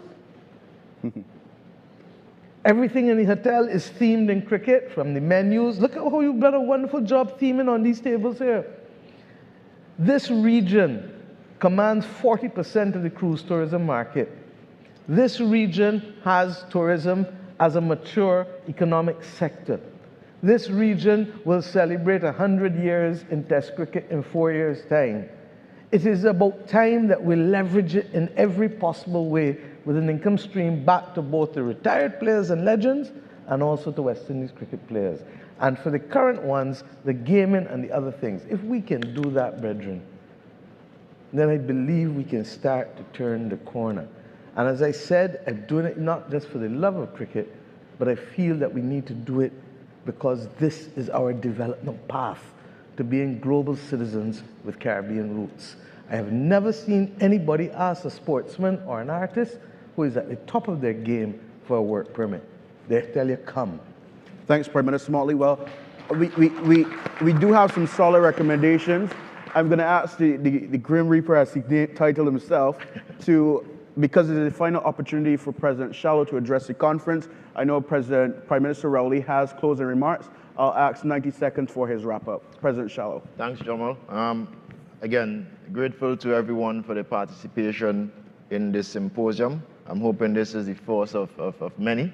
I heard PM Rowley committing to at least every other year, so you could put that in your schedule, I hope. But you know, what we have identified over the last, day and a half or so are certainly opportunities for improvement, right? And again, it's first accepting those deficiencies we have. We have heard solutions, and I think that we need to be responsible, act in the spirit of true West Indian, wanting to collaborate, but this brand is certainly too great. It means too much to too many persons, not only in the Caribbean, not only West Indians, but globally, for us to let this continue to suffer the way it has suffered for the last 3 decades or so. And I think we have identified that the only way possible of achieving anything close to our potential is by working together. So again, thanks to everyone for their contributions, and I could guarantee you they have not fallen on deaf ears. Thank you so very much, everyone. Over to you.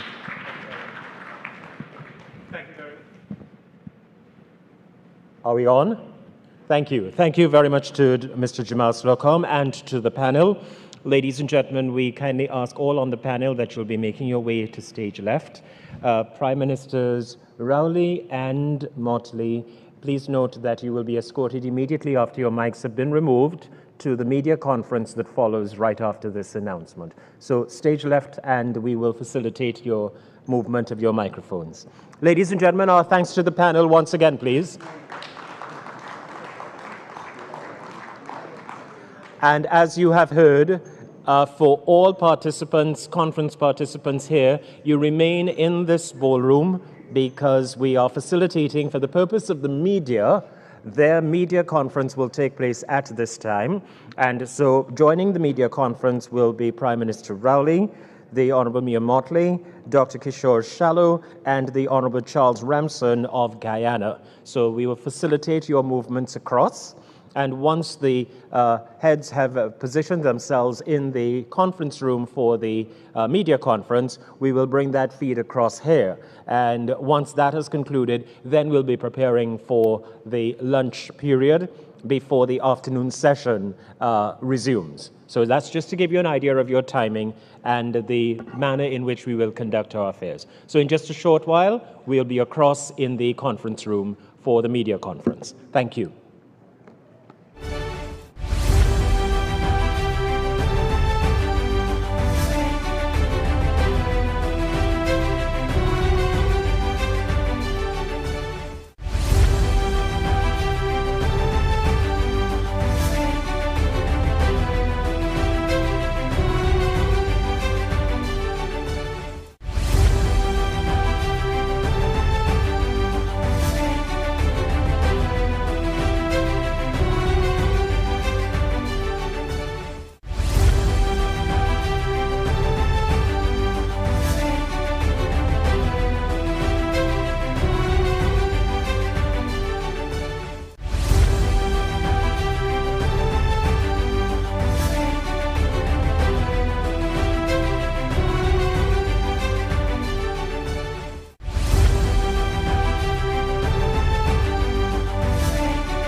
Conference this afternoon. We're waiting just for a second for the Honourable Mia Mottley, Prime Minister of Barbados, to make her way to her seat, and once she's in place, we'll commence. And of course, there'll be the opportunity to speak with the head table and to pose your questions accordingly. Thank you.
Good afternoon to members of the media. Welcome to the media conference, and to those being able to view the stream as well, we thank you for your participation. At the head table, center is, of course, the chair of this conference and the chair of the CARICOM subcommittee with responsibility for cricket, the Prime Minister of the Republic of Trinidad and Tobago, Dr. the Honourable Keith Rowley, the Prime Minister of Barbados, the Honourable Mia Mottley, the Minister of Culture, Youth and Sport of the Cooperative Republic of Guyana, the Honorable Charles Ramson, and the President of Cricket West Indies, CWI, Dr. Kishore Shallow.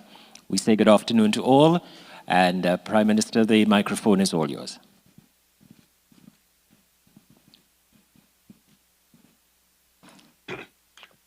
Thank you very much, Wendell. Thank you very much, members of the media, regional media, for staying with us for days and coming to this press briefing. I want to begin by thanking my CARICOM colleague, of the Republic of Barbados, for spending so much time with us, and all other participants, particularly President Kishore Shallow, and representing the Cooperative Republic of Guyana. We have Dr. Ransom here with us. This event is already a success, I will say, because what it really was meant to do was to give an opportunity to CARICOM Caribbean stakeholders in West Indies cricket to express themselves at a forum where those expressions can become part of something to follow up. You in the media would know more than anybody else that there is great agitation and dissatisfaction with the performance of West Indies cricket as something which we used to take a lot of pride in. We went into a bit of a decline, natural decline, when the superstars left the stage.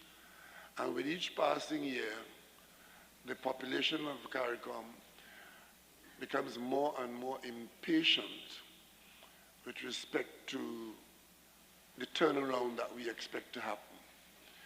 We believe that we are good at the game of cricket. We know that we like the game and that it means a lot to us. What we can't understand is why we are not doing better. Every now and then we get a flicker, but the flicker doesn't blaze into a sustained flame.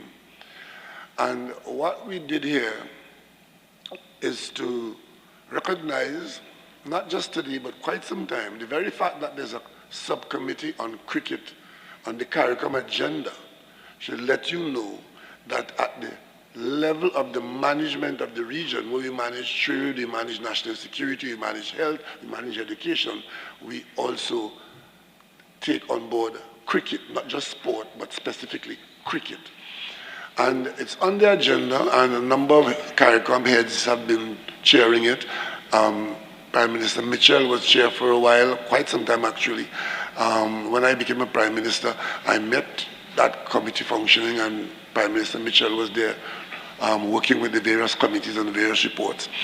And subsequently, Prime Minister Gonsalves took over, and then I've been offered the opportunity after Prime Minister Gonsalves.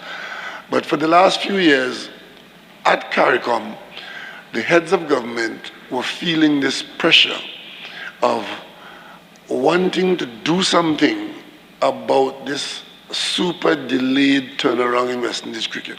And we've come to the conclusion that we need to confront the elephant in the room. And I think that is what this conference was meant to do. Bring all the stakeholders together so that their facets and their vantage points could be expressed to everybody else. So I think today, after what happened yesterday and what happened today, all stakeholders would know what other people are thinking, what recommendations are coming from what other quarters, how secure or how useful, how facilitatory your area is. And the common thread that pulls it now is that no one facet, no one aspect of this legacy can save itself. We need to have some severe cooperative action to bring about the necessary change. And a lot of the conversation in the last 48 hours had to do with a governance structure which obviously does not appear to be the best for the delivery that we anticipate. We expect that the response to that in some quarters will be, well, change it elsewhere, but don't change it by me. Have someone else do it, but I won't be doing it. That is not going to get us anywhere. So I would want to say to the media, I'm sure you're going to ask what is going to happen after today. What I expect to happen is that we will collate all the ideas and recommendations that came up here. And the subcommittee of CARICOM will meet. We're meeting in Grenada in June. The next meeting of CARICOM is scheduled for June. We are almost into May, so we could say next month. So the next meeting of CARICOM in Grenada will receive a comprehensive report on the state of West Indies cricket with recommendations.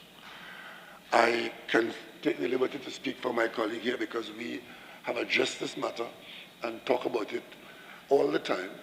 And I will recruit her to work with me on this. Are you on the subcommittee? Well, you're on now.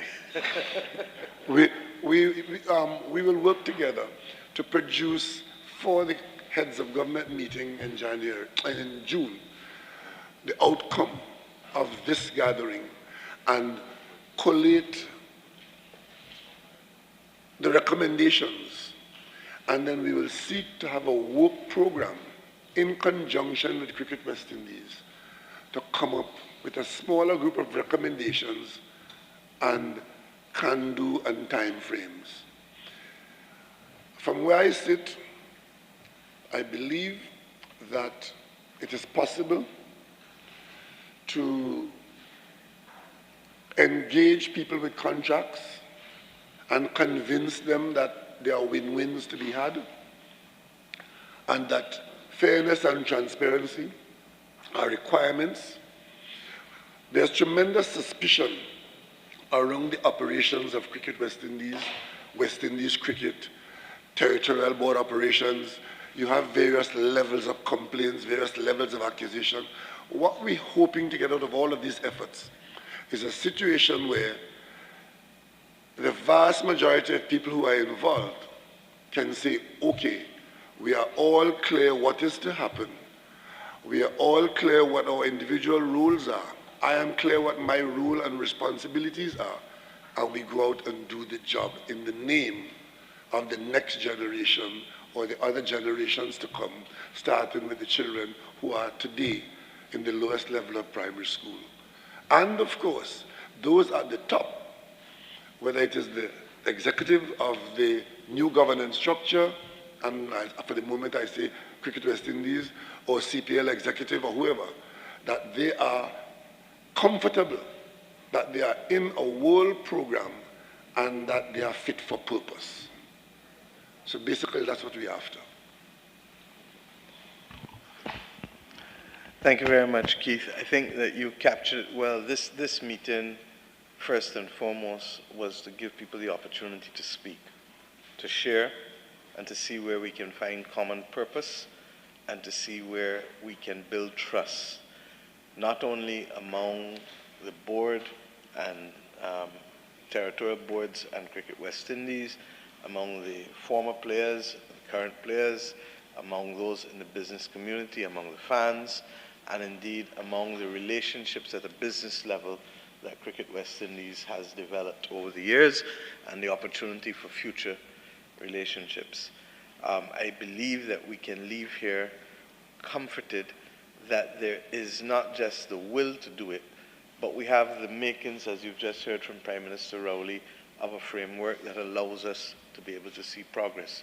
I think the Wavy report was 2020, and by any stretch of the imagination, for a company not to have acted on a report, or a government not to have acted on a report that came in 4 years ago, even if it is to reject everything, we need to put it to bed one way or the other, whether it is to accept all, to modify, or to reject all.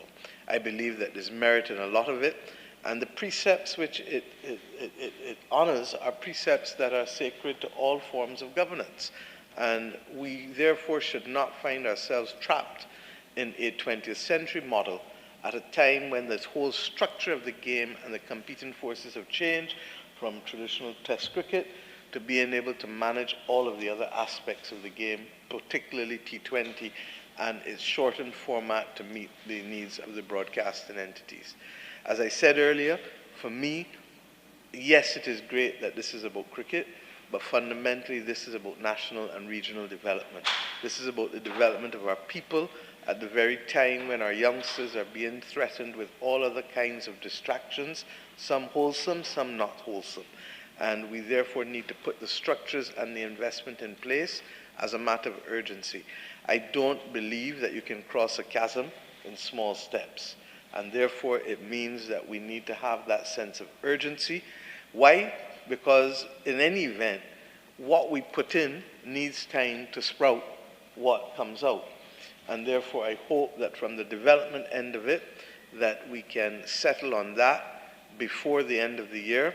I believe that, as you said, the recommendations will come to heads, but I do feel that Cricket West Indies and the territorial boards can start the conversation so that by the time we reach heads, there is clarity as to what they are united upon and what they're still divided upon with respect to the governance aspects. Prime Minister Rowley, you made the point of the importance of governments have very limited roles in these matters. We have the power of legislation, we have the power of development support for infrastructure and programs, and we have the capacity to be able to mentor, but also to be able to facilitate and bring people together, particularly where there are difficulties and obstacles. And we commit to continuing to do that.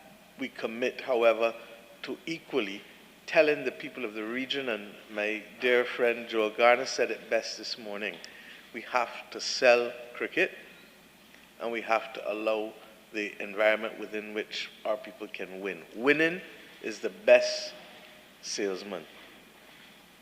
I know defeat and I know victory.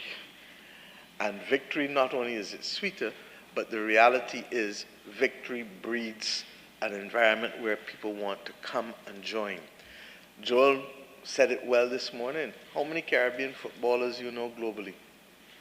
How many Caribbean basketballers you know globally? How many Caribbean lawn tennis people you know globally? And unlike the last couple of generations, this current generation gets paid significantly better in cricket because of the advances of television and gaming and all of those things than their previous generations. When Derek Murray said yesterday that they got £250 in 1975 when they won the World Cup, it was 250. I felt like crying because the pride that every Caribbean person felt, you could never have believed that that pay was as woeful. And you better understand, as Michael Holden said yesterday, why Kerry Packer was such a critical part of changing the course of cricket in this region. We cannot stop, as Brian Lara said this morning, the opportunities for youngsters, but what we must have is so many people performing at optimum levels that you will always be able to get a very good West Indies team irrespective of who is available, because you've got 50 or 60 people who can really compete for that team. And if we can do that, then I believe that we will go further. I make this last point. Tell me how many sports we hold global events in. So we're known globally for cricket, and we host global events. It is a no-brainer. And we have to sell our children from as early as 3 and 4 years old. I have a picture, Easter Sunday, the under-13 tournament in Barbados, St. Catherine's Cricket Club. Many of you may know Matt Fingal as he goes around Kensington. Matt helps lead and manage St. Catherine's Cricket Club in Barbados, and is a youngster, 4 years old, decked out in his cricket gear and just outside the boundary, and he catching every ball. He is only but one of hundreds still across the region. How do we keep and support the passion of that young 4-year-old to continue to be the best that he can be and to become a global citizen. As I said just now, and I'll end on this, I do not know of any sportsman or any artist who has reached the top of their craft that is not a global citizen. They are allowed to travel almost everywhere, and people don't humbug them with the thing of work permits. They facilitate them. Even if they have to get a work permit, it is done for them. So we in this region are one of the smallest regions in the world, but we know global excellence. And it is for us now to ensure that, having known it, that we can regain it and sustain it. And that is why we are here today, and we've spent a day and a half of our lives away from other business in order to be able to put the foundation in place. And Prime Minister Rowley, I really want to thank you for being as strident as you have been. I want to thank former Prime Minister Keith Mitchell too, who laid the foundation for a lot of this. I'm sorry that Prime Minister Gonzalez is not here, because he too has a way of contextualizing all of these things. And President Ali sent a 31-minute presentation that truly reflects where the possibilities are for this game to grow. Africa, the Gulf states, North America, and South America, the Caribbean's brand is capable of holding much more of them in those areas. Thank you very much. Thank you, Prime Minister. Now, as someone with a great understanding and appreciation for all the global issues, to have regional leaders taking the time to come to a symposium, one, to initiate the symposium, and then to find the time and dedicate it to discussing issues, that in itself is testament of how critical West Indies cricket means to them. And as the president of Cricket West Indies now, I feel very privileged to have regional leaders so committed to improving West Indies cricket. And certainly, I mean, there's no option than to optimize the support that I've received, and I'm sure will continue to receive from the Prime Ministers. There are tremendous opportunities there for us to improve, and this is not 5-10 years down the line. I believe that we could have instant improvement of West Indies cricket by adopting some of the solutions offered to us over the last, day and a half. Governance, I believe, is sensitive, but I believe that we could advance this as swiftly as possible. As Prime Minister Motley say, it is urgent. And I am hoping that within 6 weeks, between now and World Cup, at least the end of World Cup, that the Prime Ministerial Subcommittee for Cricket, under your chairmanship, Prime Minister Rowley, that the presidents of the territorial board could be engaged in how we could swiftly adopt these recommendations by the Webby report. And we have had several other reports over the years, but the great thing about the Webby report is that it has reviewed those reports and suggested to us in recent time what is most relevant currently. And I think that the time is now. And again, because I am quite aware of the genuine support from the current leaders, then I have no doubt that we are going to get that over the line. Also, there are other opportunities, because while we fix the governance, as I alluded to earlier, there are other areas for improvement that we cannot delay any further. Our financial situation is fluctuated over a period of time. And in order for us to continue to be a relevant brand globally, because don't be fooled, this brand, as strong as it has been over the years, if we do not take care of it, if we don't address these matters that we have now, that we have failed to address over the last 3 decades or so, it could be far worse than the current state. And so we have to ensure, put a mechanism in place where we are financially sustainable. And the great thing about it is that I'm confident, quite confident, that this could be done without relying too heavily on the resources of the already strapped governments, right? Because we understand there are limited resources. There are limited resources and there are other priorities that governments must address. So Cricket West Indies has to commit and identify those ways of being self-sustainable. We invited Cage, and we have seen their presentation. I think that is a good option to consider. But there are other opportunities. Establishing a commercial arm is one of those. I believe that it is absolutely critical in order for us to optimize the opportunities. And that is something that, in fact, that is something that the board has already approved, and it is just a matter of procuring the expertise. And as Prime Minister Rowley rightly said, sometimes it doesn't have to be management, it doesn't have to be even within the Caribbean, but identify the best, whether consultants or company, that would give us value for our money and ensure that the return on such investment is great and would be beneficial to Cricket West Indies going forward. So we'll definitely embark on accelerate on establishing that commercial arm.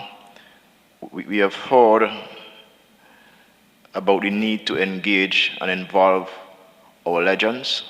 They are aging, and so we cannot afford to miss the opportunity. And that when all our legends are gone, we realize that we should have really documented and capitalized on their value. And whether it is using them as ambassadors, mentorship, mentors for those mentorship programs in our academies and so on, we have to create a program that even beyond their existence, physical existence or not, that we benefit. So young boys and girls in the future could benefit from them and be inspired by them. And so that is something that I'm hoping at CWI next board meeting we'll be able to establish that.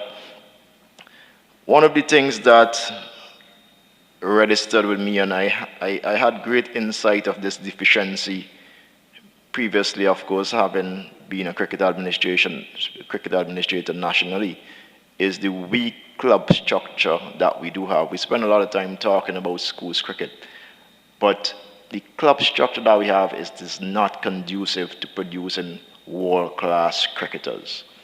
And if we don't address that urgently, we are going to continue to lag behind and fall behind our competitors globally. And I believe we have to find a way to strengthen our club structure. We have to find ways of incentivizing people for wanting to be involved in club structure. Prime Minister Motley, I don't know if you mind me sharing this idea that you presented to me yesterday about having a regional club championship. I think that is viable, and the intention is to establish a task group immediately to explore how Cricket West Indies could support a club championship, determine the format and all of that. But that is something that I suspect could bear fruit in terms of improving our cricketers and creating that interest at the national level to have more persons playing club cricket again. And I would end by saying that this symposium may be late, but I certainly believe it is timely in that we have these esteemed leaders now who are in full support of helping to advance cricket through collaboration, right? And they have echoed over and over that they are not here to take over West Indies cricket, but to lend support in any way possible. And that, I hope and trust, has inspired confidence, have that the sentiments expressed over the last day and a half have elevated trust amongst our people, especially cricket administrators, so that people are not as territorial as they tend to be at times. And so, from where I sit at Cricket West Indies, this was an opportunity to truly relish. And again, my profound gratitude to you, Prime Minister Rowley, for initiating and hosting this symposium, and for Prime Minister Motley, again, for taking the time to be here. Thanks. Thank you very much. And I also want to join in, Charles Ramson, Minister of Culture, Youth and Sport from Guyana. I also want to join in thanking Honorable Prime Minister, for hosting this event. It's been a really revealing type of event, and I want to also establish clearly that some important baselines were committed to during the engagement. First of all, cricket is more important than we can even ever imagine to the West Indies, and we heard that established from all of the stakeholders. We also heard that everyone is committed to advancing the brand, the product, the game, and government has always been and will continue to be a very big investor in the game by continuing to make investments on the infrastructure and the program, the developmental programs that exist throughout, starting with schools and competitions, etc. But it could never be the case that it continues, that government is in the dark, not knowing important information. And what we saw over the conference was the commencement of the piercing of the informational veil. That is an important start.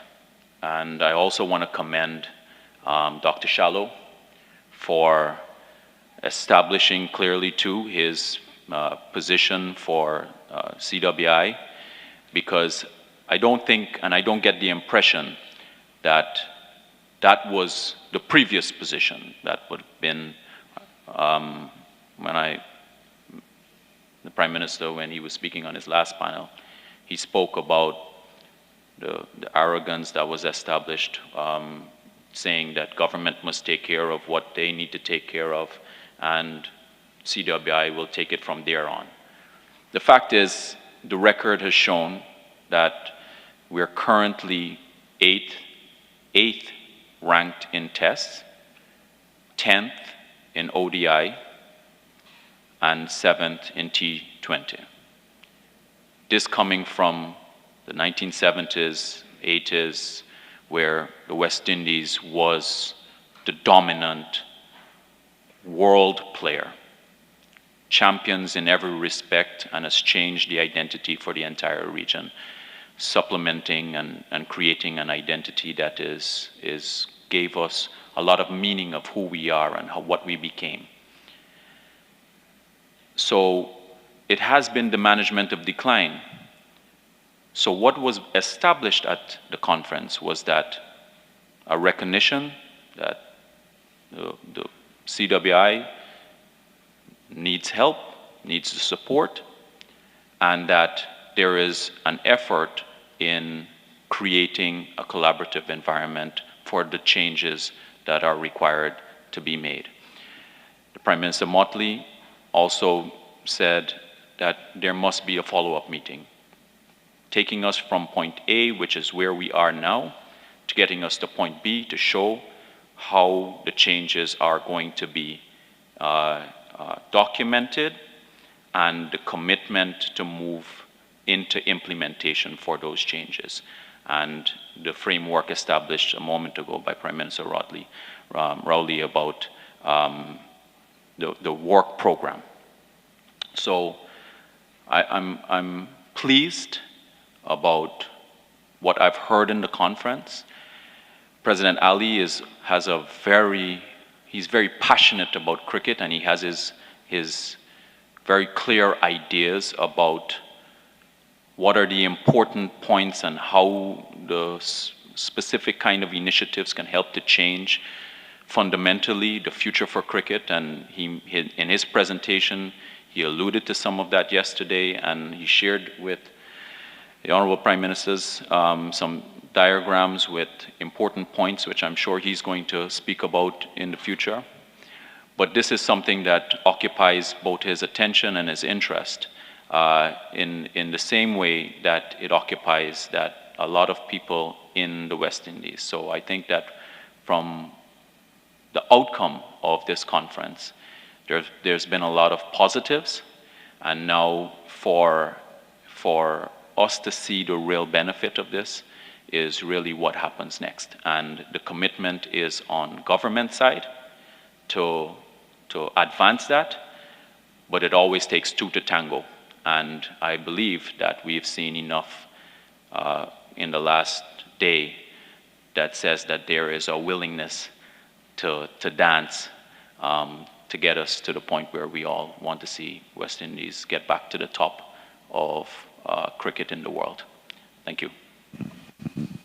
Thank you very much, Minister. We will be able to establish some milestones and yardsticks, because the purpose of all of this, first and foremost, is to have the game nurtured, encouraged, supported, but that must reflect itself by you being able to see the game in the Caribbean, in CARICOM, West Indies cricket, the management, the governance structure, the operations, being able, as far as we can reasonably expect, to have the best team on the pitch in all the various categories of the game, including the ladies' game. And if we are successful in what we are setting out to do here, that is where we'll begin to see that. If you're not seeing that, it would mean that we would have changed nothing. But to do that, certain far-reaching changes will have to enter the operations, because we produce people at various age levels as age groups. And then when they get to the top, they appear to be disconnected from the base and from the regional authorities. That has to be improved. There has to be some common understanding there, so that the progress that we intend to see from primary school to secondary school to under 23 to West Indies cricket professionals and West Indies cricket, there has to be symbiosis along the way. I wouldn't say much more on that. Now we open the floor for some questions, and let's see if you have anything to ask any of us. You might be able to answer. Members of the media, the microphones are on the left and the right. Please identify yourself as you put your question. Thank you. Good afternoon, Priya Bihari, AZBnews.com. The Prime Minister spoke, Prime Minister Motley spoke about the Whibley report, but there was also the Pybus report, which was 10 years ago. You have one that is 4 years ago, and West Indies cricket is still in the doldrums. That's why we had this symposium. My question, therefore, is, and Prime Minister Rowley, he's adamant that something's going to happen, something's going to take place.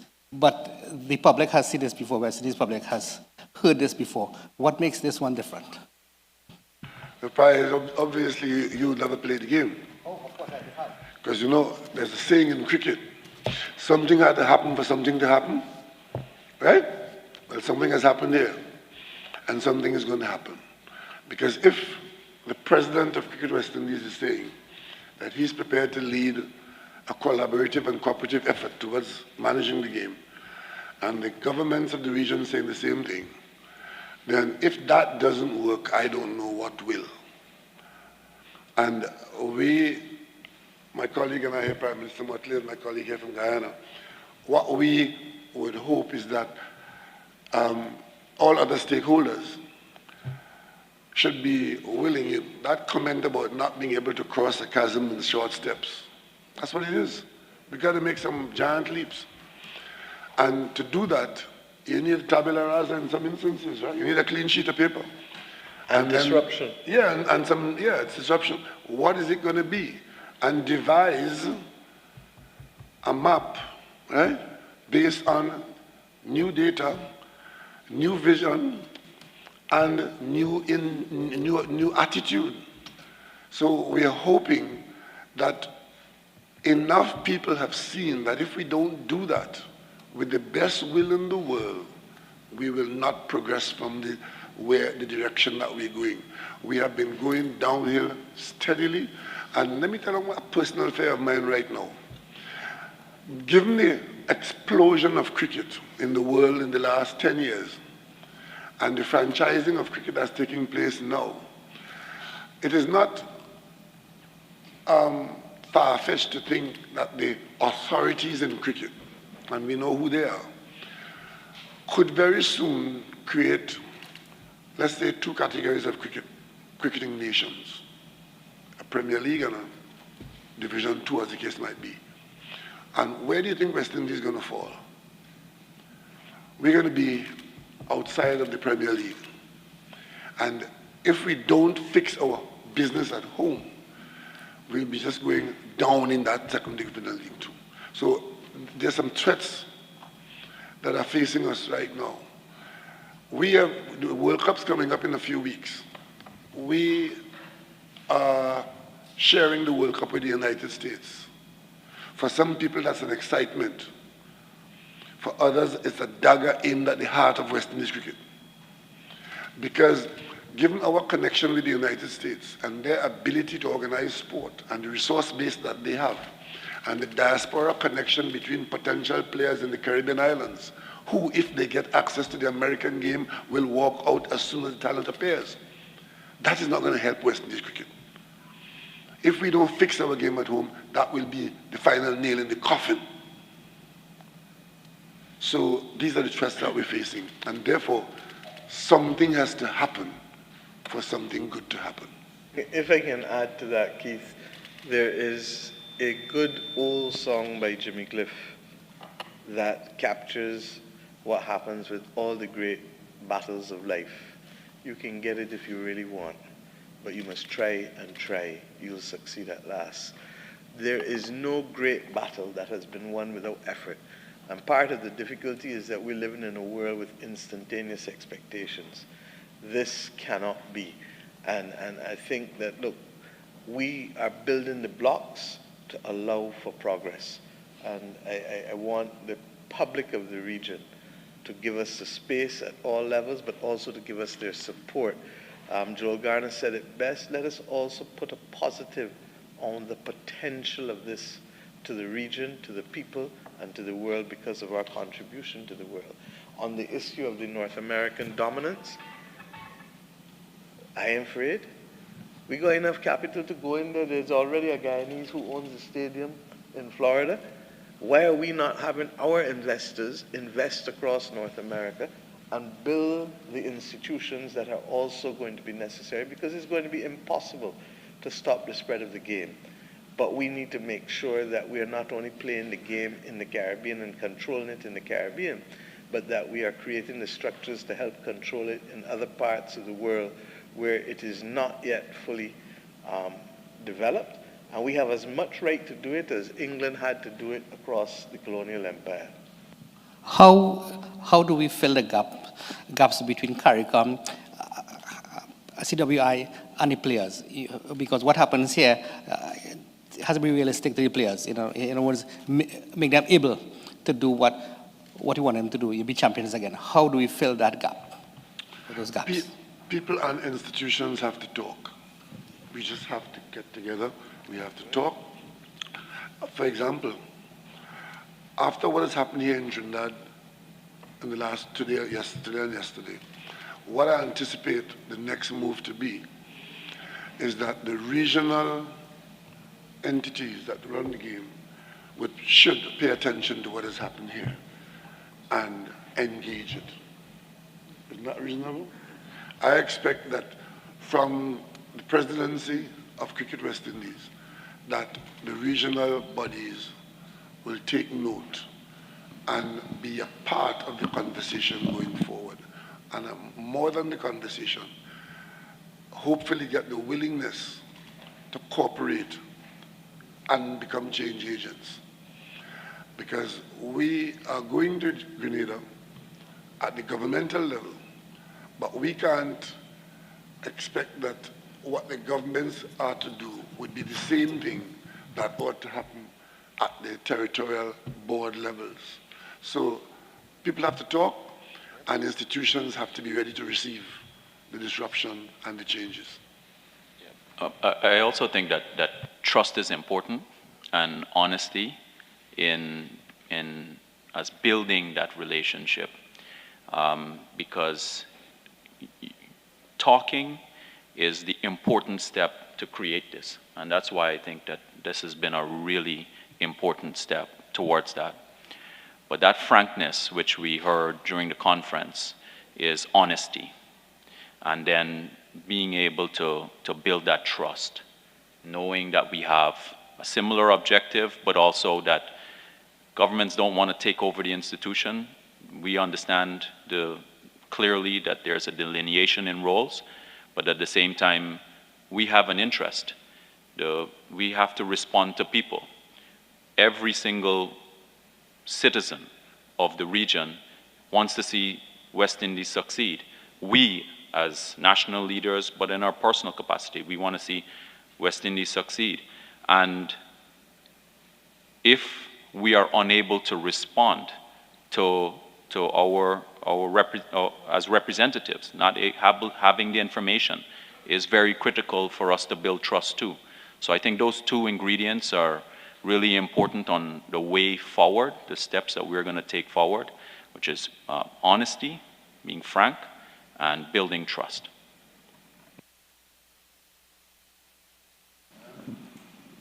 Good afternoon, members of the head table, Prime Minister Motley. I am very interested in the future. You need to identify where you're from, please. Media. Kirk Behader from Little Fire Pictures.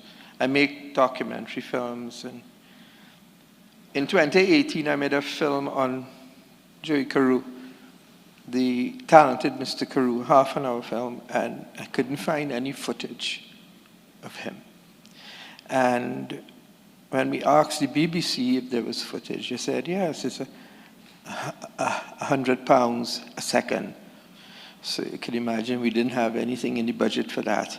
So I'm trying to find out what are the plans for the legacy of West Indies cricket, because it's very difficult to find the material. What are we going to do that all the cricket that was played over the years, how can we archive it so that people could produce the stuff that the children will see and not see just all the footballers and all the basketballers. You know, we could see our own cricketers. We talk about it all the time, but you don't see anything on television. I don't know if you all have any plans for that.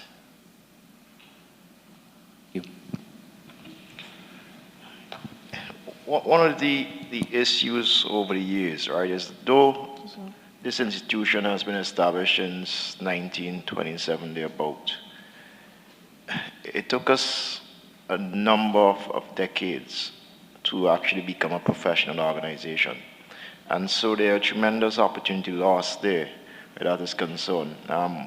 Again, it comes back to the recommendation and of establishing that commercial arm, where we have greater control over our images, and those are the players' images, and we have been engaging WEPA, West Indies Players Association, to see how we could benefit, use those and benefit from them.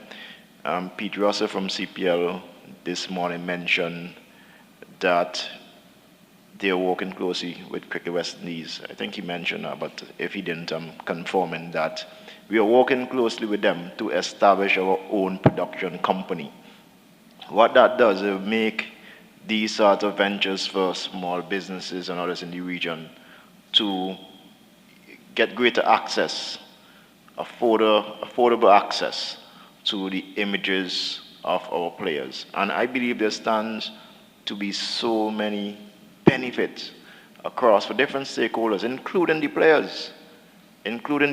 So yes, those former greats, they would have won $250, $100, I think Prime Minister said. from the World Cup, but they really should have been able to monetize, their legacy now. So it's an opportunity missed, and we cannot afford to have the Nicholas Sporan, the Karen Pollard, and these current crop of players missing such opportunities. And of course, there are benefits in there for Cricket West Indies as well. Okay, just one other thing. Emancipation Day holiday in Trinidad will be the 100th anniversary of the birth of Sir Frank Worrell. Now, to me, Sir Frank Worrell is the greatest West Indian cricketer who ever lived, if we consider what happens on and off the field. Frank Worrell led an international team of white cricketers in 1951 in India. I mean, that was unheard of in any other sport anywhere in the world. And what he achieved, I mean, he was literally worshipped in Australia, that when we lost the 60-61 series, the West Indies got a ticker tape parade. And when he died in 1967, Queen Elizabeth gave him a memorial service at Westminster Abbey. He's the first cricketer, the first West Indian, and the first black to be given that kind of tribute. And I've been talking to people for this 100th anniversary because I am the founder of the Sir Frank Worrell Memorial Committee. And they just don't get it.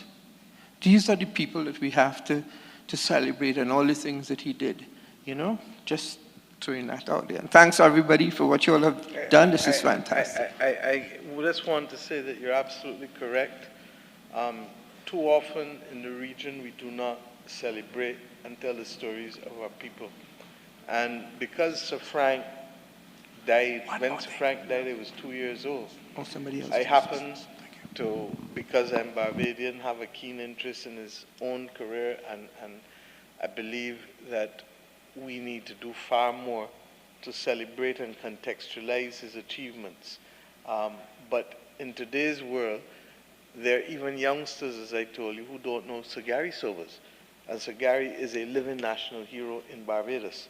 So we have to confront the fact, and I think it was one of your secondary school teachers yesterday who made the point about integrating the history of West Indies cricket into the curriculum.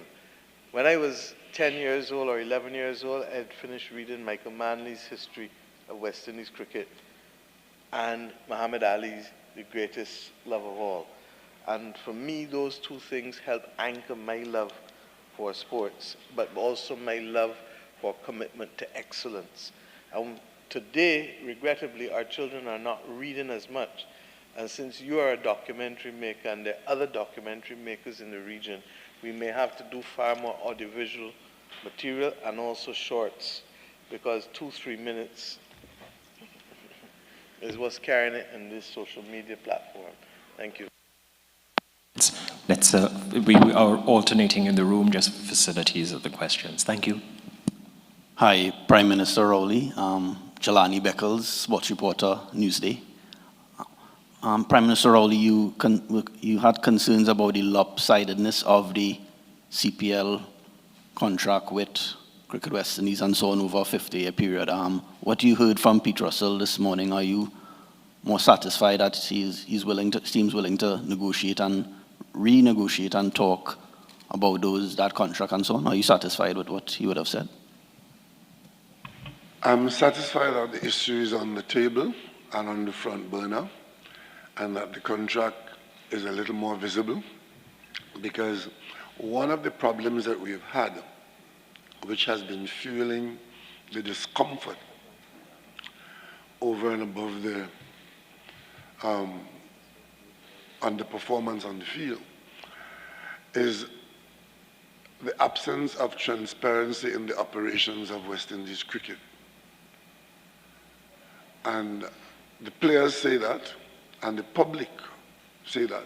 And where you don't have the appropriate transparency, all kinds of suspicions arise, allegations are spawned, and trust evaporates.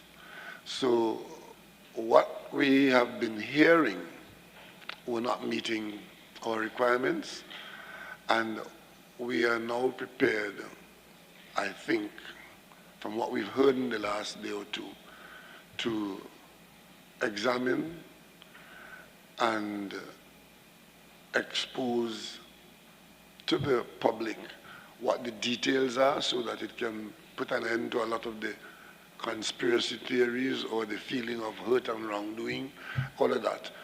And going forward, in the new governance structure that we're talking about, a requirement, if it's going to be successful, is greater transparency in the operations of the business. And that has to do with selection of teams, arrangements of programs, hiring of staff. All of these things contribute to a general requirement for revisiting. I'm satisfied that we're going to look at it and something good is going to come out of that. Just by being able to look at it is already a positive. Mr. Prime Minister, Ryan Beecher from CNC3 Television. Just to have both CARICOM and Cricket West Indies sit down for this conference is a major leap given the history, the recent history of the board and sometimes players and other stakeholders. I just wonder though, given that these things last in cycles. For instance, let me quantify what I mean by that. There's a Cricket West Indies election due, actually today makes it exactly 13 months since President Dr. Kishore Shala was elected. And I believe he has a 2-year term. How do you plan to make this relationship both sustainable and to continue what we've built here in Port of Spain over a long-term period or a medium-term period, given that, as you know, you're a politician, elections come, and a new administration comes, there could be a new agenda. And let me just quantify one more time what I mean by that, because you follow cricket more than most people. There have been leadership within Cricket West Indies that has been at odds, or there's been a fractious relationship with maybe CARICOM heads or different stakeholders. If the leadership is to perhaps change in 9 months or 11 months, how confident are you that the relationship forged between Dr. Shallow and CARICOM heads could continue, especially given that these territorial boards have been the center of conversation here and their unwillingness to change the governance structure that you're talking about? Thank you.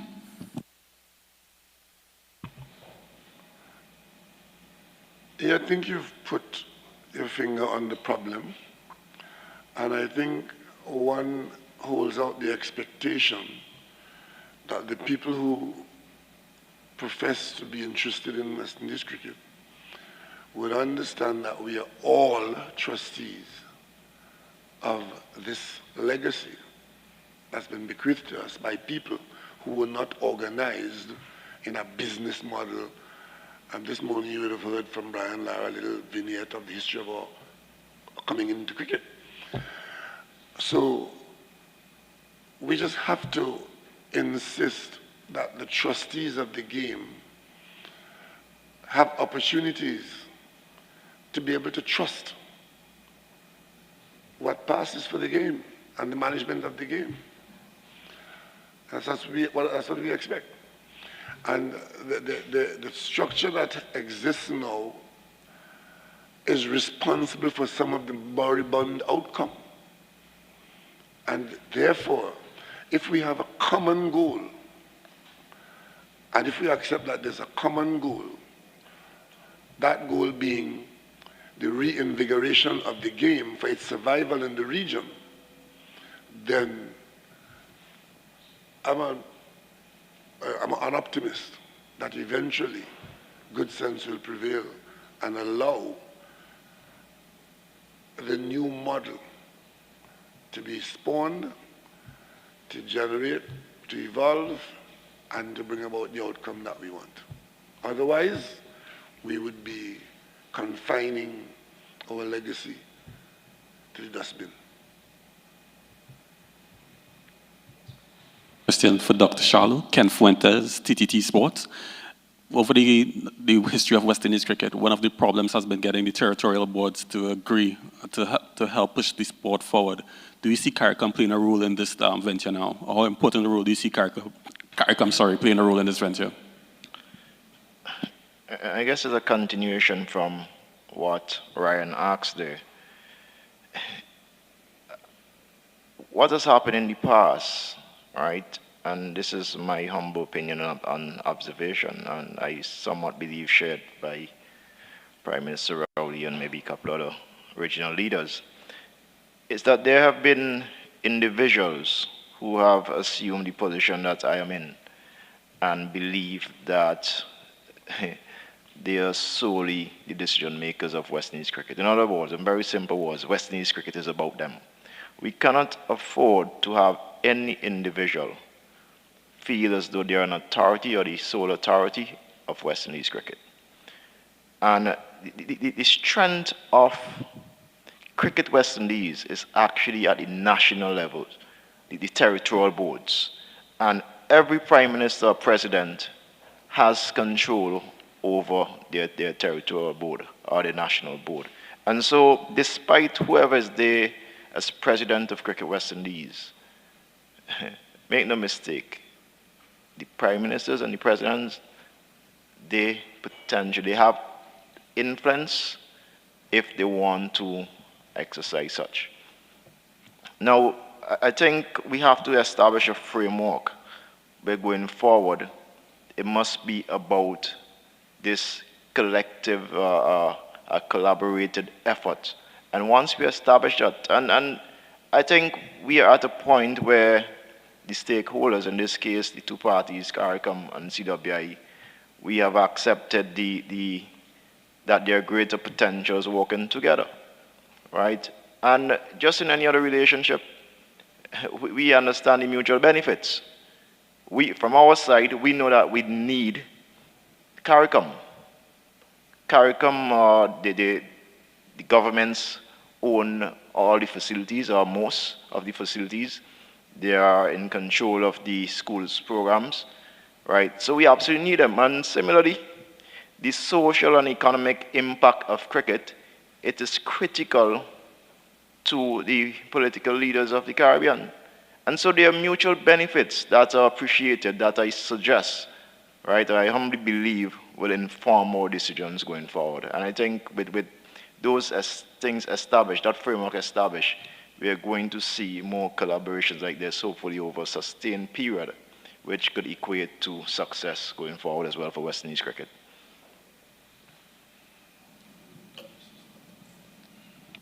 Good afternoon, Prime Ministers. I just want to say that in my opinion, the governments, as I said, have a role to encourage and bring people together where they're not sharing the same perspective. It doesn't mean that we will always be successful. But I think I told you just now that I'm a Jimmy Cliff girl. You have to try and try and try. You'll succeed at last.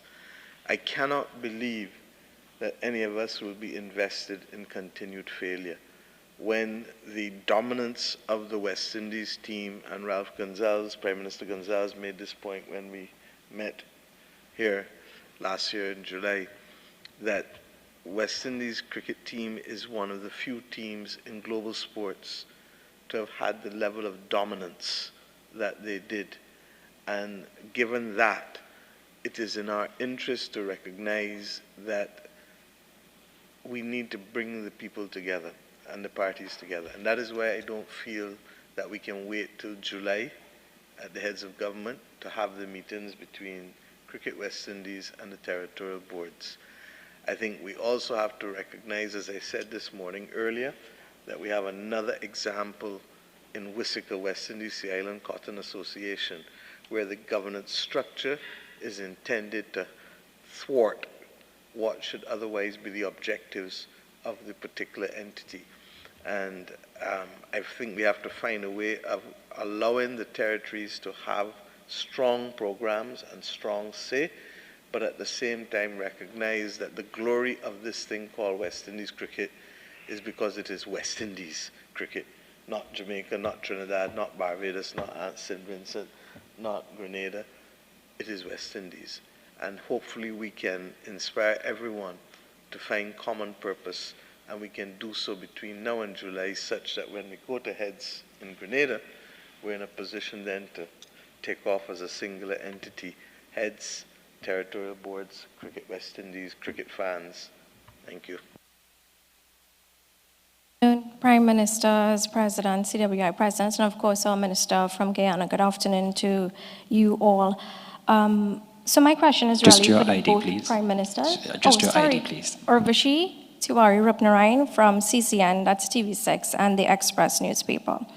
Given the current investigation, Prime Ministers, into the TTCB, and that will be following allegations of financial impropriety, does that now mean that these territorial boards or these local boards ought to be they ought to be more oversight? The audited financials ought to be seen either by the governments and so on, and that there ought to be some level of sanction and recourse.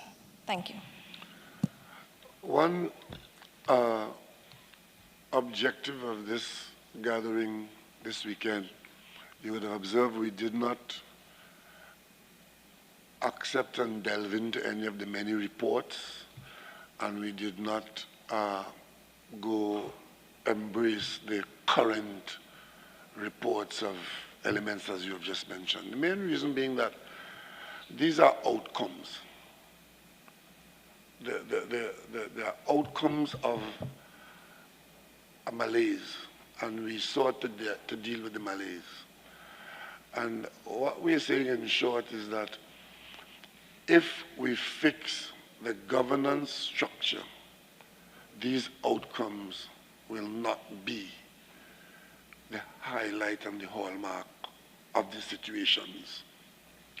Having allegations of wrongdoing or allegations that wrongdoing have been identified and nothing happened, or that people with ulterior motives are the one that campaign and win elections, this will be a permanent state of affairs if the current arrangements remain. But if you change the arrangements, which give you a chance to have a different outcome, where your management of your finances, consequences for wrongdoing, because, I mean, governments getting involved is no guarantee of any improvement, because they don't nowhere have more allegations of wrongdoing than in government, as you know.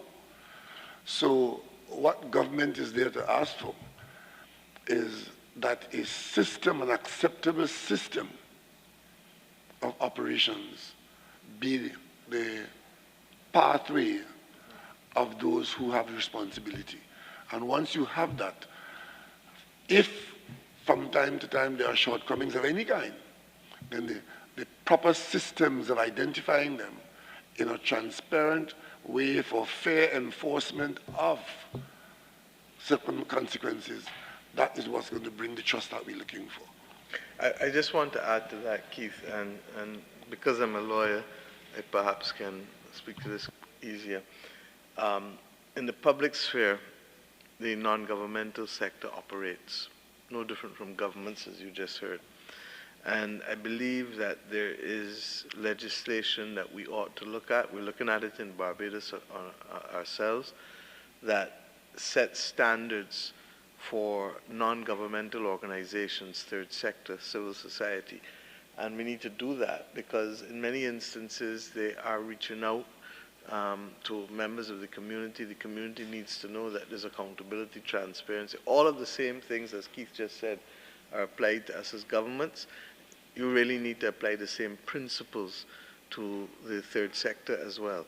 And I think that if we get there, a couple drafts that we're looking at now, but it's the kind of thing that at a CARICOM level, I know that Alison Drayton was in the room just now, and that CARICOM can perhaps through the Legal Affairs Committee share a common precedent for all of us. So this is not about West Indies cricket, this goes to all third sector and civil society entities for the protection of the public good. Thank you. Just one more. I want to add to that too, just to support Prime Minister Motley's point in relation to legislation and to address the question that you raised which is about oversight. First of all, the oversight is having a system that allows people to have confidence that what is being done in a fair way, with integrity, and that persons who are involved, that they're making the best decisions. I mean, it doesn't mean that you don't make any decision that is not the best decision, but it means that there is a system that exists, and that's how all governmental systems that have been created and that are continuing to evolve. That's how and why it was done in the first place. So what applies for government absolutely has to apply for those organizations, as well as particularly, I should say, an important organization such as this and their territorial boards. And in relation to the legislation, we have already passed our bill since 2013 or so. But the resistance to having that bill first created and then passed and then enforced was an 11-year window of conflict in Guyana, which was only resolved in 2021 when we had our first election after the government had changed, and some of the provisions previously were suspended. But that period of 11 years where there was that resistance, the resistance wasn't really to the legislation, but it was resistance to piercing that culture of persons being aware and being satisfied that the decisions being made were the right decisions, and that there wasn't some kind of feeding frenzy on the organization. And that's why since then, you've seen a lot of things start to happen in a much more acceptable way and sensible way for us. So I want to support the point that was made, and I think that that is the way to go when it comes to creating a more permanent form of governance arrangement that will stand the test of time beyond the cycles of elections, which is dealing with the previous question too. I have to run. Yes, but I want to say one thing, because I want to see y'all in Barbados for Cricket World Cup finals. And those who can't get in the ground, and you know, we've made a lot of noise to get more tickets sold and tickets offline, and we'll continue to do so. But the first act that I did on being sworn in on the 25th of May 2018, when I left Government House to go to what was to be my new office, was to sign a file to provide support for England to play West Indies at Kensington Oval. When the match occurred in 2019, West Indies beat England in 3 days. I want to have a similar outcome with West Indies winning Cricket World Cup 2024. And if we do nothing else at the end of this meeting, I want each of us to pause for the next minute and say a deep, deep prayer to let our men know that they are not only walking out on the field with our love, but with our prayers, and that we will be waiting for them, it's the 29th of June, to be able to not just rally, but to celebrate to the world. It will not mean that we are back, but it will mean that we've started to begin to cultivate the habit of winning on a consistent basis after doing the magnificent job that we did in Australia at the beginning of this year. Let historians record 2024 as the turning point. Thank you. And let me just end this press conference on borrowing a bit from Winston Churchill, when he said, this is not the beginning of the end, but more the end of the beginning. We trust that as we go forward, we can impact on the situation by working collaboratively and disruptively as required. Thank you all very much. I look forward to seeing you again soon.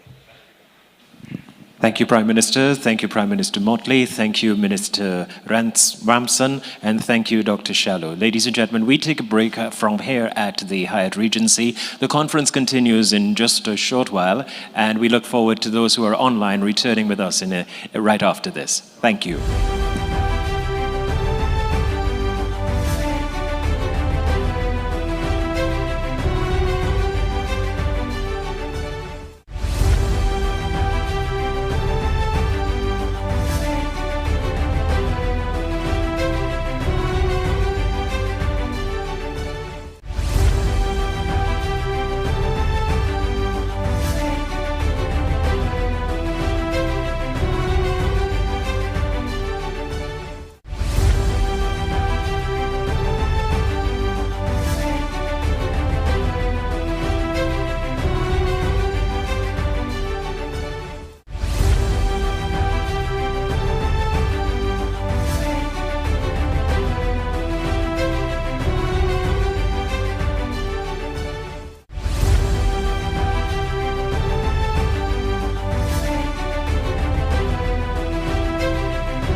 Thank you very much.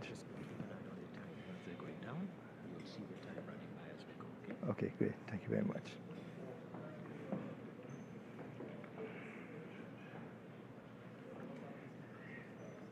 All protocols observed. Good afternoon. And a special good afternoon to our cricket legends. It is truly an honor and a humbling experience to stand in front of you today. You are the reason why we are proud to call ourselves West Indians. We are 36 days away from hosting the biggest ICC cricket tournament the world will ever see. 20 teams will play 55 matches in 29 days. And we expect over 1 billion people to watch our games. This is an excellent opportunity for us to not only show the world that we are capable of delivering world-class events. In fact, we have done so 4 other times when we've hosted 4 World Cups, but it's an opportunity for us to show the world our brand of cricket. And by the end of this tournament, the world will agree with us that cricket should be only hosted in the West Indies. Now, through the collaboration with the government, the private sector, and the support from our people in the West Indies, we will accomplish this by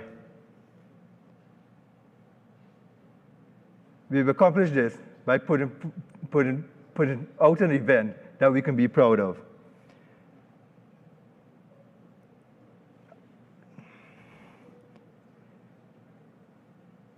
And we will do this by having a world-class facility and an amazing match day experience. But it's also important for us to understand that beyond the field, we need to entertain our fans and our spectators who will be there watching this tournament in the West Indies. So our non-match day experience is equally important. And through our partnerships with the host countries, we will show the world our diverse and unique Caribbean people, our food, our music, our landmarks, our rainforests, and our beaches. Now, I'm going to take you through what are the match day experience for this World Cup. Now, for the ICC matches, at the beginning of every game, they play the anthem ceremonies for the teams that will be playing the matches. We will have, instead of the anthems being played by a pre-recorded song, we will have our steel plans play the anthem ceremony for each of the teams that will be there on match day. We will have our dancers and our cheerleaders. We will have pyrotechnics, coal sparks, CO2s. For the venues, for venues that have LED towers, such as Barbados, St. Vincent, and St. Lucia, we will put on LED light shows. We will have drone shows. We will have our cultural characters and musical instruments. And we will have, of course, our DJs who will play music throughout the whole tournament in a 360 degrees surround sound immersive experience. And of course, we will have our party stand, which is unique for us in the West Indies. Now, as I said before, what happens on the match day is only one part of the tournament experience.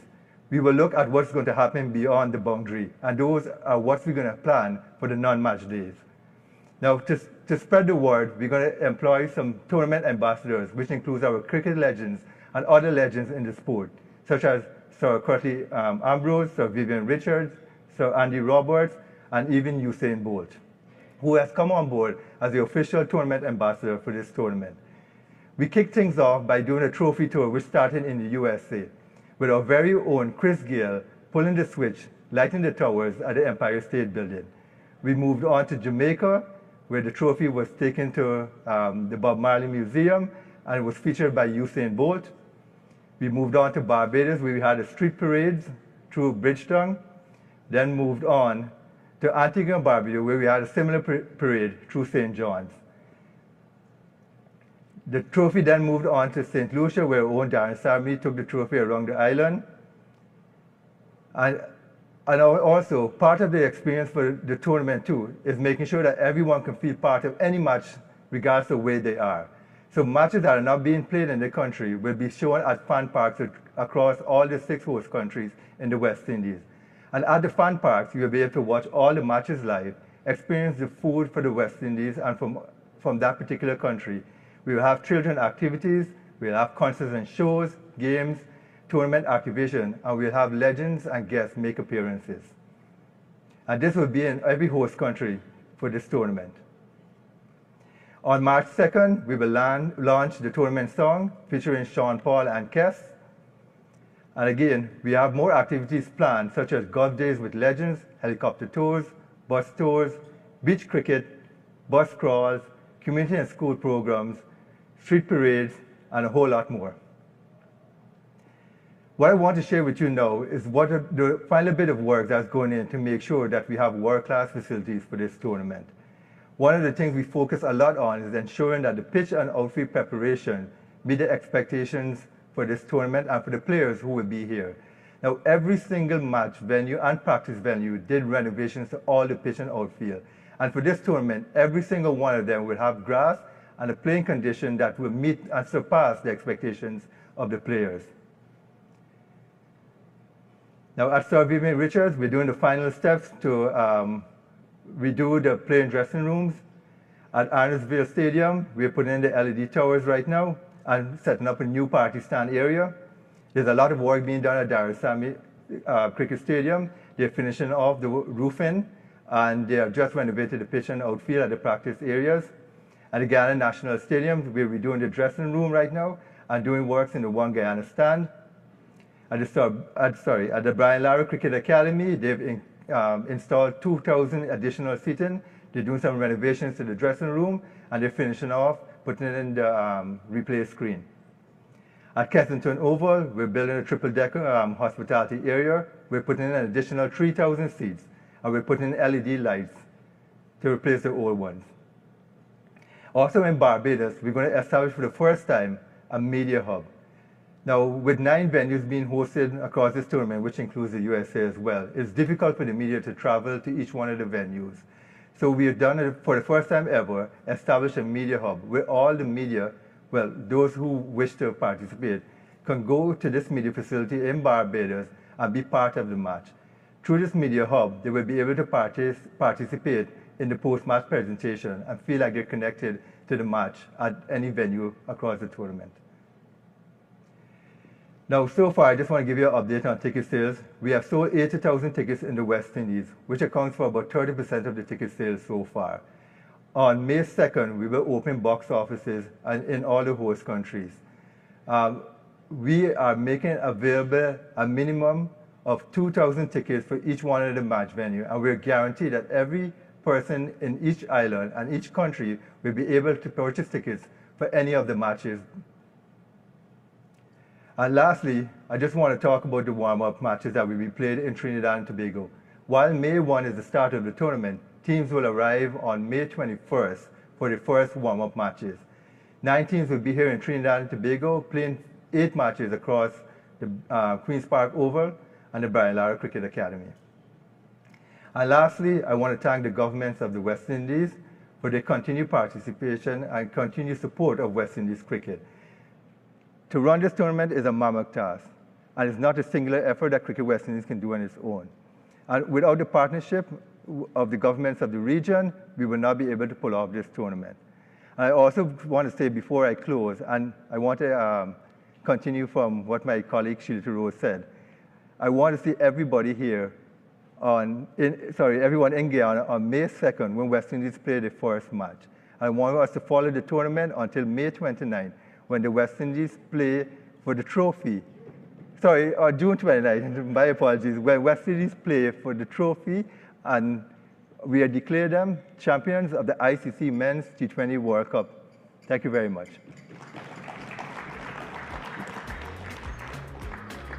Thank you very much.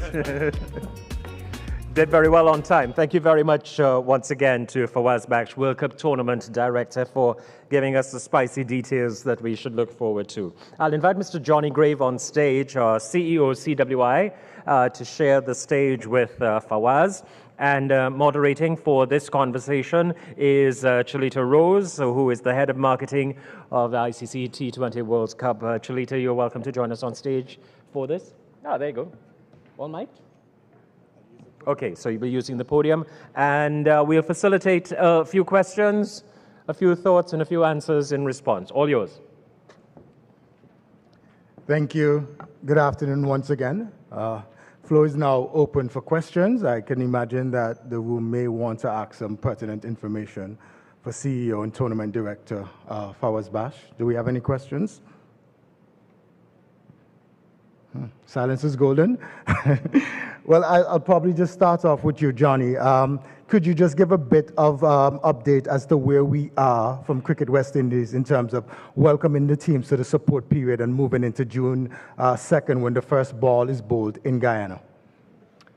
Yeah, firstly, let me personally thank the Honourable Prime Minister Rowley and the Honourable Minister Ransom for their personal support of not just this World Cup, but also the Cricket World Cup that we hosted successfully in 2022 when the Under-19 tournament came here. I think everyone needs to understand that hosting these global events is a huge honour and opportunity, and one that doesn't come around very often. And without the unwavering support of the governments of the region, we simply couldn't do it. And the welcome that the teams will get, the support that we get from the governments and all the various ministries is unprecedented from a global perspective. And I think we should all be very proud when we host these tournaments because we reinforce the brand of West Indies, and that brand is that there's nowhere better to play, nowhere better to watch cricket than here in the Caribbean. In terms of the West Indies preparation, the team are going to be announced next week. We're picking our squad of 15 players, and I'm sure there will be lots of news and stories coming out of that, as there always are. That squad won't convene in full until we get to Jamaica at the end of this month, of May. There is going to be a training camp for those that are not taking part of the Indian Premier League that's going to happen in Antigua on May the 12th. We're going to have a week-long preparation camp before heading to Jamaica to play 3 T20s against South Africa. We're then going to leave Jamaica and come here to Trinidad and Tobago for a week's preparation, including playing at the historic Queen's Park Oval on Thursday, the 30th of May, in an evening fixture against the one of the tournament favourites, Australia. So that will be probably one of the only games in the warm-up schedule that will be ticketed. And we certainly hope that the fans here in Trinidad, and particularly those in Port of Spain, will come out and rally behind the West Indies in that warm-up match, which is the final game that we'll play before we head to Guyana ahead of the opening game on June the 2nd. There are a number of teams coming into the region warming up in St. Vincent, St. Kitts and other countries, which again is great to see.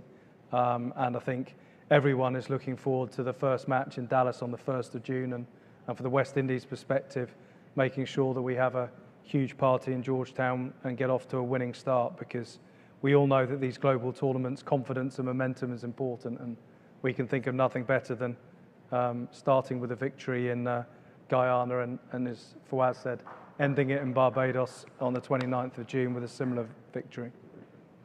Thank you, CEO.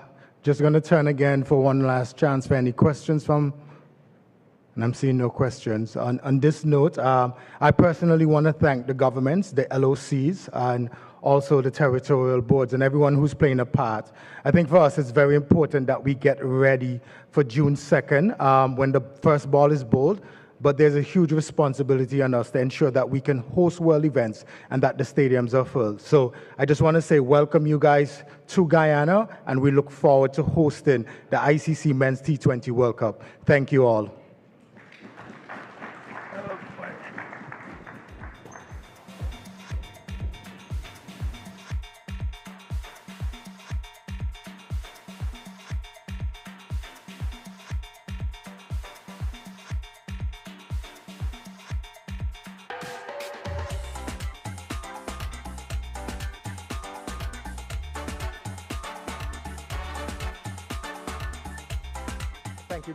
Thank you, gentlemen. Thank you, Chalita, for facilitating, and to both Fawaz and Johnny for the context. Well, a birdie whispered to me, I don't know where they got this information from, that there was a movie coming up after lunch today.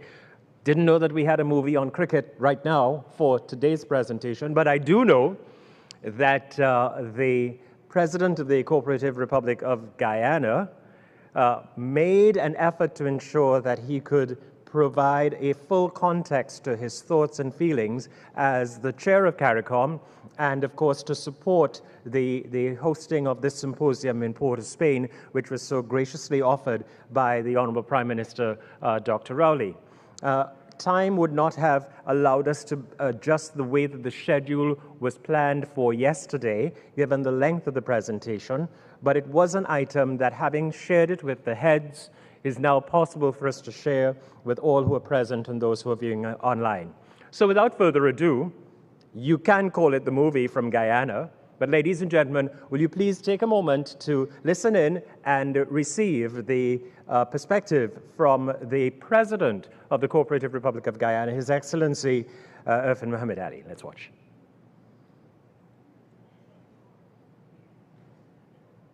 I want to take this opportunity to present our thoughts and perspective from Guyana on the cricketing ecosystem in the region and how we can navigate the present challenges, look at the opportunities, and build a cricketing product and a cricketing ecosystem that will allow cricket to continue to grow in the West Indies and to reposition cricket and what it means and what story cricket tells in the West Indies itself. Now, there are many perspectives that I wish to use to demonstrate the different facets of the cricketing ecosystem that we're talking about today. Now, cricket has changed over the years. The product has changed drastically. And we have to examine critically whether we have adopted enough to meet not where it is today, but to meet the requirements and craft the framework that will allow us to grow with where cricket will be in the next 10 years, 20 years, and 30 years from now. So in examining the ecosystem, I sought to use a cricketing diagram to analyze the different facets of the ecosystem. For example, we have a storm here, rainstorm, and we know that rainstorm can end the game. It can disappoint fans, it can disappoint players, and it can bring an abrupt end to what the game represents. Then we have the sunshine here. We know sunshine is associated with cricket. Sunshine means that you'll have a good day of play. Sunshine means that cricket will play, cricket will survive. And then we have, of course, the outfield and the pitch. If you notice on the pitch, we have the bouncers. How do we navigate the bounce of the pitch and what constitutes the bounce of the pitch? And then how do we evade the spin? So there will be spins, spinning wicket, bouncing wicket. So how do we, and what constitutes the spin of the wicket? And then defending the wicket. What is needed to defend the wicket to protect cricket? To protect and ensure that our cricketing architecture, our cricketing ecosystem, our cricketing infrastructure that we are building will support the survival and sustainability of cricket. Now, in looking at the ecosystem, you will see here, the storm requires the covers. If you have covers, you have some possibility of play after the storm. If you have covers before the storm, there's greater possibility of play in the game. So how do we redefine the ecosystem of Cricket West Indies, and what is it that we have to cover and protect? The brand, and I will come to that aspect of the presentation. But if we can first start with exactly what we are looking at, that is the ecosystem of Cricket West Indies brand. We cannot build anything if we don't have a critical understanding of what our brand represents, and if we together as a community do not understand the commonality of our brand. Now, Cricket West Indies is different from India, Australia, because Cricket West Indies bring together a number of islands and countries, different culture, different environment, different style, under one banner, that is West Indies cricket. So our brand represents the unification. It's a brand of unification. It's a brand of celebration. It's a brand that has been built on struggle. Cricket in the West Indies has a deep cultural, societal, and political rooting, and we cannot avoid that. That is what defined our brand in the past. So now, as we look at the challenges in the future, we have to now redefine this brand. What are we known for now? Well, we were known for before as a very fierce, fast bowling team, a very attractive, stylish, attacking batsmen. We were known to be passionate about the game. We were known to be, our players were known to be no-nonsense people. We were known to represent a segment of the global population, and we were known to be a team that was united in what we wanted to do. So our brand was one that supported fast bowling. So as a result of what we were known for, the rest of the cricketing world wanted to ensure that our brand did not succeed. So what they did, they changed the rules of the game against attacking fast bowling, the number of bouncers you could bowl in an over. So that we did not see it as attacking our brand. But in effect, what that did is that it attacked our brand. How do we ensure that our brand is separate and apart from the rest of what the cricketing world has in it now? So how do we create an environment in which our brand is a fast bowling brand, in which our brand delivers the fastest wicket in the world, in which our brand delivers the fastest bowlers in the world, the most fearsome fast bowling in the world? How do we get our brand to position itself in that? That requires a redefinition of the academy and what our academy support. It requires us to re-examine our pitches. It requires us to retrain our curators. So if we want that to be the brand, then what else constitutes this brand? Because if we can't present a holistic brand, then we will not be able to differentiate our product. And our product is not about playing cricket. Cricket in the West Indies is beyond cricket, as it is in any other country. It affects a number of other areas. It's developing the business model. So what is our brand that is different? We are known to be an entertaining brand, a brand in which we have celebration, partying, a brand that is linked to tourism, a brand that is linked to enjoying life. It's a brand that is linked to freedom. It's a brand that is linked to free expression. For example, now we have the carnival cricket. So if that is the brand, how do we redesign our stadiums to celebrate the brand? For example, we have the party mound, the party stand. But what about the sun, sand, and sea stand? We see around the world where people are now trying to enter the business of cricket. They're creating these brands. So what about a stand that celebrates sun, sand, and sea? A stand that celebrates our credentials on climate change. An eco stand, where you can enjoy cricket in an eco-friendly facility. Those are things that can add to the value of our brand and help us to separate our brand from the rest of brand. So tourists, they come to the West Indies for sun, sand, and sea. They come for ecotourism. They come for the freshness of our product. They come for the party. They come for the music. They come for the food. They come for the culture. That has to be a major component of what constitutes Cricket West Indies brand. Then how do we recreate ourselves? How do we ensure that in building out this brand, we recreate ourselves? That speaks about the type of infrastructure we'll build, this type of academy we'll build to support what we want to be known for, the type of pitches, the type of holistic planning for cricket matches. What type of cricket are we going after? where we want to position our brand. How can we position that brand? What product exists in the market that we can build on? These are some of the questions that we have to answer in this recreation of brand. Importantly, though, is the question that we always ask ourselves. The fans in the West Indies are passionate about West Indies cricket, but who owns the brand? We see many times the players demonstrate no ownership of the brand. The first chance they get to earn a greater revenue, they will go to that chance. They don't see the passion to play one-day cricket, test cricket for the West Indies. So who owns this brand? How do we create ownership? How do we build ownership in the brand? How do we get back that attachment to the brand and demonstrate in an institutional way ownership to this Cricket West Indies brand?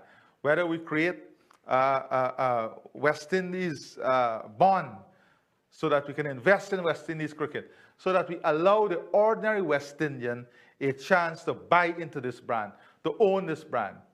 So as West Indies cricket grow, investors grow, investment grow. And we cannot avoid looking at this question in the entire ecosystem surrounding new modern day cricket. So then we have to look at publicizing the redefined brand, getting ownership and involvement in the redefined brand. Then we have to look at how we protect the brand. Because competition is, once you create this brand, someone will compete against the brand. How do we protect the brand? We have to protect the brand by performance, by investment, by governance. Protect the brand by expansion. Protect the brand by involvement. Protect the brand by expansion of the product itself. And then how do we position the brand? Where do we want to position the brand? Now, this is very important because Cricket West Indies brand can be easily taken away from us by the North American brand now.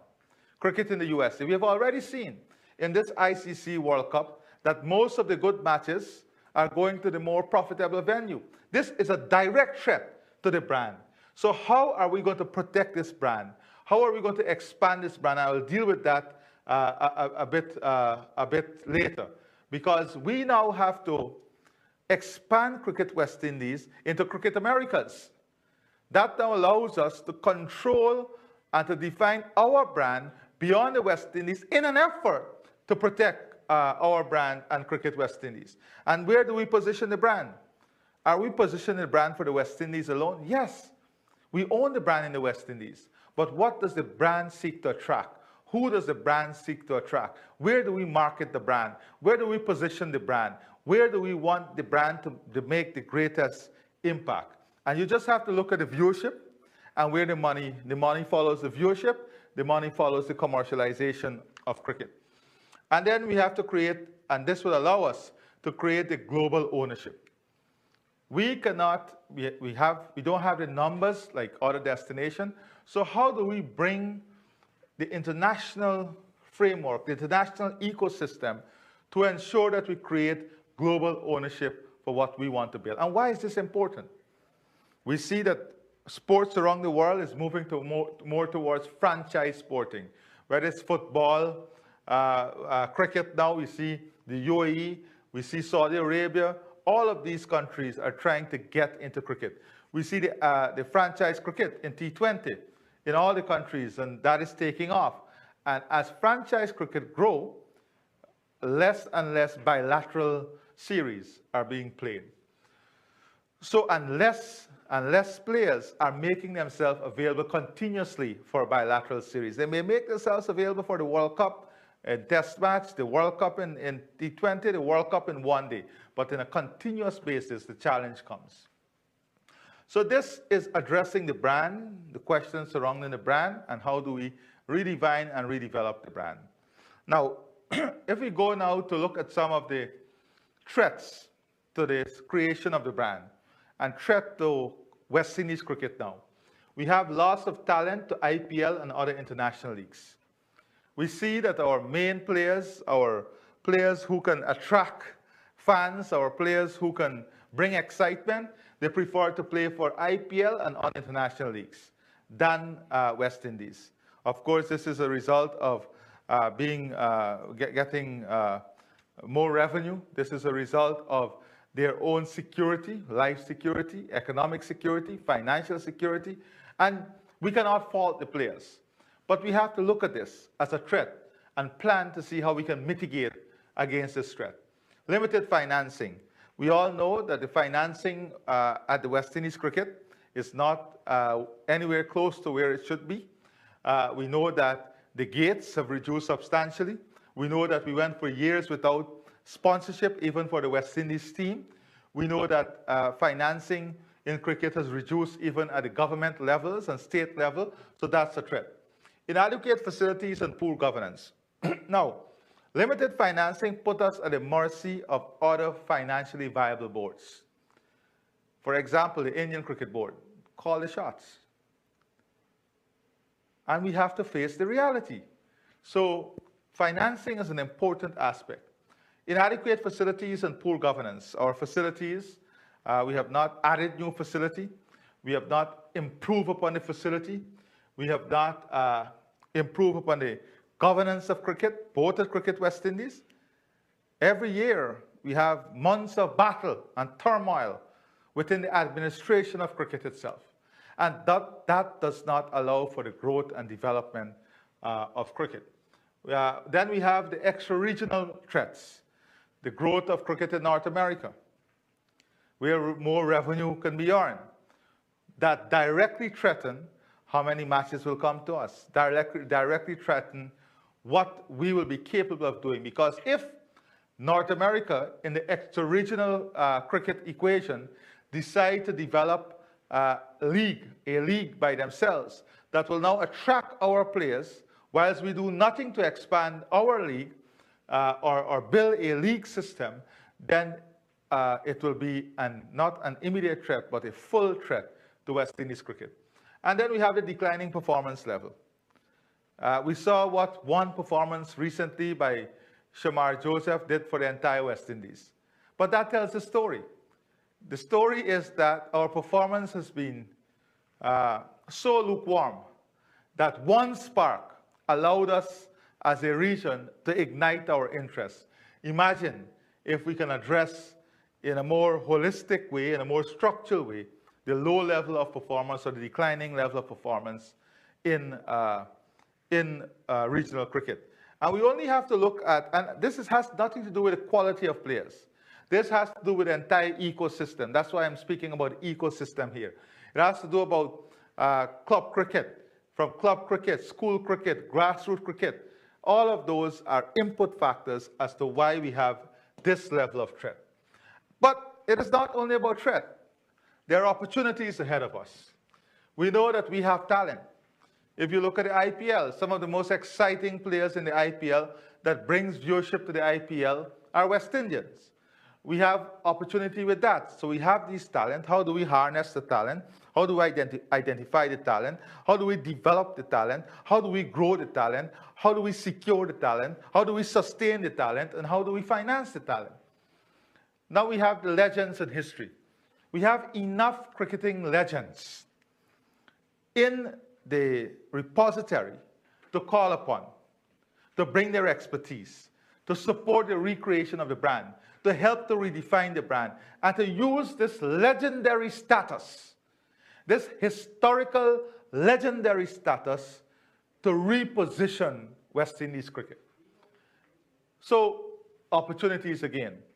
We already, before I go to CPL and WPL, we have a story and a culture. Who tells the West Indian cricketing story? How do we infuse, once again, our strong cultural heritage into West Indies cricket? Because our cultural heritage and our cultural aspects in the region are important ingredient in building, defining, and refining our brand, separated apart from others. So the story of our cricket, the culture, integrating the music, integrating the dance, integrating the party, integrating the carnival, integrating the sun, sand, and sea, integrating the ecotourism, integrating the freshness of the islands, freshness of the countries. How do we do all of that? That is a low-hanging opportunity for us. Then the CPL and WPL. Well, WPL talk about separately. The CPL is the Caribbean Premier League. Let's make no mistake. This is an opportunity for us. How do we ensure that we work with the organizers of CPL? We work with the West Indies Cricket Board in building CPL, making CPL more powerful, giving CPL the legs and wings to expand and fly, giving CPL the political, social, societal backing, the economic backing. This is already a product that we can build off, that we can refine and reshape. This is a product that proves to us that cricket has a viable future in the region. But how do we build this product into something, as I said, that is global, that creates global ownership? Well, we have already done that, because Guyana is launching a product after the CPL to support West Indies cricket. So with the West Indies Cricket Board, with CPL, with all global stakeholders, we are launching the World Premier League. The World Premier League builds off of what used to be the Champions League, where the best team from each league come together to play for their best team in the world, the best league team in the world. So the World Premier League would be an output out of the CPL that fits into the objective of creating global ownership and global brand. So here is it, an opportunity now to embrace the development of a world product, a global product that would help us to keep our talent, that would help us to finance in a greater way our talent, that would help us to give more opportunities to our talent. So we now have the World Premier League and the CPL acting hand in hand. Government commitment. Just like food security, we have to get government investment in redoing our pitches, in building out community facility, in enhancing community facility, investing in school cricket, investing in secondary school cricket, and redefining that whole cricketing landscape. Building and supporting all these opportunities here so that we can build back the entire ecosystem and reposition our brand. We also have opportunity and from this cricketing symposium, we see that there is government commitment. Because the region is making a commitment that cricket is important to us. The region is making a commitment that we are ready to support initiatives that would secure this cricketing ecosystem. Inherent passion. Our fans are passionate. Our fans are different from any other fan in the world. Our fans bring a different level of energy. Our fans can allow us to showcase and bring global fans that want to experience what they demonstrate. But first, we have to give our fans the capability of showcasing something that is different, that attracts the outsider, that they want to experience that. Many people want to experience go and sit in lodges and have your tea and clap. But the vast majority of young people want to experience that passion of West Indies cricket. And that inherent passion is a great opportunity that we have to build on. Technology and smart stadium. This is about the fans' experience. Today, you have different levels of fans. You have fans who want a personalized service. Not all the fans want to walk down the stadium and go and buy food. How are we personalizing the experience? How are you using technology and smart stadium, the lighting, the feel in the stand? All of this must change. This is where cricket is going. That adds to the experience. Cricket is not only about what is on the field now. It is about the experience. What is the experience you get when you go there? What young people want to get? Lighting, technology, personalized services. All of those things are part of technology and smart stadium. All of that has to be addressed in the cricketing symposium and the cricketing ecosystem. Now, how do we evade the spin? And what is the spin? What is it that we're seeing that we have to plan to avoid. The loss of fans. We are losing fans. West Indies cricket has lost a lot of fans.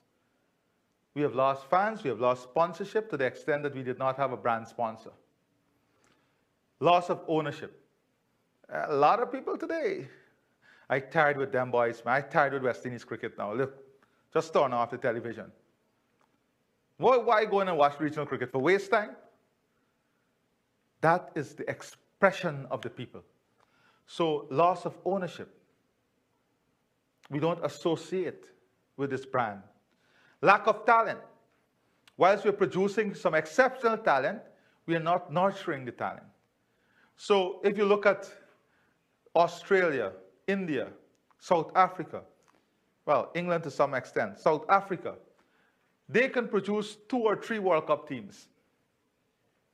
Just like soccer, football, Brazil can produce 3, 4 World Cup teams. We're struggling to produce 1 competitive World Cup team. So lack of talent, because we have not invested in the development of talent. Lack of responsibility. And this is from the administrators, and this is from the players. No one is taking responsibility.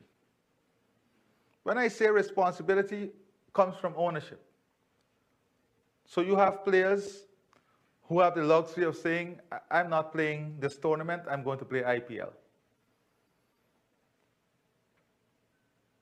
Who takes the responsibility for the fans? If you have a West Indies team playing Australia, and 5 of your best players are playing franchise cricket, how does that affect your fans? Who takes the responsibility of the effect that would have on your fans, on your brand, on your ownership? And all of this, of course, can lead to reduced fan base. So this is a spin in the wicket that we have to plan for. This is a spin in the wicket that we have to address. Otherwise, all of us will be carved out with the arm ball. So this is what we have to address in the spin in the wicket. And of course, how do we navigate the bounce? Bouncers are dangerous. The lack of investment. The divisive product. We have a product that can be divisive in nature.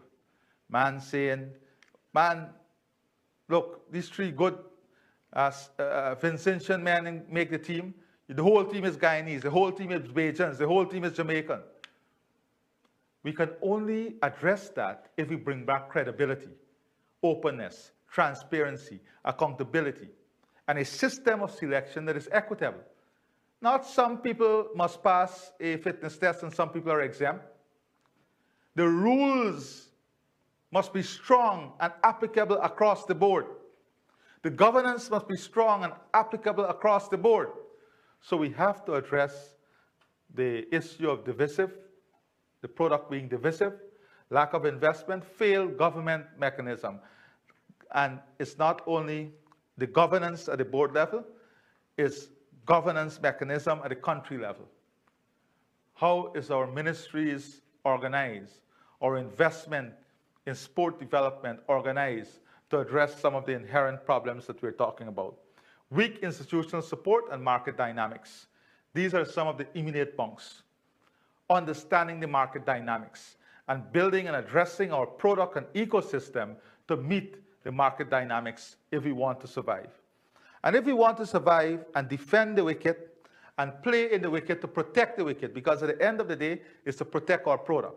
What do we have to do to protect this product, to defend this wicket? We have to invest. We have to create ownership. We have to legislate. We have to have a common legislation across all countries in the region. Same level of reform, governance reform, accelerated brand building. We have to have academics, secondary school facilities, finance, integrity, and regional branding. Those are things that we have to do immediately to defend the wicket, defend the brand, protect the brand, and build what we have. Now, beyond all of this is something called beyond the boundary. Because cricket is not only played on the field. I said earlier, we are addressing the ecosystem surrounding cricket in the West Indies to rebuild their brand, protect their brand, sustain their brand, and expand their brand. So what are the matters beyond the boundary that we have to bring into the cricket, bring into the brand, bring into the product, and invest in also the vibes. We have to have a different vibes.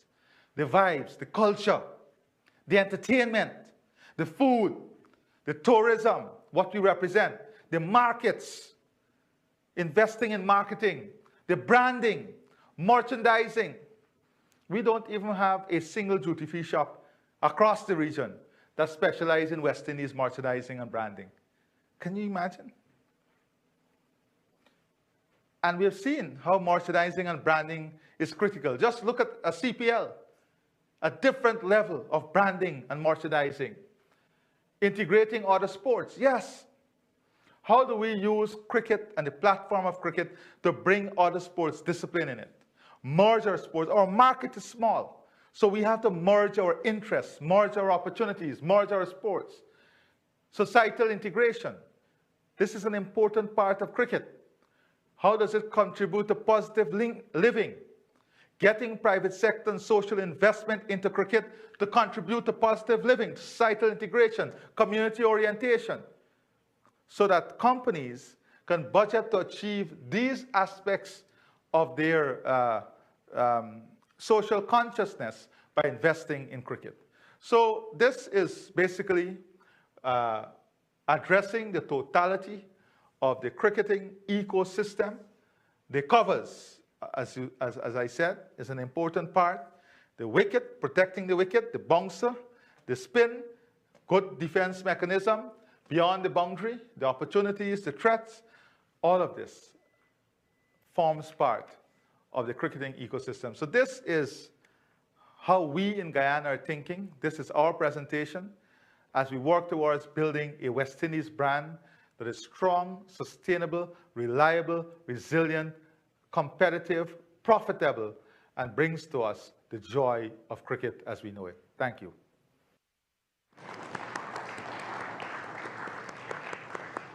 Ladies and gentlemen, the chairman of CARICOM and the president of the Cooperative Republic of Guyana, His Excellency Mohammed Irfan Ali. Presentation well received. And here we are, just on time for the closing remarks. We've reached the point where I have the distinction of inviting to deliver the closing remarks for the last 2 days' symposium, the CARICOM Prime Ministerial Chair of the Subcommittee on Cricket and Prime Minister of the Republic of Trinidad and Tobago. I please bid welcome the Honorable Keith Rowley.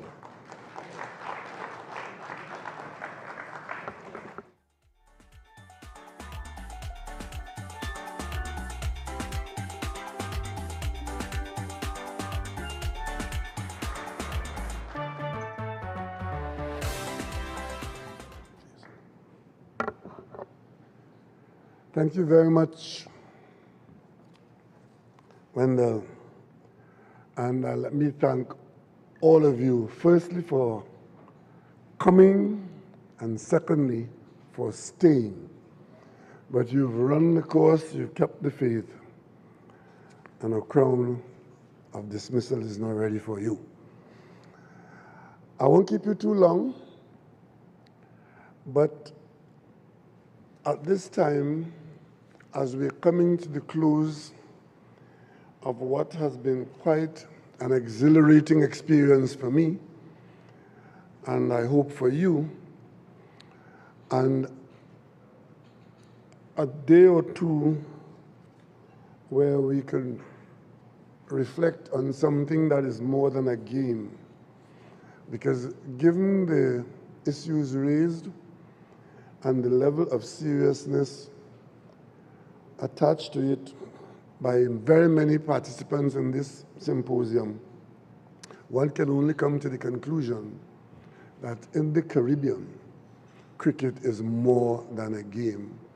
And my colleague, President Ali, who just made that presentation, has gone into the deep dive of how far we can go with cricket if we stay with the promise of a game that we have been renowned to be great exponents of. But what I'll do for a few minutes, not too long, is just go through my notes that I took as the symposium progressed, touching on, just to identify for you as you leave here, what exactly did we deal with in this symposium? What came up? What are the issues we are required to go onto our homework with? Because, as I just said to a press conference outside, it is not my intention to wind up this symposium, go back to my office, and wait to see what happens. It is my intention to prepare a summary of the proceedings, of the issues that were raised here, identifiable issues, and much of it raised by identifiable stakeholders, and take that summary to the next CARICOM meeting, where this subcommittee, which I chair, will have space on the agenda to discuss at the level of the governments gathered in St. George's and where we are with cricket. And before we get to Grenada, that meeting will take place in the first week of July.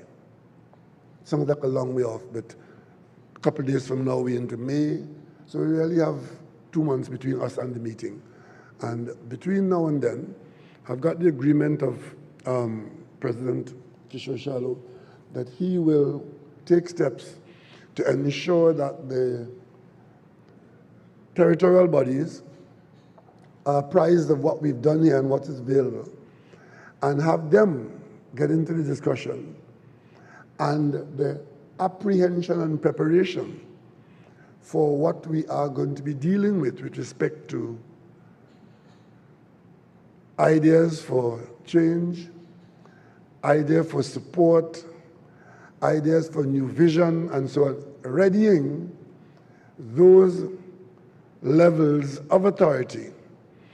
And by the time we get to Grenada, we should have some kind of feedback as to how our efforts here are to be received outside of this room.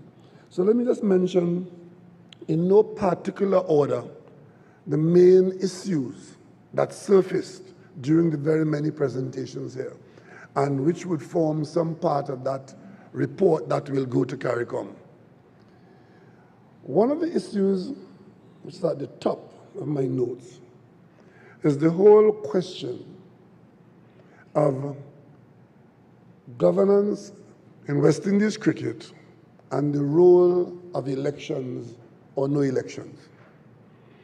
There's a view that the existing arrangement of the management of cricket in the West Indies being done after elections of dubious, sometimes, outcomes, but not satisfying the public demand for transparency and even accountability. And that would have contributed considerably to the loss of the fan base that President Ali mentioned. Because if your fans believe that you are not genuinely the best management arrangement, they will ascribe the negative outcomes to that. And the fans will then lose interest and want to leave you alone.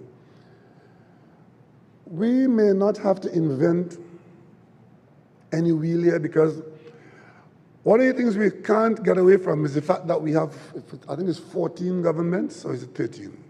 Governments, territories, sovereign nations that make up West Indies cricket team. We are the only cricket team that is made up of a group of nations. So that automatically creates these separateness within the structure. But where that kind of system exists in the world, in other areas, you don't have elections to its leadership, because the divisiveness that is inherent, that President Ali mentioned there, is built into our pie. And the way they deal with it, as CARICOM does, because CARICOM itself manages this as CARICOM. CARICOM's leadership is not by election. It is by predictable rotation. The European Union is by predictable rotation. So you don't expose yourself to the shenanigans of shysters organizing an election, claiming ownership, and governing through lackeys. And I point my finger at no one here. My friend Kishore, no, I'm not pointing my finger at him. He just come and he meet that. But that is part of the problem. And unless somebody can come up with a better solution, the existing arrangement is not going to improve our circumstance. So, that is on the table.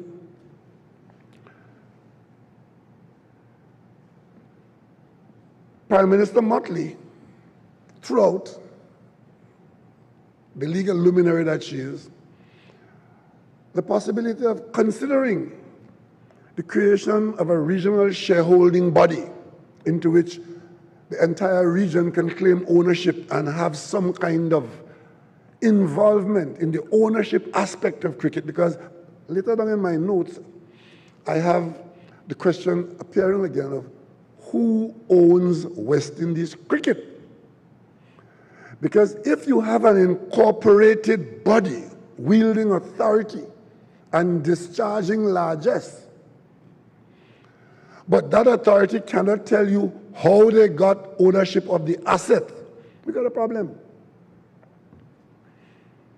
Because somebody told us about 6 people going off to Tortola and forming, incorporating a body, and I told you about going to a meeting as head of a CARICOM country to be lectured to and pissed upon by somebody who tells me, you just step aside. We are Cricket West Indies, Inc.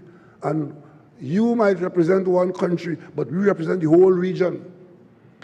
So what you do, look after the school program, and we will take care of the rest. I experienced that. So we have to settle that issue. And we are not the only region that had to settle that issue. Basra don't know. What happened in Pakistan? The Pakistanis had a worse situation, and they dealt with it. They dealt with it. We must deal with ours. I'm not putting out any solution, but I'm telling you that will remain a problem. And the more it becomes a financial challenge for the region and the more there are demands on national treasuries around the region, the more that issue will surface. So I move on from that. But there are possibilities, as Prime Minister Motley hinted at or mentioned as she moved on. But the possibility of a corporate board might be something to consider. Go forward. A lot of call for government investment. But I think there's an acceptance that there's a big role for governments at the local level within the borders of governments, but also a role for governments outside of the border in taking part in supporting the regional game. Within the border, cricket, the game, is not just a game that people like to play. It is probably the most character-building exercise for young people. Young men in our region, we had a seminar right in this very hotel recently. And the seminar was a symposium on violence as a public health issue in the region, where we had to accept that our region is plagued by ever-increasing levels of violent conduct on our society. And one of the solutions advanced in that symposium is that the government should invest more in sport and let sport play the role that it can promise to play in bringing about a change in that cultural malaise. Violence as a public health issue. There are more people dying in Trinidad and Tobago from violent activity than from many well-known diseases. That's a fact. And encouraging young people now to play sport, especially a sport like cricket, As a character building input, governments will do well to invest in that. So where you have boys' schools with no playing field and no sports master, and sport, including cricket, as a nuisance to academics, they miss the point. I can only speak like this, because when I went to school, the top students in academic proficiency were also the top students in sport and vice versa. So sport is not a nuisance. It's an integral part of, and we can learn from that. Talking about the good old days, maybe we can go back to that. But there was some element of compulsory participation. Nowadays, I have a grandson, he's 9 years old, Mr. iPad. Man, get him off the iPad. His 3-year-old brother is on that same track. It's a different world. But we know what worked. We know what worked. And the perfect environment is not the only place that success can be had. But at least if you've had the experience of success, at least you know what used to work. Somebody here spoke about being mentored, because mentoring was also raised here, the value of mentoring, and mentoring of the highest quality, using our legends as people who can inspire a generation. We've lost some of it, but we haven't lost all of it. So I think there was widespread agreement on the responsibility of the governments to ensure that there's a sound and improving quality in the primary school program, catching our youngsters early and getting them into a program and then moving forward. That mentoring opens the possibility for a large amount of volunteerism in the region. A campaign of volunteerism, those who can contribute and who want to contribute, either singularly or with groups. So programs in community development within the region would be advanced to CARICOM as something that the governments would want to buy into and invest in. We want to be able to compete in numbers, because I did start out yesterday morning by pointing out that we do have a small population of people from which to draw our cricket product. But that had never been a big problem for us, otherwise we wouldn't have been at the top of the world.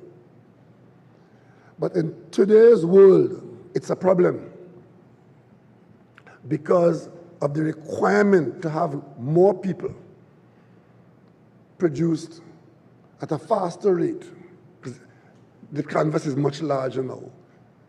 But Barbados had demonstrated that you could be very, very small, but you could take on the world and beat them at cricket if you're Barbados or if you're the West Indies. But we need to acknowledge that we need to play more cricket, have more people participate. It was, Brian Lara, who spoke about the history of the game where cricket was the privileged class game, but he invited us to encourage our populations to take ownership of it and have more people participate in the game. That's how the game evolved. It went from being an exclusion, it was played exclusively by the upper class or the colonial master class, and then it became a game of the man in the street. He talks about that, reclaiming that ownership. But at the same time, we talk about being small numerically, not 50 million or 20 million nation. The many nations add up only to, 7 million? Because we don't count Haiti, because Haiti is not a cricket playing part of CARICOM. But as we do that, we do it with a brand that is bigger than many geographical entities. And that is why much of the discussion in the last 2 days acknowledged that we are a big brand in cricket. So we must try and extract from that big brand its fullest potential. And President Ali's details there did show how that can be done in some way. This whole idea, and I'm just going to mention, early in the proceedings yesterday, the whole question of reviewing the CPL contract was deliberately put on the table because it was so important. Not as an act of hostility, but as an act of reality. CPL is an integral part of West Indies cricket now.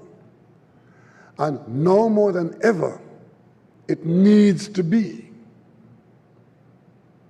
as transparent as possible. We had a presentation by the head of CPL today, and all of it was good. All of it was clear. There was no need to look at anything that is his story. But the rest of us who have not studied it, who don't have our own interest to protect, we need to know that what was said there by CPL today is in fact the whole and the real story. Just to know. Because if we don't know, then we will assume it is not so. So we need to comfort the region that the involvement of the CPL owners are not inimical to our best interests. And once that is done, then the Guyana program of the World Premier League, if that is where we're going to go, we should do it fast, because it's a big idea. And the same way we led the world in Test cricket, if we get this done, from a business standpoint, this business potential of a World Premier League, let us not wait for another Lalit Modi to take it from us, and then we say, no, we could do that. Sir Clive Lloyd mentioned being at the top of the world, captain of the West Indies team, the best players in the world, out there for 15 years. And then we discovered after that there was a tremendous potential for our leaders to have capitalized on that. But he told us today at lunch that Kerry Packer told him that we didn't know our real value. Let it not be said that in the 21st century, after all that we've been through, success and disappointment, that we still don't know our real value.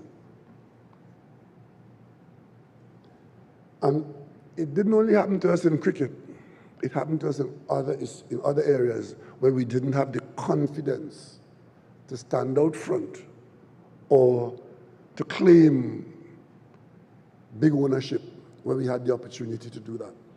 So we have to be prepared to treat with that issue of the World Premier League. And of course, that involves the question of who benefits. And what accidental arrangement are we hoping to happen? If we do all the things that we want to do, create this whole mass of players who go off and play in the 16 leagues around the world, but we have no contractual arrangement with them, so that as they take advantage of the opportunities to earn, they do not cut their navel string with those who invested in them. How do you deal with that?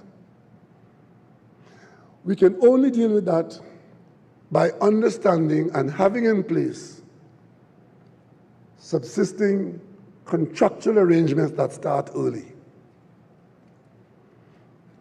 And thinking aloud here is allowing me to say to you, we may have, as we invest the kinds of monies that the governments and the region will have to invest in our young players, we'll have to put contractual arrangements in place to support them in their development. But as they proceed upwards in the earning ladder, those contractual arrangements have to remain in place, so that when they become millionaires, they don't kick the ladder away from the grounding of the ladder, which is still in the community where young players are raised. So yes, support from primary school, or from the cradle, you want to say, all the way up, support, because that's what all this is about, support. But we have to evolve a contracting arrangement that allows a connection between the developed player and those who invest in the development. Because without that, somewhere along the line, the link would be broken, the generation of lucky players will disappear, and if you don't come through West Indies cricket, where you passing to go to IPL or CPL or Big Bash, where you passing to go there?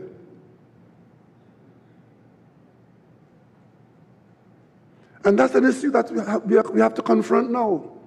You only get noticed to go there because you are in West Indies cricket.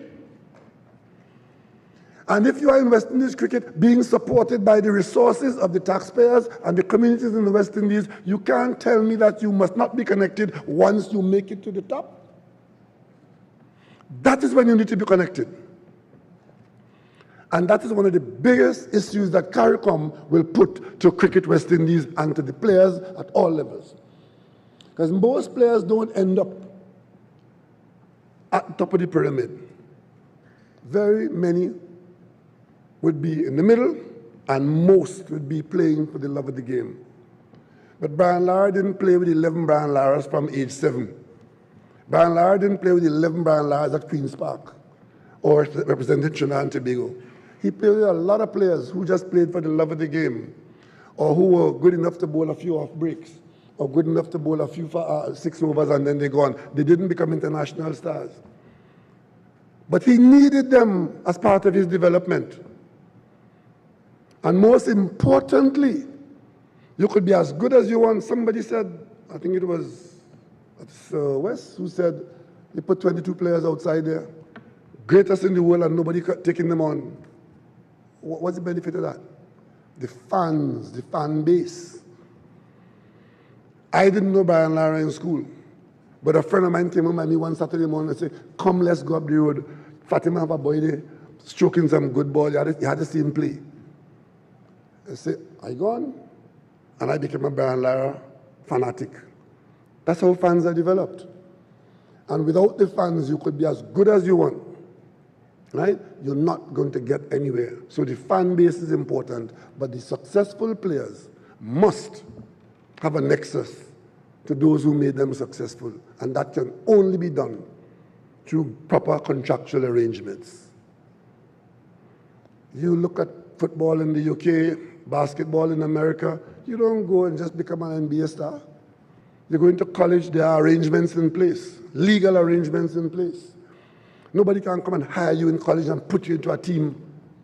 All of these things have been taught out already by other people. We don't have to invent any wheel, but we have to understand them and see what we can glean from that and devise our own structure. That is what this meeting is about, you know. We've now put all the linen outside on all the lines.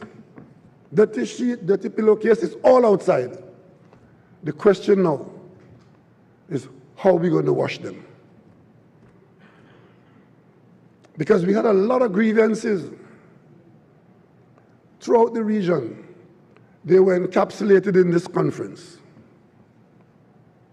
To move on now, we have to say, we know this, we know that, we know this, we know that. There's only one way to treat with dirty linen, is to wash them and dry them. And I think that's where we are now.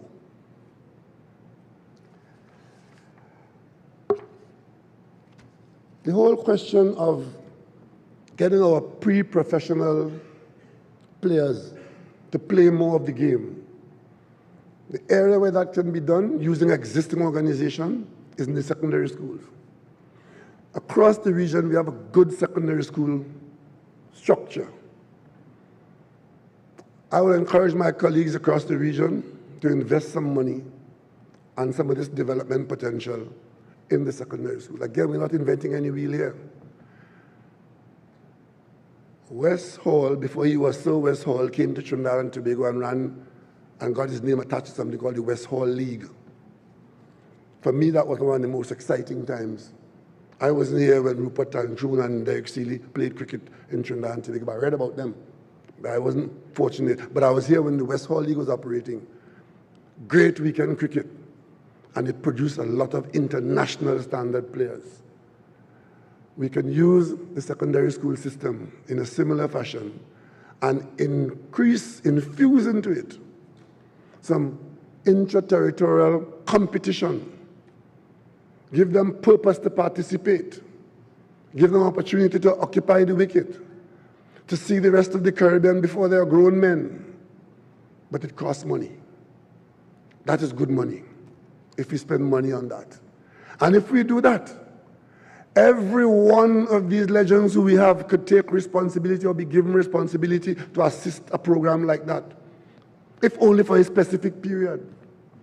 And somebody talk about the Caribbean Development Bank. Well, the bank spends money on schools and hospitals and bridges and training.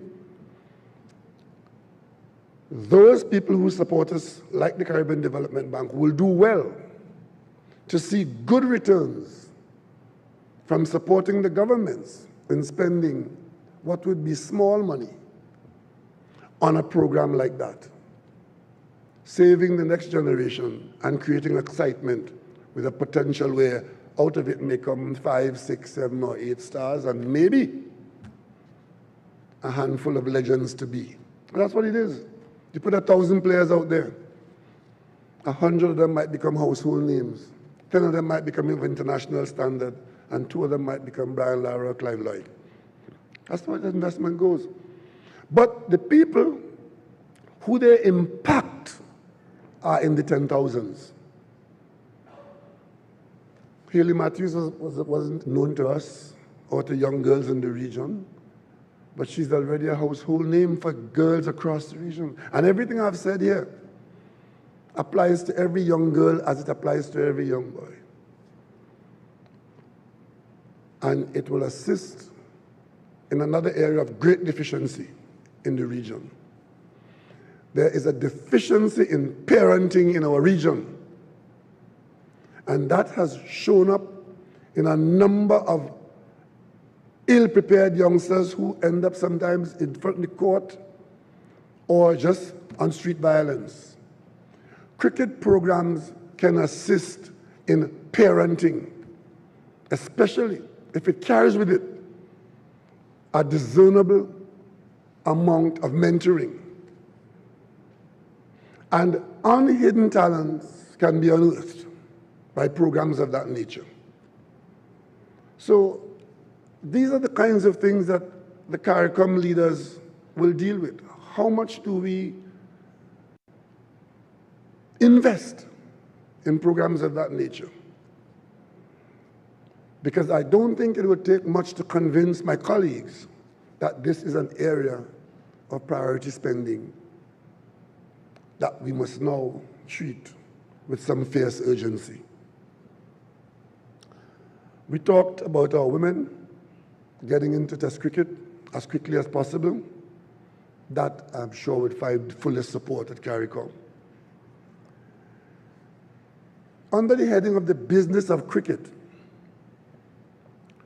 if we accept that cricket management and operations today is a business, then we have to put a clarion call out to our corporate citizens of the region and outside the region to play a significant role. And for us, that is not new. We've had big sponsors before. We used to have the Shell Shield. In fact, Shell Shield was the heyday of cricket for quite some time. Shell Shield matches used to fill the Oval. And one of the best days of my cricketing life is when we beat Barbados in Queen's Park Oval, and a man walked out with a placard, "Cockroach and Fred foul again." Oval full. But now you can't get 100 people inside there. But the enthusiasm is not dead if the product is attractive. So we'll go back to the sponsors. The government has a persuasive power with some of the sponsors. We must use it. Somebody said that cricket in the region is on life support. I think it was Enoch said that. That's a good way to put it. When you're on life support, you have two options. Get good care or call the undertaker. Those are the two options. This conference is about trying to get good care. And if it fails, you have one option, is to call the undertaker. So, it was also said that we need to acknowledge that the foundation is there, but it requires some repairs, and once the foundation is sound, the superstructure will follow. That's another area where the governments can be encouraged to invest in the foundation, but we're not going to leave the superstructure to the wiles of the weather.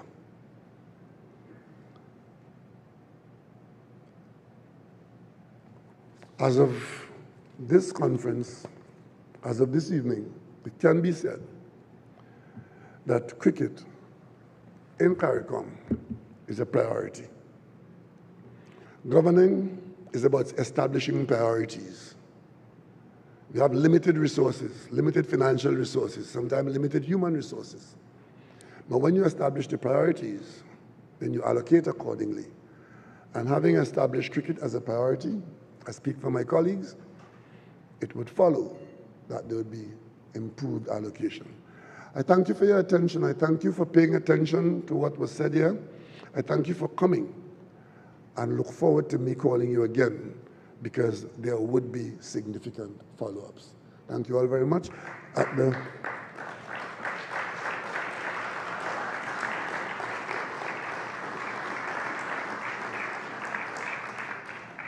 We have at 6 o'clock, we're expecting you all at the Diplomatic Center for our social gathering. So when you wind up from here, try and get yourself up to the Dip Center at 6 o'clock, and we have another hour or two of there, and we end up there later.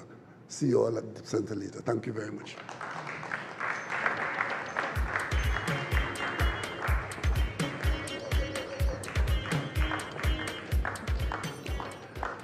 Thank you very much to the Prime Minister of the Republic of Trinidad and Tobago, Dr. the Honorable Keith Rowley, and Chair of the CARICOM Subcommittee, Prime Minister's Subcommittee for Cricket. Ladies and gentlemen, as we prepare to bring the proceedings to a close, we're near the end, just a couple more minutes. Permit me to extend a thanks and appreciation and ask for your acknowledgement of the team from Cricket West Indies that would have contributed to the success of the two-day meeting, of the team from CARICOM that would have contributed to the success of the two-day meeting, and of the team from the government of the Republic of Trinidad and Tobago that would have contributed to the success of the two-day meeting. There are many moving parts in activities such as these, and it is an example of the opportunities of collaboration, teamwork, sportsmanship in more ways than one that have resulted in us having a successful two-day engagement. Thanks again to the team at the Hyatt Regency Trinidad for facilitating all. I'd like to bid a very fond thank you and adieu to all our viewers and participants on the respective media platforms. Thank you for being with us, and we wish you an onward successful weekend and continue to support West Indies cricket. And as we close in this room, now that we've sent our social media folks away, ladies and gentlemen, I just wanted to let you know that there's a gentleman by the name of Mr. Johnny Grave, who happens to be the CEO of Cricket West Indies, and it seems that around this time he is celebrating his birthday. So happy birthday to you, Johnny. And just for the record, let it not be said that the governments of the Caribbean didn't give you a good gift for 2024. You now have a memorable birthday gift from so many leaders of the Caribbean. Congratulations to you. And as we close, thank you one and all for your time, your talent, and your passion for West Indies cricket.